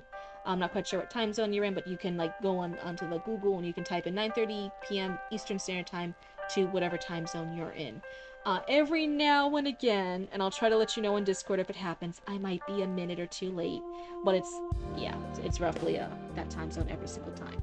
And if there's any like tech issues or I had to reboot a computer, I'll let you know in Discord like, oh god, stream's like 5 minutes late, I'm sorry, I'm trying my best still, OBS did something.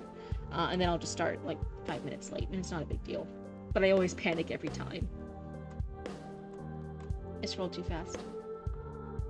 The lights from the street lamps reflected against the flooded sidewalks. Traffic lights shimmered through puddles of rainwater, while late-night convenience stores buzzed quietly beneath the storm. But beneath the city's glow, something felt very wrong. A black bicycle rolled through an empty street. The rider of the bicycle wore a damaged black hoodie layered beneath cheap body armor. Layered beneath black cheap body armor. Huh. I would think you put the hoodie over it, but okay. Fingerless gloves covered his scarred hands, while a sheathed katana rested across his blade. I guess it depends on what type of body armor. You wake up like 7 p.m. currently. Yeah, definitely me. I had a much better sleep schedule before I started being my own boss and running Cryptid Roots the last couple of years with Roots. Once you're your own boss and you can wake up and do your stuff whenever, oh my fucking god. There's no one holding you accountable. Most of the time my day starts afternoon. I wake up like 2 to 3. It's bad. Yusue Akiyama looked very exhausted emotionally, not physically. The lights reflected against his dark reddish eyes as he slowly pedaled past shuttered restaurants and graffiti-covered alleyways. Some of the stuff, I'm kind of like, oh, it almost feels like telling, like rather than showing, it's telling. Are viewers allowed to critique things too? Yes, you are. The only rule is you just gotta be nice about it. So there's nothing like saying like, oh, this character sucks, right? Because that's not cool and that's not helpful. But you could be like, I don't think this character is coming across the way you want it to. I don't think it's hitting the audience you want to. So as long as you're nice about it, oh, she just said the show don't tell thing. I was thinking something for my... No, it's totally okay. Sometimes you guys have another point to make too. And sometimes it's even good if multiple people point out the same thing. It means it's not just me being a silly blooba. Yes, but yeah, the main thing Chatty Mag's right. It's just don't be rude about it. Just keep it nice. Because we're all here to become better storytellers together. And we can all point out things and we can all learn together. And that's just part of the vibe. That's what a writing critique group's like in real life too. In a in-person writing critique group, sometimes it's in turns. Like one person gets to say the critique, and then they're finished, and then the other person gets to say the critique, and then the third person gives a critique. Here, since it's a Twitch chat, it doesn't quite work the same way. It's just always me talking, and then you guys in chat just chatting away, and I'll read your stuff. So Yusue is the protagonist. This is our main character. I was thinking, putting this in past tense feels too much like telling. Yeah, I was thinking, even just telling us, like, oh, something felt wrong, but not showing us, like, what the wrong things are. But we get such cool vibes, right? We get the black bicycle through an empty street in Tokyo. That already feels wrong. Like, we already get the feeling of, like, hey, that feels wrong. We get someone looking exhausted, but then you tell us it's emotionally, not physically. And I'm like, oh, no, I wish you would show us it. Say that Yusui can like barely keep their eyes open, their eyelids keep drooping, their hands are like shaking from exhaustion, right? Like different ways to describe these feelings and these emotions rather than just telling the readers it, because I'm like, oh, that's not as cool. Uh, you want critiques, but I need polite and kind, but to the point. Yeah, we need actionable critiques. I don't like always people being like, oh, I don't like that. And I'm like, okay, why don't you like it? Why didn't it work? And they're like, I don't know. And it's like, no, like, explain it. We're not just giving a rating here. This isn't like a Google review. This is actually what critique can we do here? How do I fix it? I will always give you guys the critique that I would like to receive, which is pointing out shit I need to improve, right? I'm not like holding myself back. I'm not doing only flowery language like, oh my goodness, you're the greatest person ever, yay! I'm pointing out things I like, and I'm pointing out other things to be improved on, because that's important for my own writing and stuff too. That's stuff I liked. But I'm also clarifying why I think it's an issue, and also, if you want me to, point out ways that I think it can be changed or improved, if it's a bigger thing. And do you have to use those solutions? Fuck no. They're, again, at the end of the day, just suggestions. It's just your little blue person on your screen yapping at you. And whether or not you think that is the right advice for your story is always a matter of up to you, because you guys are the writers, you guys are the creators of your pieces. And you, in your heart of hearts, will know what's best for your piece, whether that's taking my advice or realizing, hey, maybe that advice isn't quite the right solution that you want, and you have to keep thinking about it. But yeah, that's kind of the vibe. Emotionally, not physically. The lights reflected against his dark reddish eyes as he slowly pedaled past shuttered restaurants and graffiti-covered alleyways. Did I already read that? Did I say graffiti-colored alleyways? I think I did. I think that's why it's standing out to me. That's not repetition, that's just me reading it twice. Food was delicious, but waiter made a rude comment to me while I was leaving.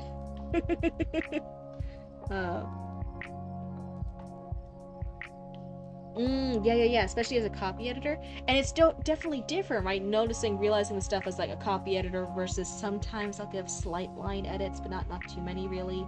And then there's what did I say? I said I'm more of a developmental editor. I'm looking at bigger picture stuff.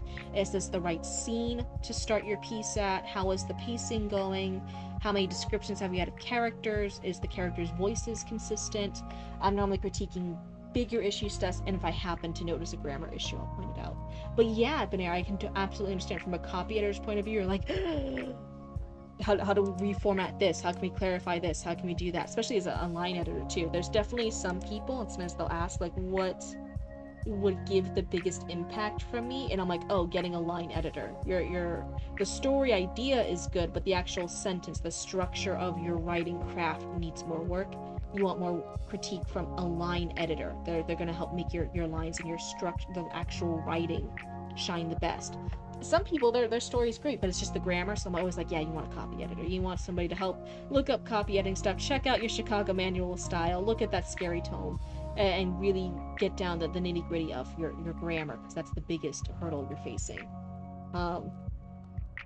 You can do developmental edits. Ooh, you have the copy and the developmental edit stuff. That's crazy. That's always so. When people can do a lot of edits like that, when they're big-brained enough, I'm always like, oh, that's crazy knowledge in your noggin.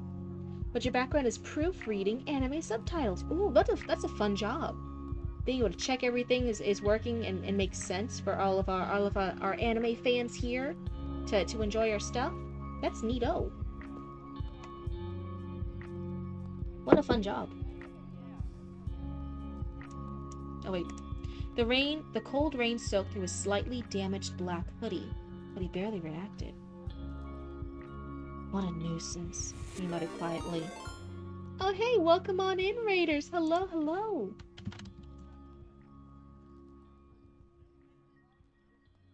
Does that mean you get to see those animes before anyone else? I'm not sure about anyone else. Because technically it would still be anyone who watched it in the dub would have seen it first, I'm assuming. Hello, welcome on in. We're finishing up a critique over here. How are you guys doing? How was your I was about to say your raid. How was your stream? What were you guys up to? Were you guys doing anything fun? No, Zoe, don't hide. It's fine. You're safe. They're friends. They're not cryptid hunters. You guys had an egg salad? You worked as a media quality control contractor from 2015 to 2024 for Sentai Filmworks for the home video release Oh, that sounds so official and nice. What a cool thing to have on your resume. That's such a nice thing to kind of whip out and be like, yeah, I did that. You know, like, it's okay. Like, yeah, I'm kind of a cool kid. I'm kind of a big deal. Punch the shed of sheds. No! Oh, okay. Oh, you guys were having some controversy over a film? Were you guys, like, dissecting a film and you guys had disagreeing statements? My voice is less than helpful, however. Oh no, were you streaming too much and now your voice is sore? Yeah, I kind of felt that way today too. I'm like, oh, I did a lot of silly voices for Raccoon Channel 6 News last stream. My voice is still kind of feeling it. I'm like, oh no. What I worked on was Nana. Another was Akame ga Kill. Yeah, those are some pretty big titles. Yeah. That's exciting, Banera. Oh my goodness. Just too much of a troll and trying to be too funny at cost. Oh no. You were poking the bear and the bear was tired. Was tired of your shit. Oh no. What a nuisance, he muttered quietly. I always think sometimes now that a lot of like speaking to yourself out loud rather than just internal monologue, like in your thoughts, speaking aloud to yourself, to nobody in like an empty area, it's very anime. Very much. They do that a lot. A train roared overhead. Yusui slowed near a crosswalk before glancing toward a small neighborhood tucked behind the city streets. His eyes lingered there longer than necessary. A memory surfaced briefly. Smaller hand gripping his sleeve, a child's voice. Big brother! We're having a lot of the changing of color stuff. That's kind of messing with me. I'm not quite sure why. Because in the first part, we had characters speaking, and again, it was all blue, and it stayed all blue. Now when Yusui speaks, it's in a green color. And then he has a memory, and it's in red. And he has some other signs in there, and these other colors. I'm not quite sure what the love is with changing colors all the time. At least you know you're in the wrong, but that makes it worse. You know you're in the wrong, but can't stop. Oh no. Oh, I'll take a potato chip and eat it. Plays in my head when I eat Lay's. That's so funny. Sometimes me and Roots will quote that at each other. Roots, because they didn't see Death Note, actually asked me at some point, they're like, hey, that's not like a really popular meme, but that wasn't like actually in the show, right? And I'm like, no, it was in the show. It was real. That's how it works. And they're like, no. And I'm like, yeah, it was in the show.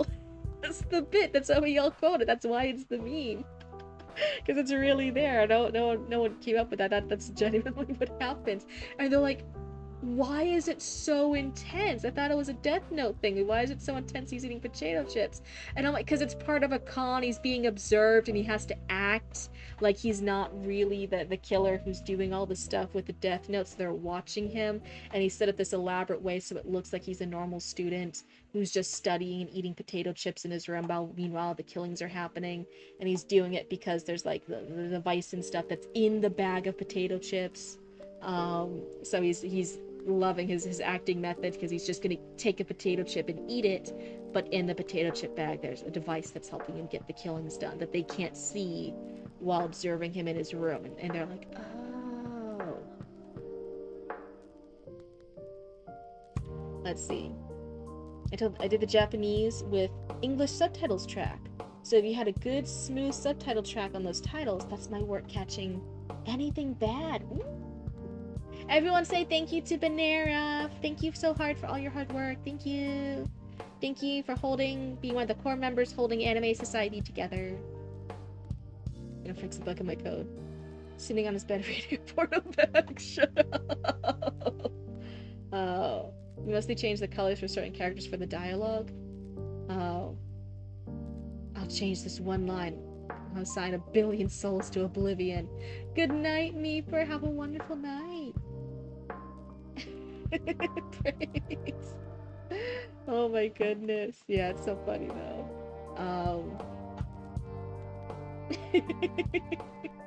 But yeah, I think your intention for it, let me double check your thingy. Oh, I don't think I see it anymore now. God damn it. I think your intention is to release this for, like, as a web light novel type, like a web novel, a light novel, for other people to read. And I know it might be helping you, just be aware that this is really it's a lot for other people to read. It's a little, it hurts the eyeballs a little bit. Lend me your wrath, lend Neb your fury, praise him. Is this a reference to something? Oh my goodness. Anyway, Yusui immediately looked away. Forget it. The bicycle wheels splashed through rainwater as he continued forward. Tonight's mission mattered more. That's what he kept trying to tell himself, even if the guilt still followed him like a second shadow. A notification buzzed from the cracked flip phone inside his pocket. Mission target location. I think I could either just say target location or mission location, but not mission target location. That sounds a little off. Sector 9, Shinjuku outskirts, Narukami district. Yusui sighed. Of course it's far. So, the actual scenes, I really like. They have a lot of interesting stuff happening in it. The other thing is, though, is reads very much... I think I said this even to someone earlier. I've had it with a few people who submit. It reads like in your mind, you are picturing an anime. And rather than making a script for an anime, you're trying to adapt anime conventions and anime scenes and pacing into a novel. Sometimes with light novels, they can pass a bit. That kind of works. And I think compared to some earlier submissions you've read, I think this is getting a lot closer to the light novel, to that kind of web novel vibe, of where it's kind of that mixture of the novel, but still kind of conveying a lot of anime concepts.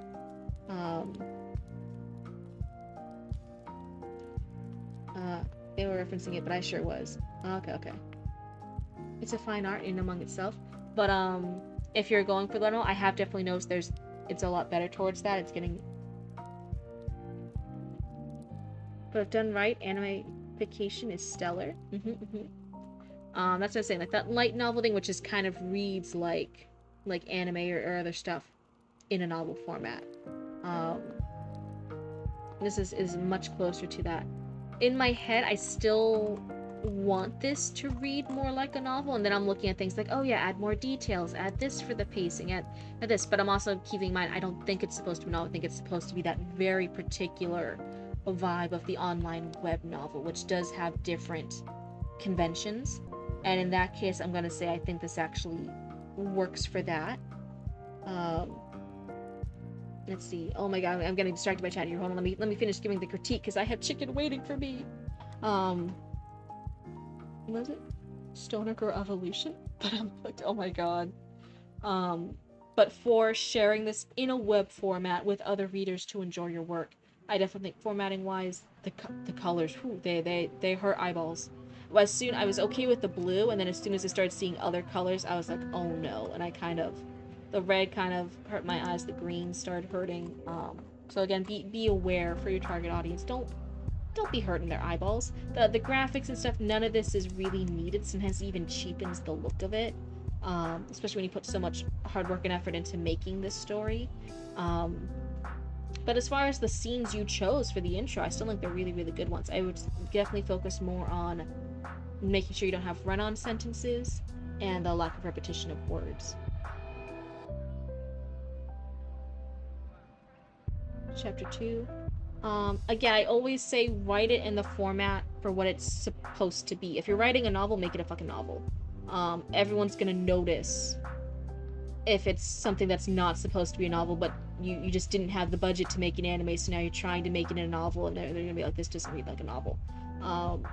Again, you can always break rules, but the thing is, break them well. That's kind of where the genre of light novels and web novels came from. They have their own conventions that they break to kind of merge the anime feeling with the novel experience. But if you do want this to be, if you're just seeing it as an anime, my honest recommendation is just write a script for this.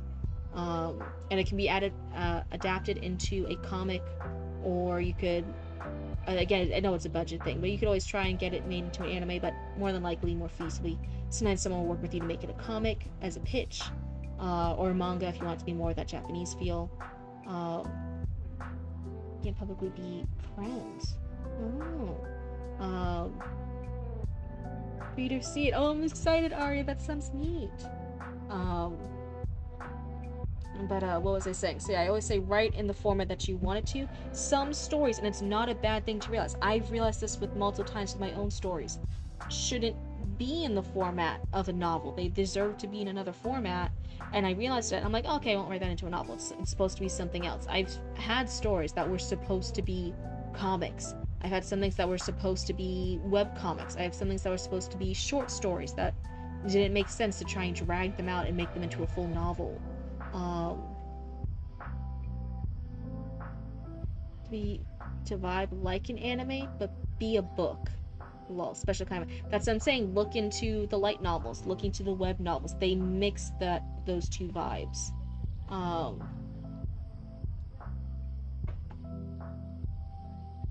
Oh, sorry. This was Italk. I'm intended to vibe like an anime, but be a book. That kind of thing. Medium of presentation important because of pacing and story size. Are you doing a similar thing? Are you doing a similar thing to this? Experienced pink tax? Probably. I think any American woman in the U.S. has. That's a thing. What was I saying? Yeah. Hopefully I said enough critiques there. I don't even know. I don't even know what I said anymore. I got distracted. But yeah, be genuine with what format you want to do. Be intentional with your format. Some stories work better in one format than another. So be intentional with it. If you are going for this written experience rather than a script, I know script's still written, but you guys get what I mean. Again, look at light novels, look at web novels. Sometimes they do a really good job of blending the two. Sometimes they don't. But have inspiration there. Have references. Have people you look up to and admire in those spaces that you admire their writing, because they do pull off. When you're reading it, it feels like an anime right there in your head. But again, normally they're doing it very intentionally. They're not... When you hear people saying like, oh, like write it like a movie, that's horrible fucking advice. Because a lot of people try writing a novel and it's like a movie in their head and it turns out like fucking trash. And the thing is, when you write a novel well, with novel intention in mind, in that format, then for the readers, because it's so well done as a novel, it will then read as a movie in their head. Genuine, that's what will happen. If you try to write it like it's a movie, it's gonna feel so clunky and forced, and the readers are gonna get fucking annoyed with it. So that effect comes not from trying to write it like a movie. The effect comes from writing it really, really well as a novel, and then the effect is, hey, it reads like a movie. But you can't write it like a movie. That's not how it works. Reading the genre and format that you're writing, particularly books within the past 3 years. Very good. Especially if you're trying to be traditionally published, because it's also good to have recs when you're trying to reach out to an agent or a publishing house to get your stuff traditionally published. I know not everyone wants that, but for those who are, they sometimes want recommendations of novels similar to yours in the past few years. If it's too old of a one, they won't really consider that to be a good rec. It's not a recommendation. What's it called? Comps. There we go. It's called comps. I remember words. Hi, Roots. But yeah, it's definitely good advice for traditionally published people looking to be traditionally published. Because already reading in your genre and reading the past few years helps you come up with good comps when your book is done. You need comps for your marketing. I think it's so many self-published authors really, really struggle with marketing. Even traditionally published writers struggle with marketing, but I think self-published, because they're entirely, it's all up to them, they really struggle with marketing. So that's a good tip for them too. Trying to convey it with prose. If I can't, then I'll change it. It's literally a transition. Right, yeah, so those things, it's hard. It's definitely hard. I think for anime and the novel work, light novels and web novels have created a niche that does blend the two, but it's its very own genre. It's a very particular thing. I think compared to some of your earlier submissions, this is definitely a lot closer to its Sanctify. What was I saying? But yeah, if you haven't already been really involved and immersed in the light novel webcomic like niche in that area, I really recommend exploring it more. Have fun there. Find things that you like reading there. Oh